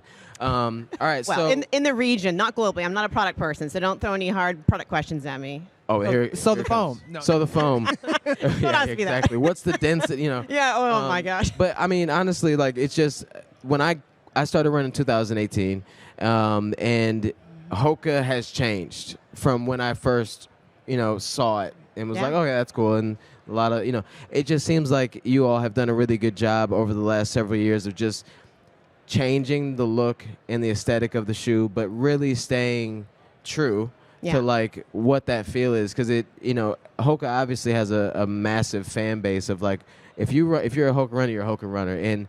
But in order for the brand to continue to kind of push forward and kind of go with those different looks and the aesthetic, Hoka's just done a really great job of figuring that out and keeping that customer, though. Yeah, and I think it kind of stems a little bit from the founding story. So I don't know if you guys know this, or maybe you do. Yes, we interviewed him last year. Yeah. You guys interviewed, was it Nico or Jean-Luc? Yeah, no, Nico. Yeah, so for those of you who aren't familiar, Hoka started actually as a trail run brand. It was started by two trail runners that wanted to create the sensation of flying down mountains. And they combined, they brought a lot of innovation at a time when it was all around the barefoot kind of trend. They brought the max cushioning, performance. It had to perform because they were athletes. And I think unparalleled comfort. And I think those three principles are what, influence and inform not only our trail run line, but our broader line, and we've stayed true to it. And I think that's part of the recipe for success. Yeah, that's one thing I can say about a Hoka shoe. No matter which shoe you put on, no matter which model, you can kind of rely on the fact that you're going to get an experience that feels very unique to Hoka. Yes. So that's something I always appreciated about the brand.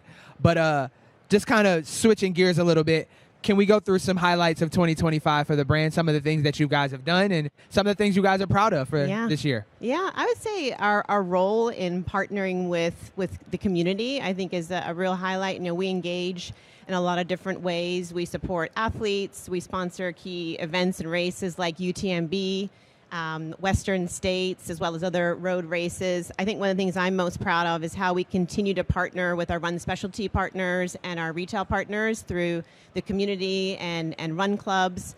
I think also organizations like, where we are today, TRE, and organizations like RIDC that are, focused on bringing more equity to the running industry. So I think that's something that I'm personally proud of is our role in being authentic, consistent, and meaningful in our community partnerships. And to have had going from a trail, the company started as a trail company, but as of late, we're seeing Hoka on the road scene, competing at a really, really high level at major marathons. Yeah. Can you talk about that transition and talk about Chicago a little bit and what that meant to the it was such a huge moment for us as a brand. So, those same principles that our founders, thought about innovation, performance, that, comfort. Obviously, we apply that to the entire line, and we think about that through the lens of running. And obviously, we have a lot of consumers that are engaging with us through the lens of running, even though we started as a trail brand. And that moment in Chicago was pretty incredible for us, obviously. So we're really, really proud of that and Alex winning, or coming third, I should say. Yeah. So just a shout out, for Alex Masai came third place at the Chicago Marathon. And that's huge. That's huge, especially at a race like Chicago. Yeah.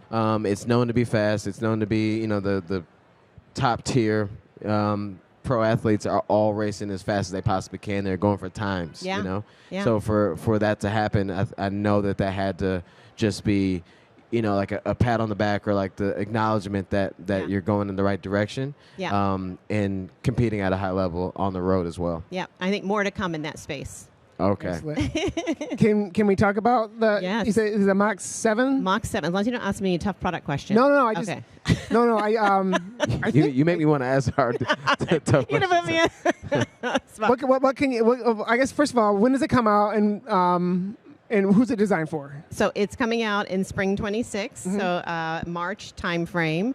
And I think, going back to the step-in comfort, the first thing you notice is how comfortable it is. The update, we've brought in some more breathability in the upper and a little bit more durability in the outsole. And I think when I put this shoe on, I'm always really surprised by how lightweight it is. I mean, if you want to feel it, it's really, really lightweight.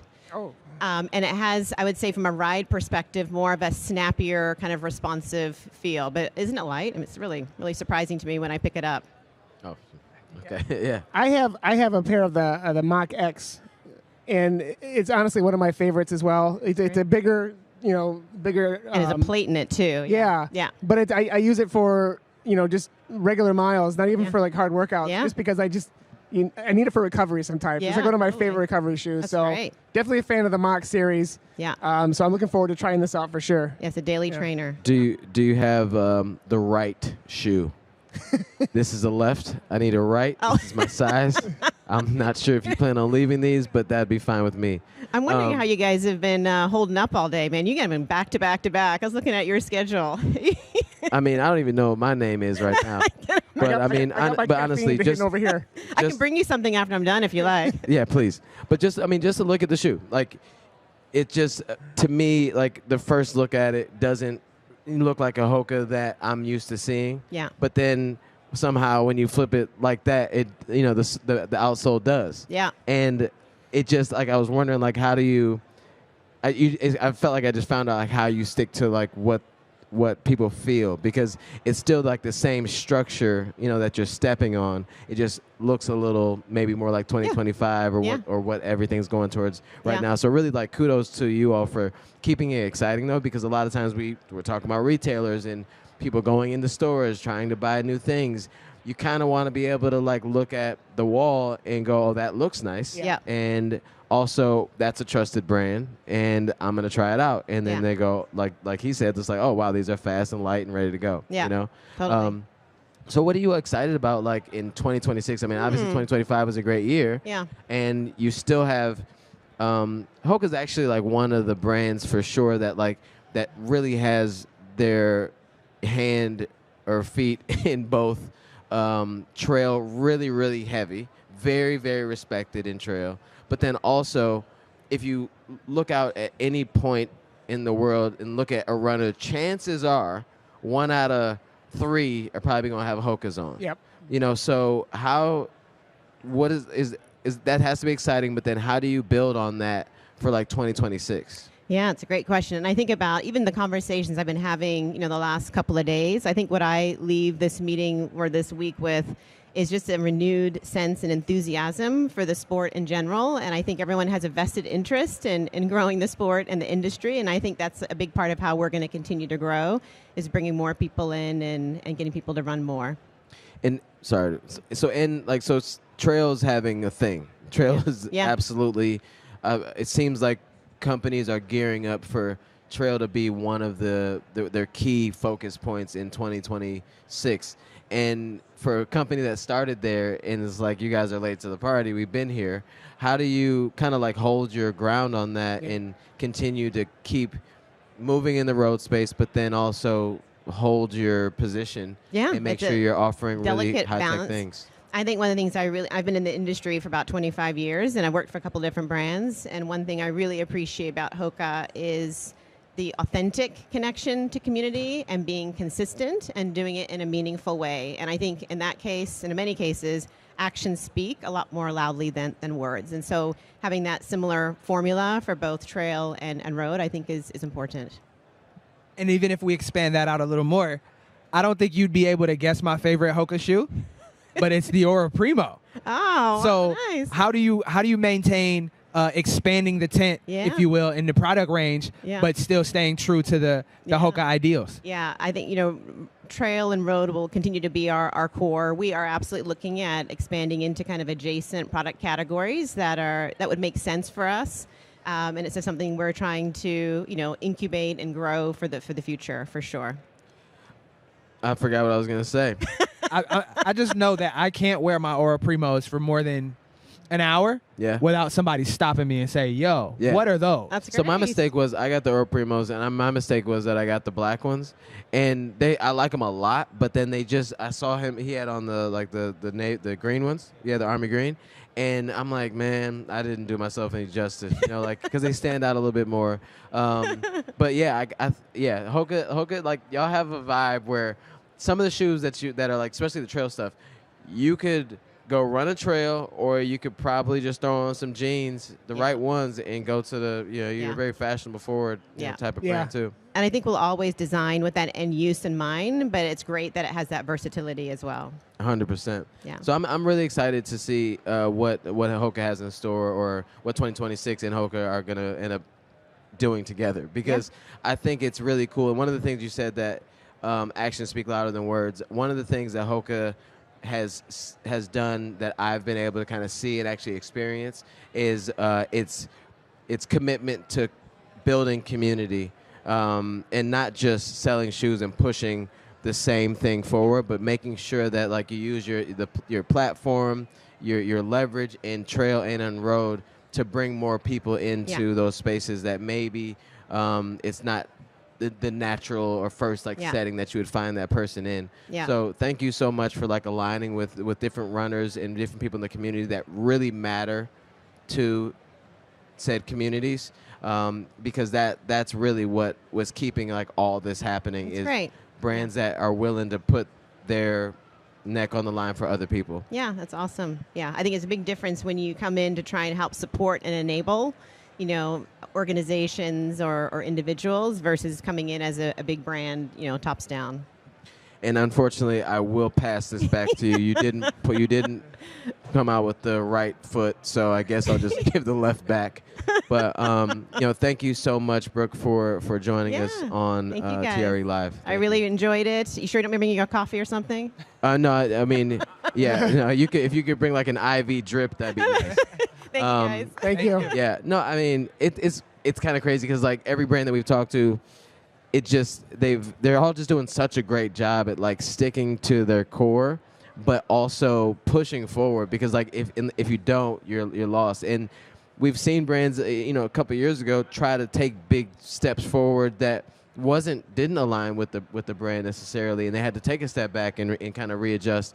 So for them to be able, all of them seem to be doing that in 2025, 26, is like taking those steps forward, but like sticking true to like what the customer really kind of wants.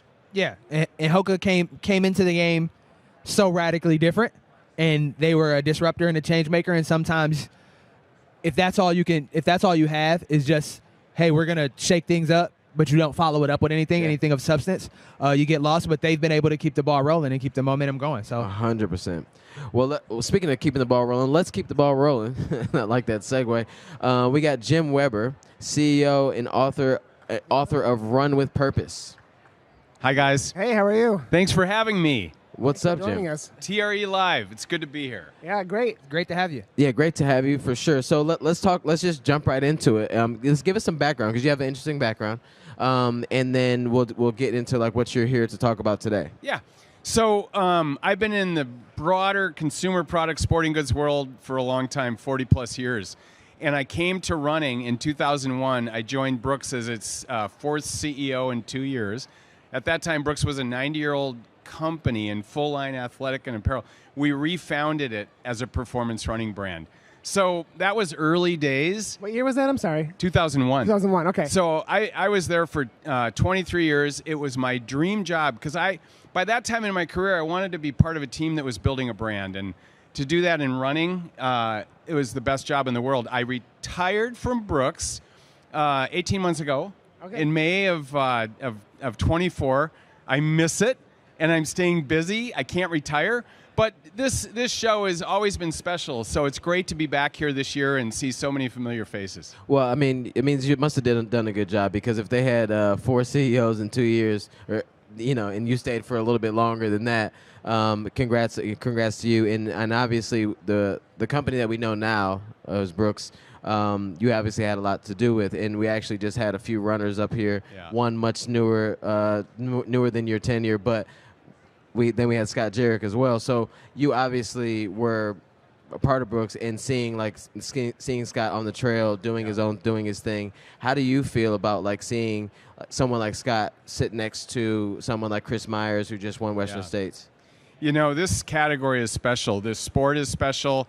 It goes so broad from trail to road to the track, of course, and then it's so many people investing in themselves, in their health and wellness and fitness. So the journey in this sport, in this industry, has just been so fun to watch because it's broadening. It's broadening all the time. And that is so compelling because it feeds people in their lives in different ways.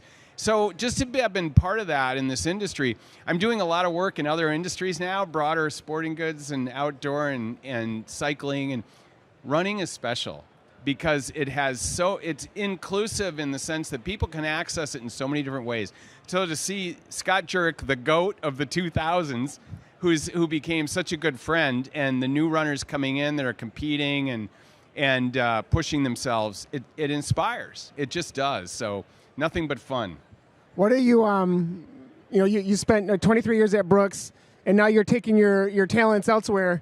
How are you applying what you were able to accomplish at Brooks out into your other ventures, and then coming back home to TRE into the area? How does that kind of come full circle a little bit for you? So, I think I'm in my mid 60s, and I knew I would never retire in a traditional sense. And, I think I enjoy what I do. I love solving puzzles. I love working with people, helping them solve for brand, customer, product market fit, channel, helping them solve for, scaling growth, culture, becoming a better leader. That's been a journey for me. I think I'm a better leader today than I was 5 years ago, 10 years ago, 20.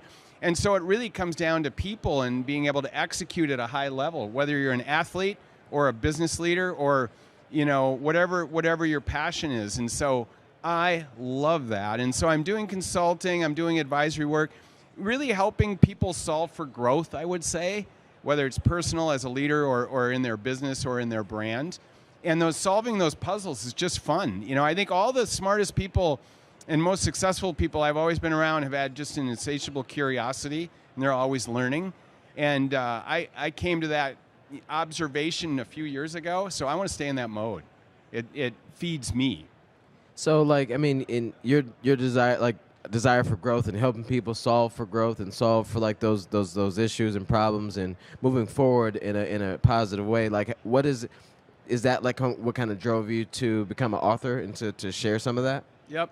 I think Brooks is such a unique story because in broader performance and enthusiast sporting goods products, if you get the elite athlete or the enthusiast or the person that's really a frequent, avid person in that sport, sometimes your brand can get a cachet and you grow and you have success, and then brands tend to broaden and they maybe go mass.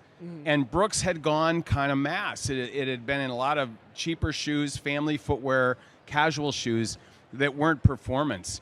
So it's a unique story because we took a 90-year-old brand that was number 9 or 10 at everything, and we brought it back to leadership with performance product. That's fun. I'm just super proud of that. It was built over 2 decades. But I think that story, it was a David and Goliath story. It was a niche brand story. It was a culture, purpose-driven brand story. And in the end, it's all about people because you have to execute well, right? You just have to execute everything around the brand and the business at a really high level. So that's a story that's fun to tell. And we all navigated the COVID and barefoot phenomenon and all the things that have happened, the disruptions over the years. The truth is, because we navigated that with good focus on the customer, we came out stronger. And so getting through challenging times and disruption is something we're all dealing with. Yeah. And we learned a lot going through those, and that's where most of the learning was. Yeah. So those stories are really relevant to people that are struggling with challenges in their business. And so, there's a lot of opportunity to help people navigate those challenging times, and that's part of the story. That's the main reason I wrote the book. And I was encouraged, too, by Berkshire Hathaway owns Brooks. Warren Buffett said to me at the end of a meeting, Brooks is a great story. You should write a book. And it is. It's a great challenger brand business story. No, Warren that's Buffett excellent. told me to write a book one time, and I haven't done it yet, so maybe it's a... When Warren Buffett tells you to write a book, Yeah. you write a book. Grab the weekends. Yeah. I did it on the weekends. Yeah. So you're talking about navigating trying times in the space and solving for growth. Yep.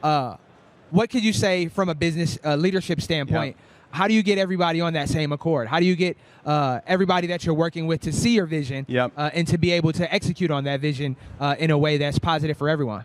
You know, I think when you're in difficult times and there's ambiguity and uncertainty and you don't know what you should do, I think the key thing I tell a lot of new leaders is that you have to know the right questions. And usually they evolve around the customer and where the customer is moving. Because if you can win with the customer, you can get to the other side. But you have to know the right questions. You don't have to know all the answers all the time. In fact, if you're humble and curious, you're engaging your team on those questions. Oftentimes, when I started my career, I thought, what does the leader do? The leader has to have all the answers. That's just not true. But you do have to have the questions and kind of work them and navigate them and solve. So I think that mode and that process of working with your team in a collaborative way, it's really empowering. And then you're solving it together. So I think that's something I've learned a lot. Many times the problems were too big. I wasn't smart enough to solve them. So you work it as a team. And for leaders, I think that's just great advice. At the end of the day, you got to come up with an answer. Yeah. But if you do the homework well and you're seeing the customer well, you'll be fine.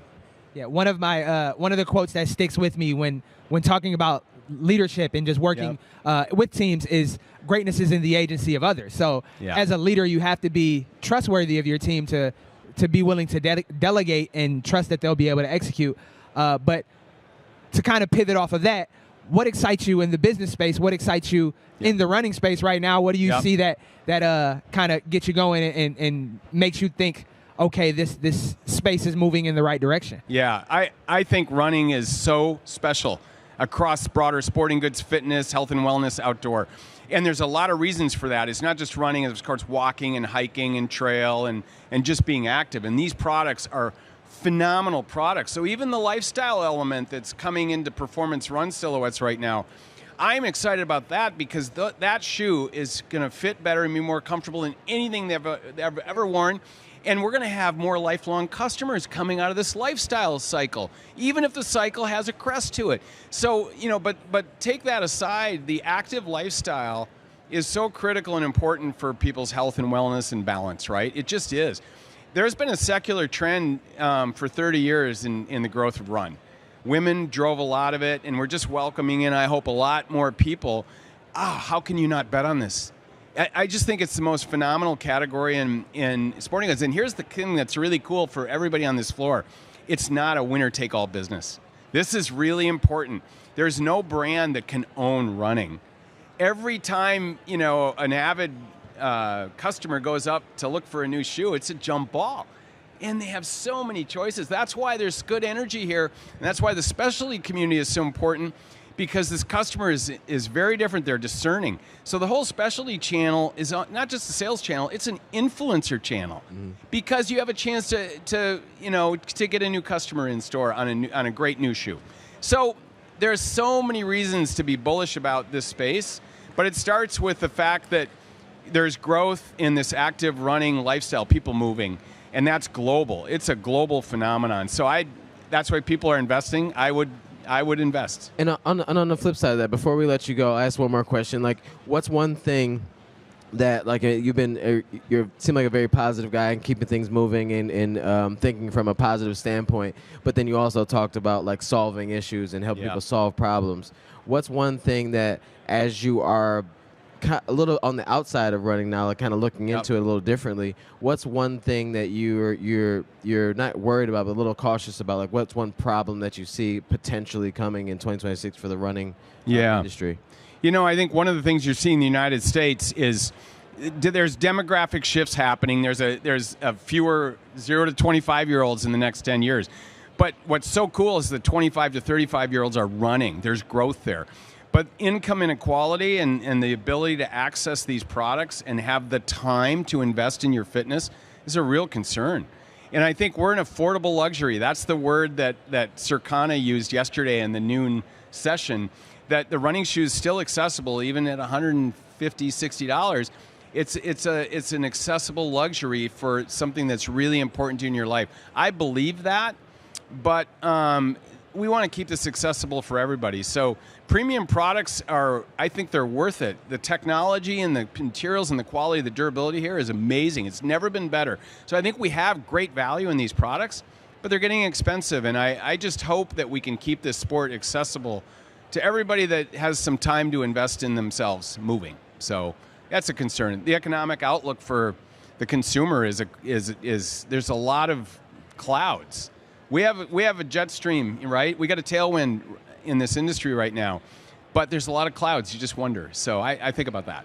No, that's wonderful insight, and it just kind of shows why Brooks is, why it did well under your leadership. Just because the thought wasn't necessarily from a product standpoint. It was, really more so about the community and thinking with the customer, truly with the customer in mind. So we really appreciate your time. Yeah, thank you so much for joining us, Jim. I appreciate it. It's fun to chat. Pleasure to meet you. Thank you.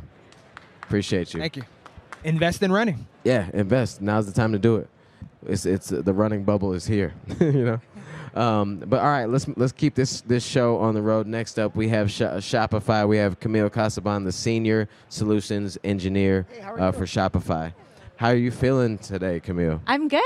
How are you guys? Doing great. We're doing great. We just hanging in there. just hanging in there, sitting here talking to wonderful people. Yeah. Awesome. But yeah, let's just Shopify. Okay. Yeah. We are all fairly familiar with Shopify, but just give us a background of what Shopify is, and then ultimately how that fits into this space, the running event. Yeah, so we're a commerce platform. You probably know us from our e-commerce, but now we're also one of the fastest growing point of sale systems as well, and we really focus on this idea of unified commerce. So that's bringing sales channels together, allowing brands to sell across different mediums, so that's online, that's in-store, and really bringing those experiences together for not only themselves as brands to be able to control their businesses, but then also for customers and being able to reach out to as many customers as they can, no matter where they are. Awesome. And then, so I guess let's just break it down a little bit more. If there's people watching this there's going to be some retailers that didn't make it to TRE, or they're up in their rooms just chilling right now, or they're runners and consumers at home. Yeah.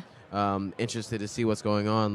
What does that mean to that retailer? What does that mean to that customer? Yeah, so for the retailers, so like I mentioned, the sales channels, right? So you can sell online, traditionally sell in store, so you can reach customers that are in person, looking to shop in person. It's really important for, I feel like, the running community, because so much of it is obviously physical, tangible, right? You can shop online for sure. I know I myself am an online browser. I like to do my research before I make a purchase, but then at the end of the day, if I'm making an investment into something, especially something like sneakers, for example, you want to be able to go in store and try it on and kind of get a better understanding of the product, talk to the staff from the brands. So that allows kind of that ecosystem happening between brand and customer, and really kind of unifying those experiences together.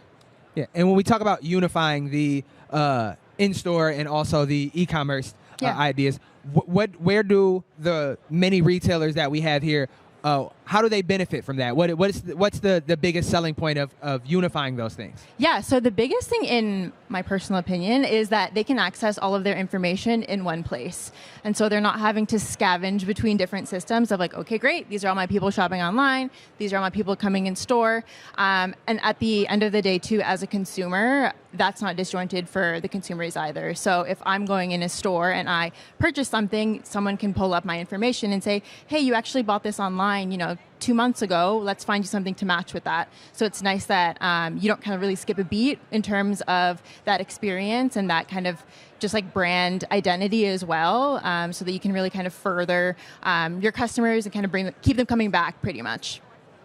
It sounds like streamlining the experience is exactly. Yeah, exactly. Just making it as easy as possible, honestly. Like, I think that's also something worth mentioning is our point of sale system. So that's the in-person aspect was really built for end users. So for store staff, like they should be focusing on educating customers on running gear or something like that, right? They shouldn't be focusing on fiddling with a system, like pressing buttons. I know when I worked retail, I was like basically a coder at that point. You're like just finessing kind of just to make a sale. Whereas now, it's super easy, right? All the information's at anybody's fingertips that has access to Shopify. It sounds like Shopify is really future forward in terms of their technology and their data collection and how they're working with the brick and mortars and consumers. What's next? Like, what do you see the future of Shopify in terms of kind of expansion and working with these companies to help guide to where they want to be with their customers or get their customers or where they want to be with them? Yeah. Well, it's also worth mentioning that I think there's like 100 exhibitors here right now that are already on Shopify, and we want to make that everybody.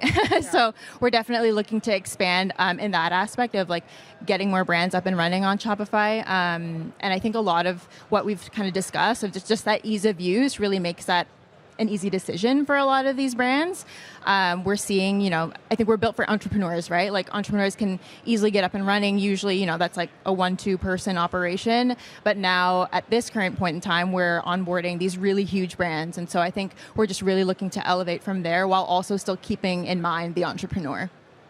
And some of the brands that you're talking about, if you don't mind, Yeah. Could you let us know some of the brands you guys are working with and some of the positive outcomes that they've seen? Yeah, since yeah. 20? Totally. I know they're here. Keen is a brand that we worked with, and so they got up and running their in-person operation, so they were already online with us. They got up and running, selling in person in just a matter of, honestly, I think it was just like under a month. We've got Gymshark, a really big brand who uses us for their online operations as well as selling worldwide at their different pop-up shops and exhibitions and installations and things like that. I was at one of them once in New York, and it was massive, really high volume. Allbirds uses us. Just to name a few. and so for like, obviously we have like the larger retail shops here present, but then there's all these different, one store, one door locations all over the country that are arguably like the backbone of some of their running communities. Yeah. A lot of the run clubs are, based there because it gives them a place to meet. Yeah. And it's just where everyone in the city knows to go to get trusted information about shoes. Yeah. But then there also may be a different mentality there that's like, oh no, like we're just a small shop and Shopify that's something different.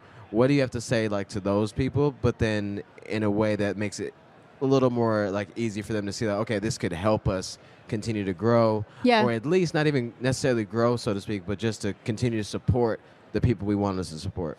Yeah, that's a really great question. I think, again, we're by entrepreneurs for entrepreneurs, and it's super easy to use. You don't need any coding experience or anything like that. We have a lot of pre-built tools that you can leverage. We're really big on AI, so there's those tools as well that you can leverage too to help you get up and running and also access information. You can go on and say, hey, I want to do this. How do I do that? And we can help you kind of get up and running in that sense. But it's just ultimately really easy to use, and at the end of the day, it can be plug and play depending on what you're looking for. And to your point with growth, I think that's also something that sometimes merchants get a little bit scared by, of like, oh, I don't know, I'm not a fortune teller, I don't know if I'm really going to grow. But we do make it really easy to grow. It makes it really easy and frictionless for customers to check out. It's almost too easy, I always joke, when you're on a website by Shopify and you hit that shop pay button and suddenly I have shoes at my doorstep. So that's also something I think that we like to highlight to merchants and to people who are considering Shopify, is that it'll just make everything easier. And so we all three of us, we were at one of the parties last night, one of the after our mixer situations, and out comes a mascot. I think their name was Shoppy. Yep. So it was cool to see Shoppy. Yeah. But how important is it to partner with an event like the running event and to bring an experience like bringing a mascot out and just really showing your presence at an event like that? How important is that to the company? Yeah, super important. Like kind of like to what you were saying, right? Like these smaller businesses that are, one store location that are really community based can get kind of scared off by vendors that are uplifting kind of huge kind of conglomerate brands. And so being able to do that, being able to kind of just show we're here to be with you guys and be here to kind of help support you is very important. And yeah, just adds kind of that nice element, right, to hang with a mascot. So is this your first? Shoppy here? Is this your first? Shoppy's not here right now, but yeah. Oh no! So he had to clock out. Yeah. It's so convenient that Shoppy's not here right now. So have you and Shoppy ever been in the same room at the same time? We have, yeah. I was here yesterday. Okay. I was here at the event. I've seen Shoppy I was trying once. to see if you were Shoppy. That was. Oh right. Oh gosh, no, we don't want to blow Shoppy's cover. So. Like can't unmask. Yeah, Shoppy. Batman and Bruce Wayne ain't ever been. Yeah. Either. Who knows? It'll always be a mystery. She disappears. Shoppy. Yeah. Appears. All right. So, but one, have you been to TRE before? I've not. So this is my first. Yeah. All right. So what do you think? Oh, this is amazing. This is awesome. I think I just love the community. And when you mentioned community, it just seems so at the forefront that, this is just kind of like what we do in here, uplifting other runners and things like that. And there are some brands that I never would have thought to see at a running specific event. And so now kind of gets the wheels turning of like, right, like it's, not just sunglasses. It's also, helping protect your eyes on a run, right? So things like that. Yeah. Yeah. And Shopify. Yeah. And Shopify. Because honestly, people wouldn't think that Shopify would be here. Not just because of like what's been, what we know TRE to be about, which is like shoes and gear and all these other things. But then you realize like the industry is supported by so many different companies and so many different for it all to just kind of make sense and come together for us as the runner and as the consumer, as the running community. There's so many different pieces to this that kind of keep everything going and make it easier for us to enjoy it without having to think too much or work too hard to get that shoe to pop up at our door. Exactly. Shopify kind of allows these brands to get the things that you need. So for runners, make it easier for them to get the gear that they need, get the education that they need for the products that they're looking to buy. Again, I'm an informed buyer. I like to make sure I'm doing my due diligence when making a purchase. So I think we have this functionality called Endless Aisle. So that's kind of allowing you to or a brand to sell across any channel that they'd want. So in person, if I don't have your shoe size right now, I can still get it to you no matter what.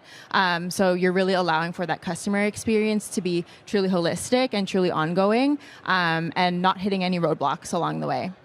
Yeah, and as a millennial who grew up same, on my first job being in retail, I think it's really cool that you said Shopify is easy to use and it allows more time for your salespeople to be salespeople, and your running experts to be running experts.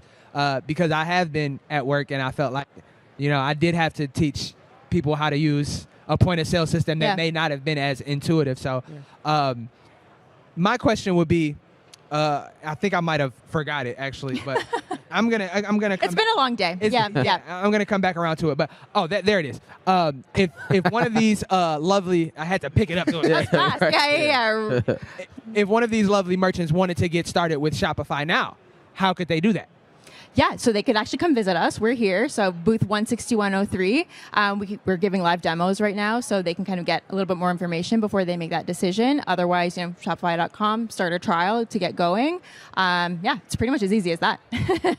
Yeah, I mean, so like, what is like? So now you are here, and what is like one of the questions that just seems to be kind of like recurring that you're just like maybe that even you're surprised by dealing with like business to business here at TRE? Like, what's one? Yeah. Of those? We've been getting a few brands come up to us just asking, how do I get started? I know this is a silly question, but like how? And that's not a silly question because everybody starts at that point. And so we've been kind of, guiding folks. This is the lay of the land. This is how you use certain aspects of the product, things like that. But yeah, ultimately it's just directing merchants on, signing up for that account, choosing a plan, getting going. There's no question too small ultimately. All right. What's the website then? Shopify.com/POS.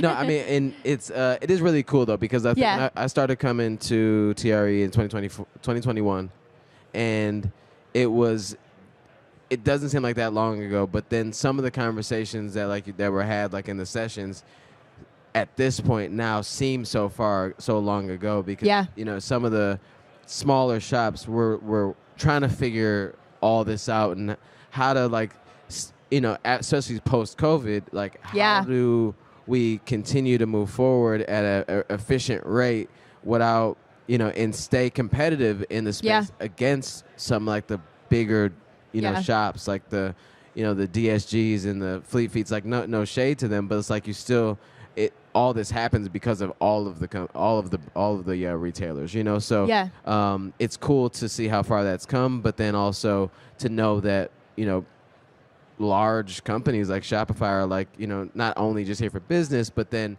making sure things are helpful to make sure that these community establishments can continue to move forward and grow and scale. Some of our features even kind of came to life because of the pandemic. So I think like our buy online, pick up in store functionality was something that was a result of, I can't go in store to shop, but I don't want to lose out on the sale. So, you can buy it online and then do that curbside pickup. A lot of those functionalities were from that. And as a result, realized, okay, a lot of businesses are like, oh my gosh, I'm not online. I need to scramble and kind of get an online store up and running. But then fast forward to now, these brands realize like, wow, I can actually have everything in one place and I don't have to worry about that ever again. I don't have to scramble to figure out, okay, am I selling online? Am I selling in store? It's really all in that one place.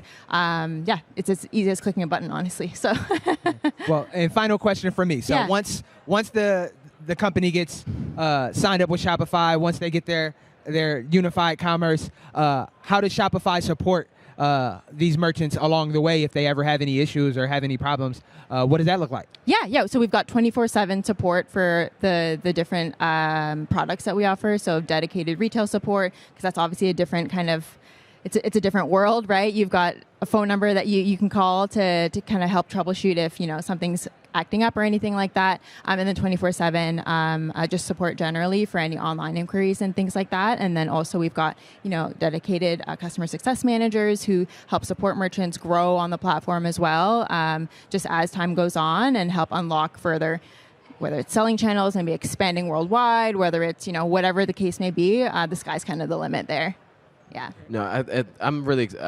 At first, when we first talked to you or Shopify a little bit ago, it was like I was kind of trying to piece it together. Like, how does this make sense? And and we've been here a few years, so we understand that like companies help companies do things for consumers. But it's really cool to like find a little bit more about what you all do and how it goes about. And then even when you said, like I'm online and I click to see what shoe I want, and then it shows up on my doorstep. My first thought was like, well, what about the retailer? But this is helping the retailer. It is the retailer. It is the retailer. Yeah. It's not a skip through. It's not, it's not direct to consumer. It's from brand to consumer. It's really those retailers base or website. Like you don't have to go in necessarily, because some of us know what shoe we want. We just want the new color. Yep. We want the next version. I know my size. I can just hit checkout and then I'm good. Yeah. and the ease of use is still there, but you can support who you care about, because if there's the local thing and I don't necessarily want to go in and do the whole thing, I don't want to, it doesn't feel right necessarily to jump on such and such.com and buy the shoe directly.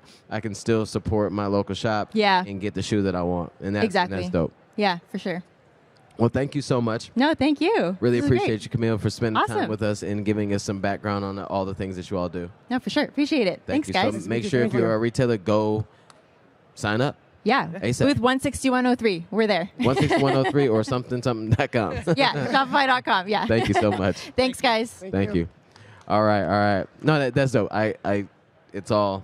I got it now. Yeah. One of the things that we didn't mention though is like when you're on a website and then you leave the website and you get an email like saying, "Hey, don't forget you were looking at this shoe."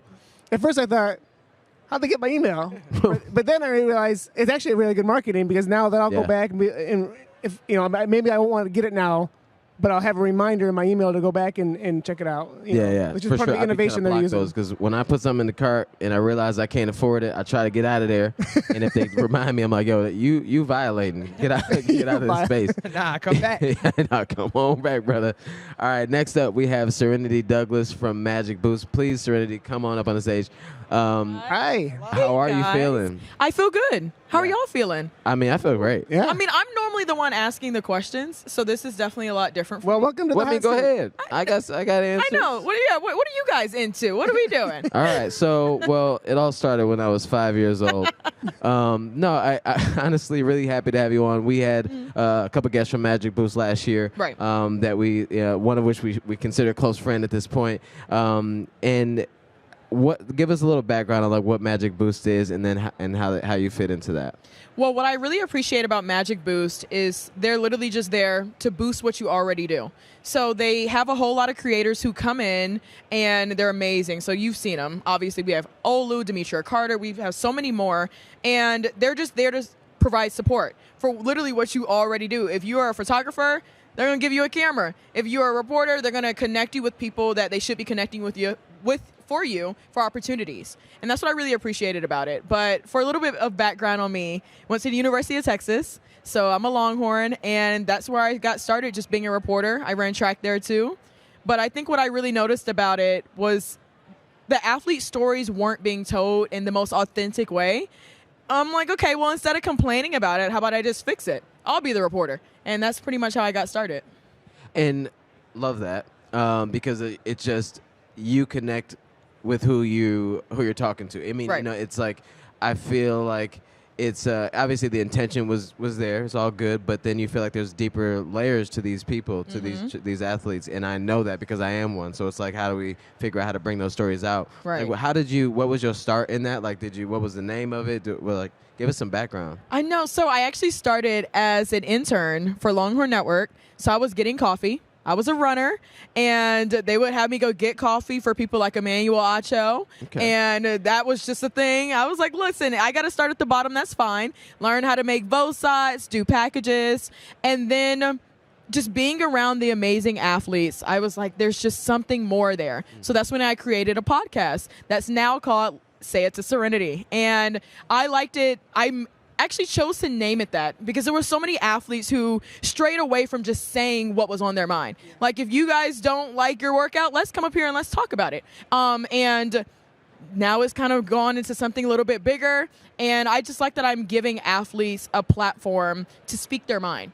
It doesn't always have to be polished. It doesn't always have to be poised. You can just say what's on your mind. And that has kind of taken off a little bit, but I also do a lot of freelance as well. Okay. Yeah. And as an athlete, you ran track at UT? Yeah. What was your event?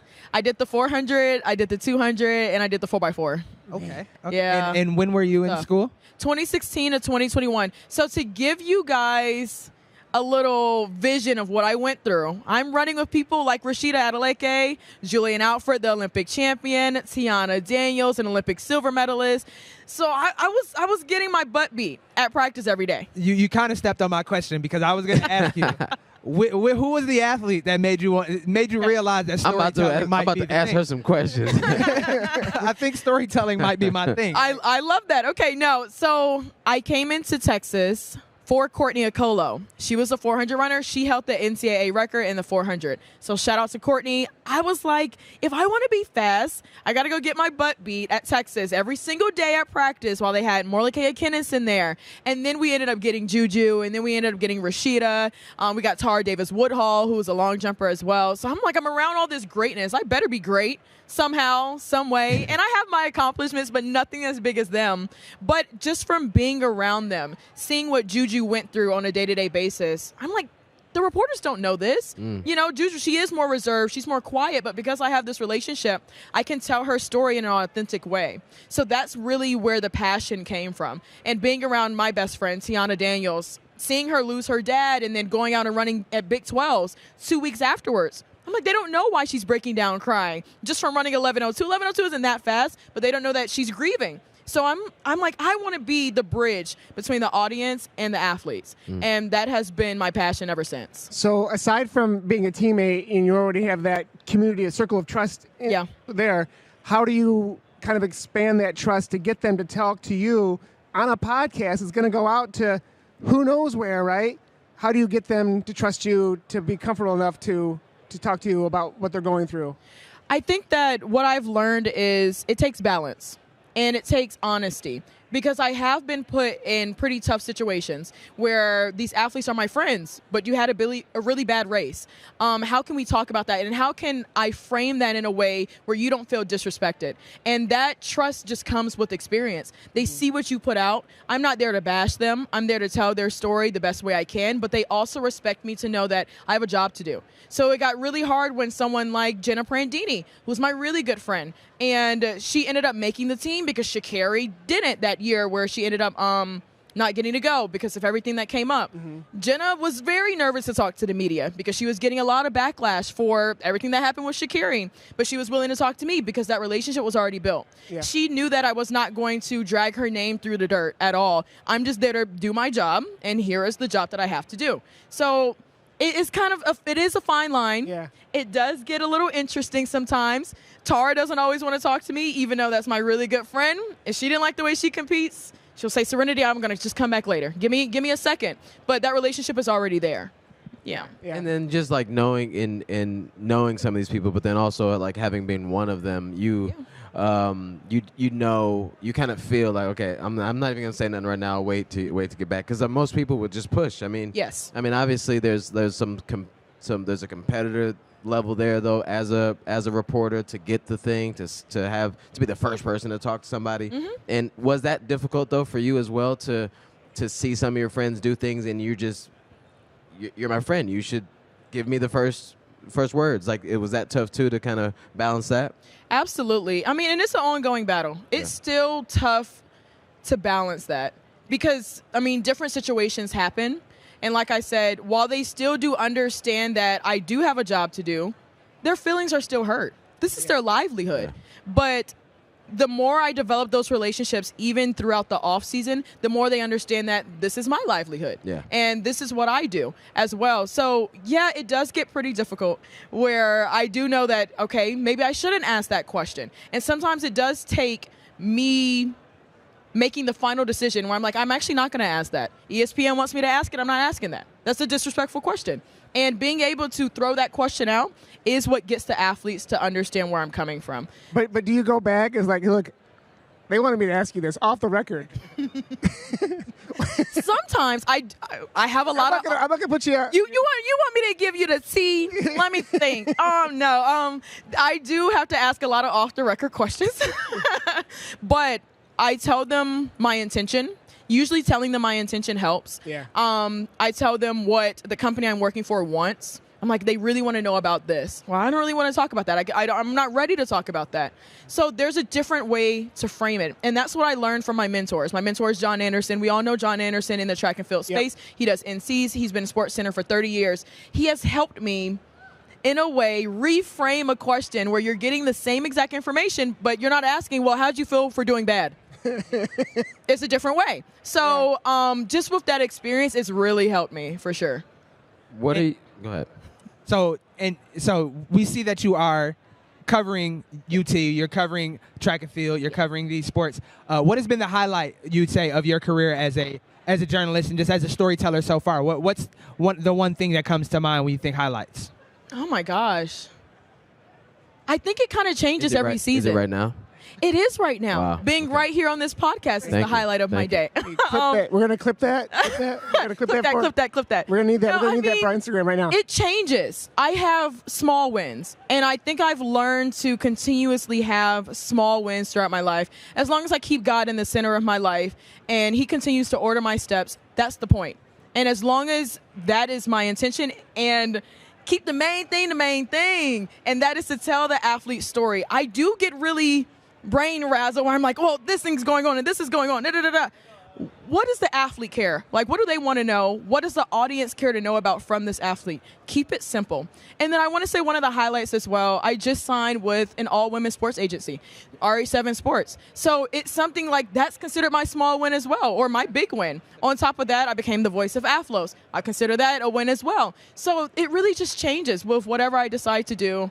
And just getting the support from my agency has just been absolutely wonderful as well. And in an era that we're seeing expanded coverage of women's sports, how important is it to you as a woman to be able to be there and tell those stories of these great female athletes? It feels like it's exactly what I was meant to do. The women have always been there. And what I love, the shirts, everyone watches women's sports. Yes, however, it's about how the media brings it to the audience that's important, because the storylines are there, but it takes that good reporter to pull that story out of them. It takes that Holly Rowe to pull it out of them, that Maria Taylor to do it, and I'm just hoping that I can be that as well. Taking myself out of it is not about me. It's about the athletes, and it's about the audience. What do I know about this athlete that I feel like the audience should know? That's what I try to just make sure I do every single time, because women's sports is blowing up. Now, we can tweet all day and complain all day. Well, they've been doing this. Well, nobody knew, and now they're trying to know, so how can we help? Yeah. And that's the main thing I'm trying to do. And it's important to have people like yourself, the voice of that, in commentating, like while it's happening, too, because a lot of times, as a guy, you're like watching something, and then like a commentator may not mean anything negative by it or whatever, but like the wording, the tone of it is just like you probably could have chose some different words to say what you just said. I get what you're saying, but it's different, and it's good to see and hear different voices covering women's sports to make it feel more like I'm supporting the right thing, right? And just to hear like the care that you take to make sure that you're not asking things that are inappropriate or rude or just lacking care. No, absolutely. I mean, those tough questions happen, and knowing how to navigate it. I don't always do everything right, but as long as you're able to keep up those relationships, like I said, you keep the main thing, you stay authentic, then the results will come. I mean, we all know about Noah Lyles pushing Kenny Bonerick. Nobody wanted to ask Kenny, why'd you push him? I asked Kenny, why'd you push him? And he talked about it. And then all of a sudden, Chad Ochocinco wants to know about it. They're asking me for my interview. Or Yahoo Sports is asking me for my interview. So it's like, and that was a scary question to ask. My hand was shaking a little bit because I'm like, Kenny could either curse me out or answer my question. Yeah. So, but just willing to take that risk to hear his side of it. And I think that is why he felt comfortable enough to even share that. Yep. Well, okay, before we let you go really quickly, just let us know, how can people find you and support and watch what you're doing? Yes, so find me on all socials, Serenity Douglas _Serenity D. I have my Say It to Serenity podcast, also on Instagram. It's on YouTube. I do a ton of content on TikTok as well, Serenity _Douglas. I'm also, like I said, under RH7 Sports, so they do all of my branding. Roger Hawthorne is the CEO. He's actually here as well. Dr. Leah Cruz, they do so much for my branding as well. So find it under RH7 Sports, and that's where you can find all of my content as well. Well, we're looking forward to seeing what your future stories and what stories that come out of TRE. Me too. Thank you so much. Of course, I want to interview you guys next. Done. This was your chance. They working us. Actually, this one was about me today. Okay. All right. Well, thank you so Bye, much. you guys. Thank you. Thank you so much. Oh, yeah, that was cool. Really cool. Yeah, Magic Boost picks good people, bro. Yeah. There they do. Yeah. All right, so next up, we'll keep this show moving. The Conservation Alliance, we have Paul Hendricks, Executive Director. Come on up, Paul. Hey, Paul. Hey, how are you? Hey, Paul. How's it going, man? Yeah, you too. Yeah. What's up, guys? So, Good to see you. How are you feeling? San Antonio, the TRE. It's great. It's exhausting, but you're experiencing it. It's full on, but the energy here is awesome, right? I mean, so many people getting out. I got out this early this morning. I was like, I'm going to go for a fast run. Just got smoked by everyone going past, So, yeah. So tell us a lot about the Conservation Alliance. Sure. Yeah, so the Conservation Alliance, in short, we're the business voice for conservation in North America. We were started 35 years ago by Patagonia, REI, North Face, and Kelty as a means to really kind of mobilize the industry to say, let's combine our forces, combine our investments to protect public lands and waters. And so now we're around 200 businesses, which has become a really well-known force for driving impact to protect nature in North America. So I feel like, how long have you been going on for how long has this been going on for, the Conservation Alliance? 35 years. I feel like all 35 years it kind of led up to this moment, really. The putting together this coalition to kind of push back against what's been going on in the push to take away the protection from public lands. You want to talk about like what's been going on your end in terms of gearing up and pushing for this fight? Yeah. So well, I won't blow smoke here. Like the attacks on our public lands and waters are pretty significant right now. I think decision makers in DC have called them our nation's balance sheet. Right? Let's extract things from them. But a year, or I guess 9 months ago, with Patagonia and a handful of other brands, we stood up a coalition called Brands for Public Lands, which was saying, hey, we need as many people in the fight right now to push back against opening up our public lands to oil, gas, getting rid of a lot of the recreational access, the biodiversity, the cultural and tribal aspects. And so we started that coalition, and it's been really great to see the momentum. I think we're at 160 brands that have joined it, who are advocating for saying like, hey, there's a different future that we all need. There's a different future that we all want. Our businesses rely on it, and how do we bring that economic voice to put a foil against, kind of the extractive industries that would take our public lands a different direction. What's been the relationship like with the Native American communities as well? I assume you're partnering with a lot of the tribes that are out there who are trying to still protect their land as well? 100%. Our role in a lot of this is to be a supporter, right? We amplify voices because we have a unique model with business leaders having access. We take that power and we really try to amplify and push forward the tribal voices that are working on the ground, on their native lands, right? I mean, they're the initial stewards of these lands, and what we can do, we can take our influence in our members and provide support to them. That's where the secret sauce is. Yeah. And as we're all gathered here at the running event, we all have a vested interest in running.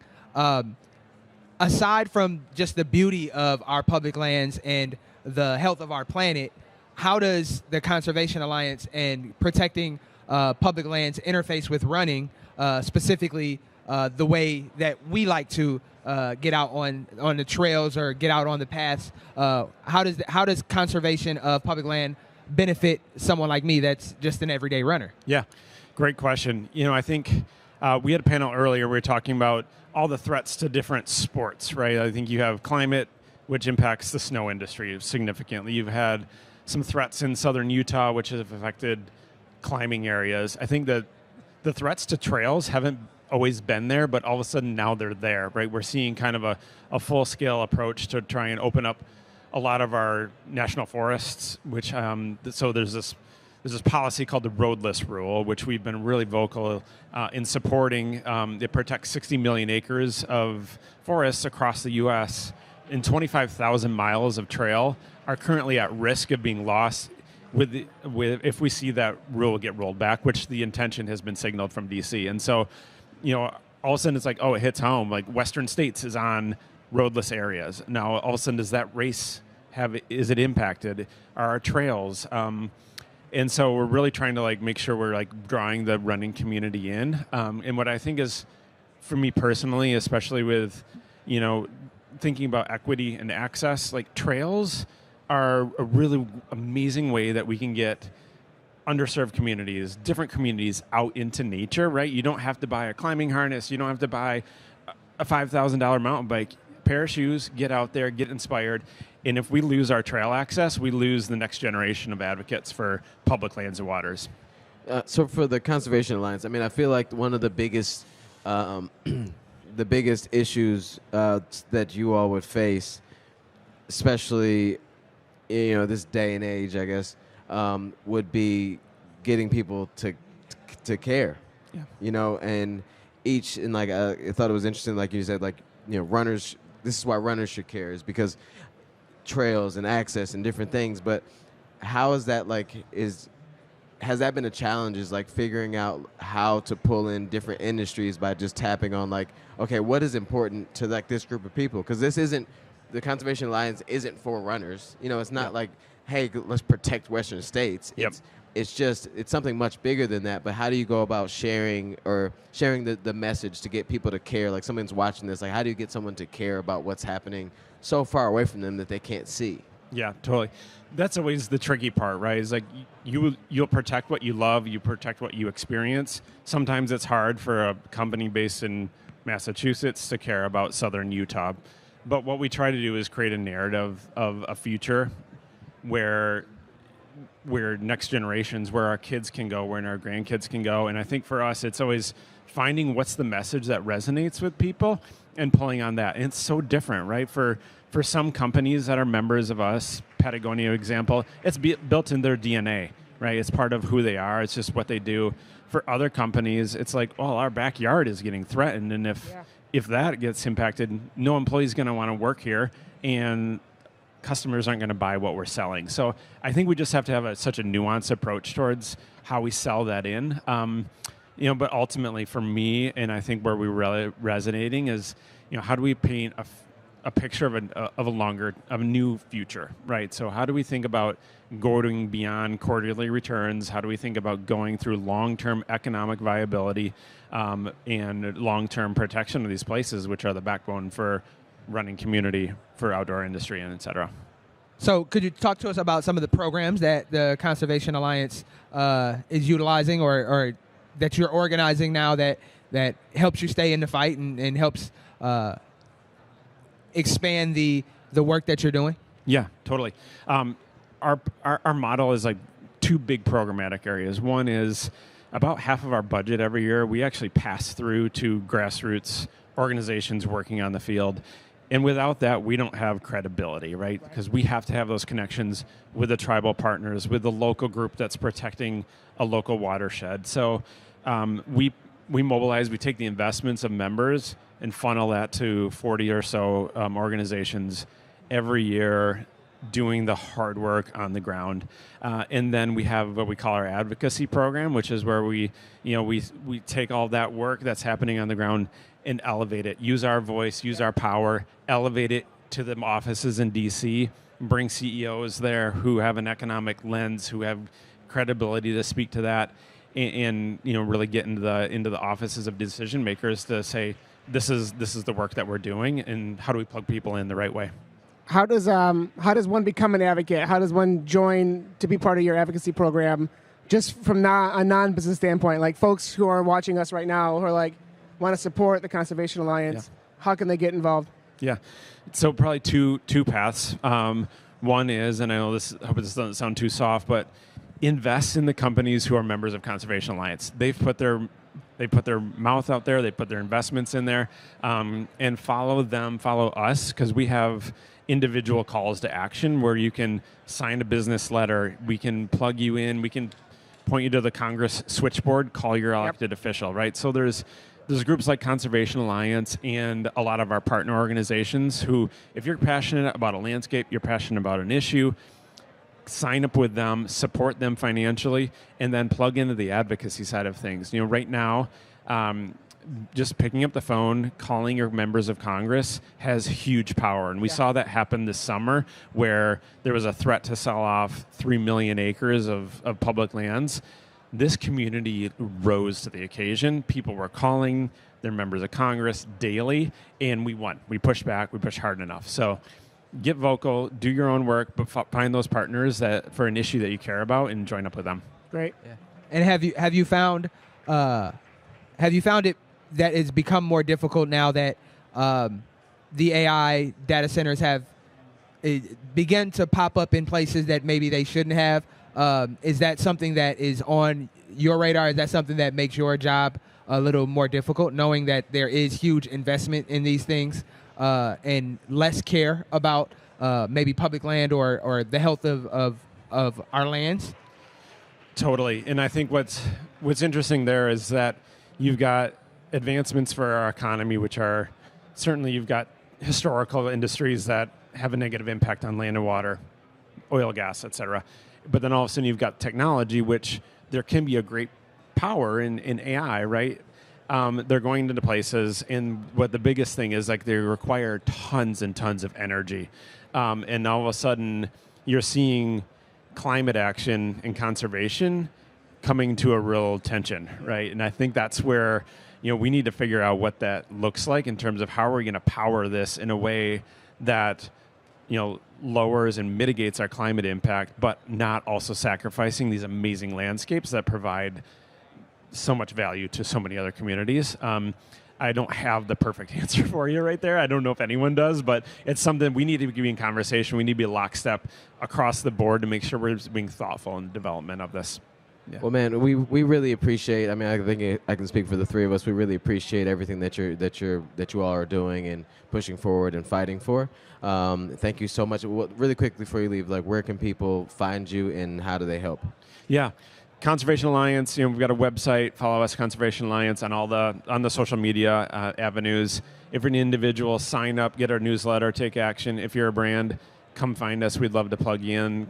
Big tent is the way forward right now. The more of us who are on the field, the more of a bigger impact we can have. So thanks for having me. Thank you so much. Thank you so much. Yeah, take care. Well, that's Paul from the Conservation Alliance. And really quickly, our guy Aaron here caught up with Bella Whitaker from On a little bit earlier, and we're going to go ahead and kick over to an interview that he had with her to talk about all the things she's doing and what On has got going on.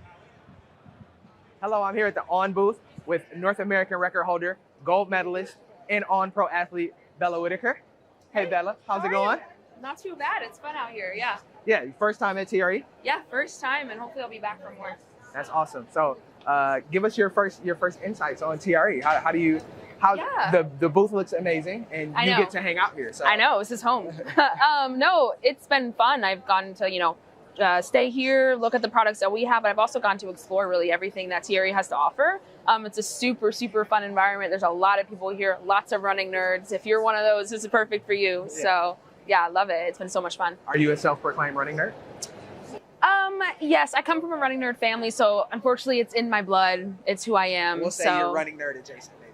Yes, exactly. Okay, exactly. cool, we'll go with that. Cool. So let's talk about a little bit of what you've accomplished. Obviously, like I introed you, I said North American record holder, also gold medalist. Let's talk about a little bit of your history in running and some of your college stuff and what you're doing in pros now. Yeah, for sure. I had a super successful college season. I just graduated last year from Arkansas, and I did my undergrad at Penn. I'm also a Paris Olympian. I made the relay pool, so I finished off my Penn career with, knocking that off my resume. And then I went to Arkansas, started training there. I'm still there currently. I'm part of a professional training group with Coach Chris Johnson. So honestly, it's been super fun. I had a lot of success when I transferred to Arkansas, and it's been kind of uphill since then. So can't complain at all. So how was that, the year at Penn? How was that? Oh, I love Penn. Love Philly. Love Penn. If you have an opportunity to come to Penn Relays, please do. It's the perfect event for a running nerd, so perfect for you. I had a great experience at Penn. I think my college experience as a whole, I got to really experience everything, and I'm super grateful for that. Yeah. So you've got an opportunity to knock off some things, well, most of the things on your bucket list for college, but going forward, moving into your pro career, what are some things we can look forward to in relation to your professional career?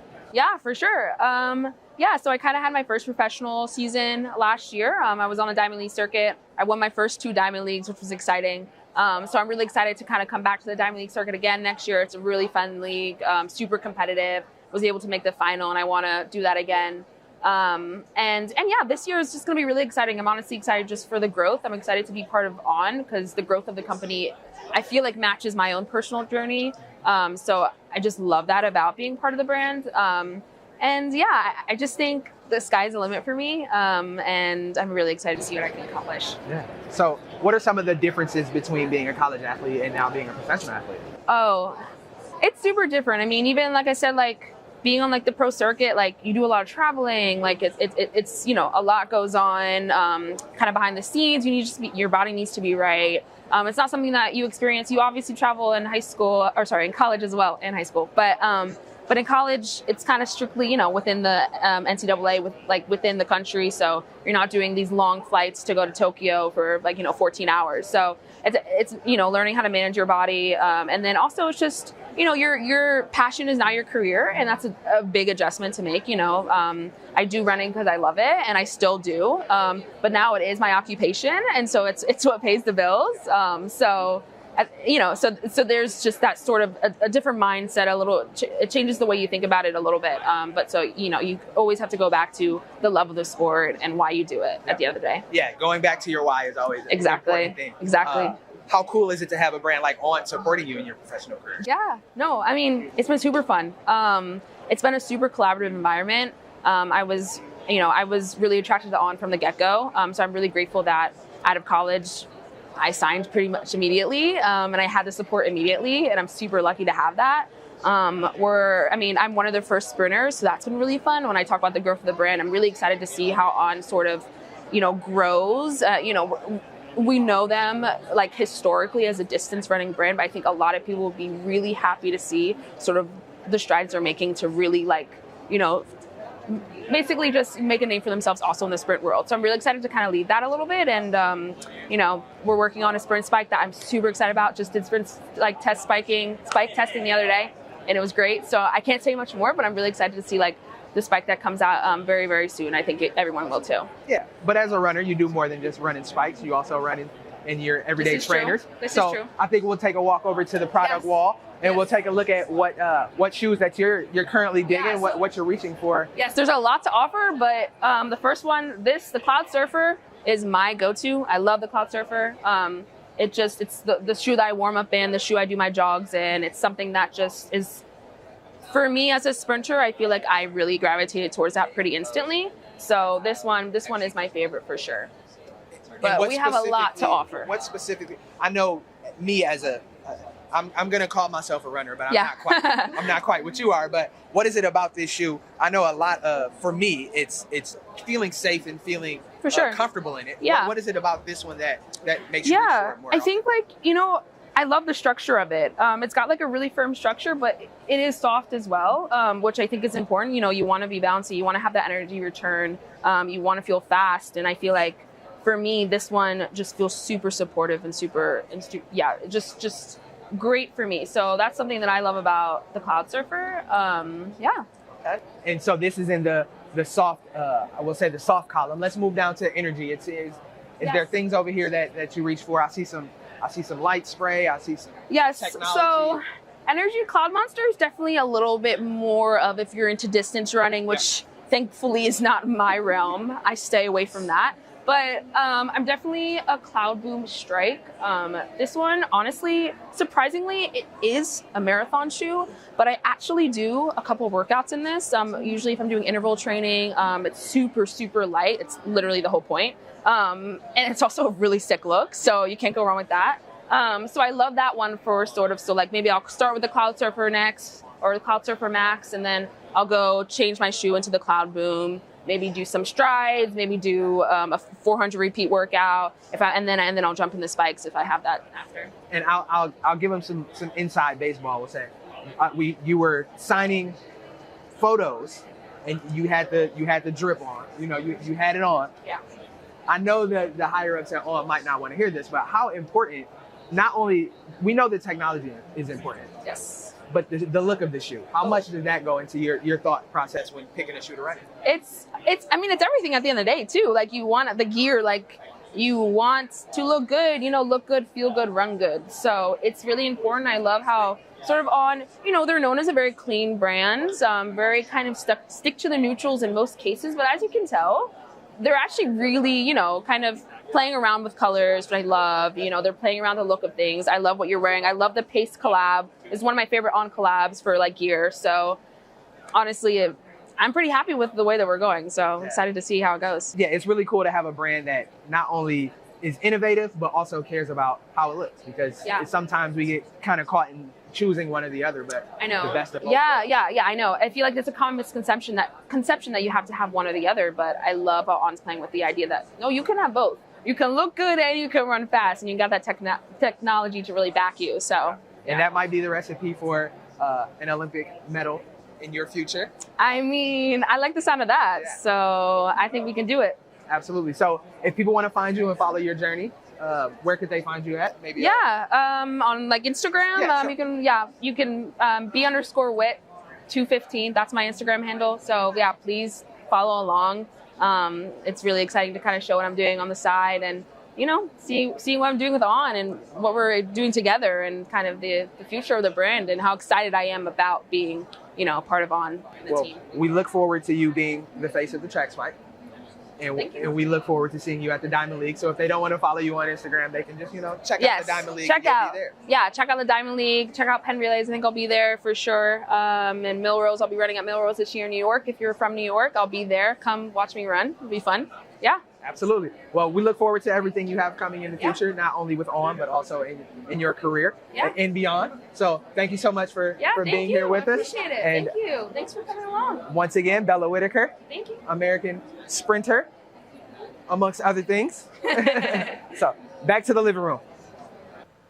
All right, good job, Aaron. Good job with that interview. Really great work there. Looking forward to see what Bella Whitaker does in the future, and perfect brand for her is On. Well, thanks, everybody. This has been a really great day, really fun. We've covered a lot of bases, talked to a lot of really great brands. We're going to tap out for the day and see you in the morning. Make sure you watch live. Big shout out to On. Big shout out to Sir Nutrition and FloTrack for helping us out with this today. And have a great night. See you in the morning.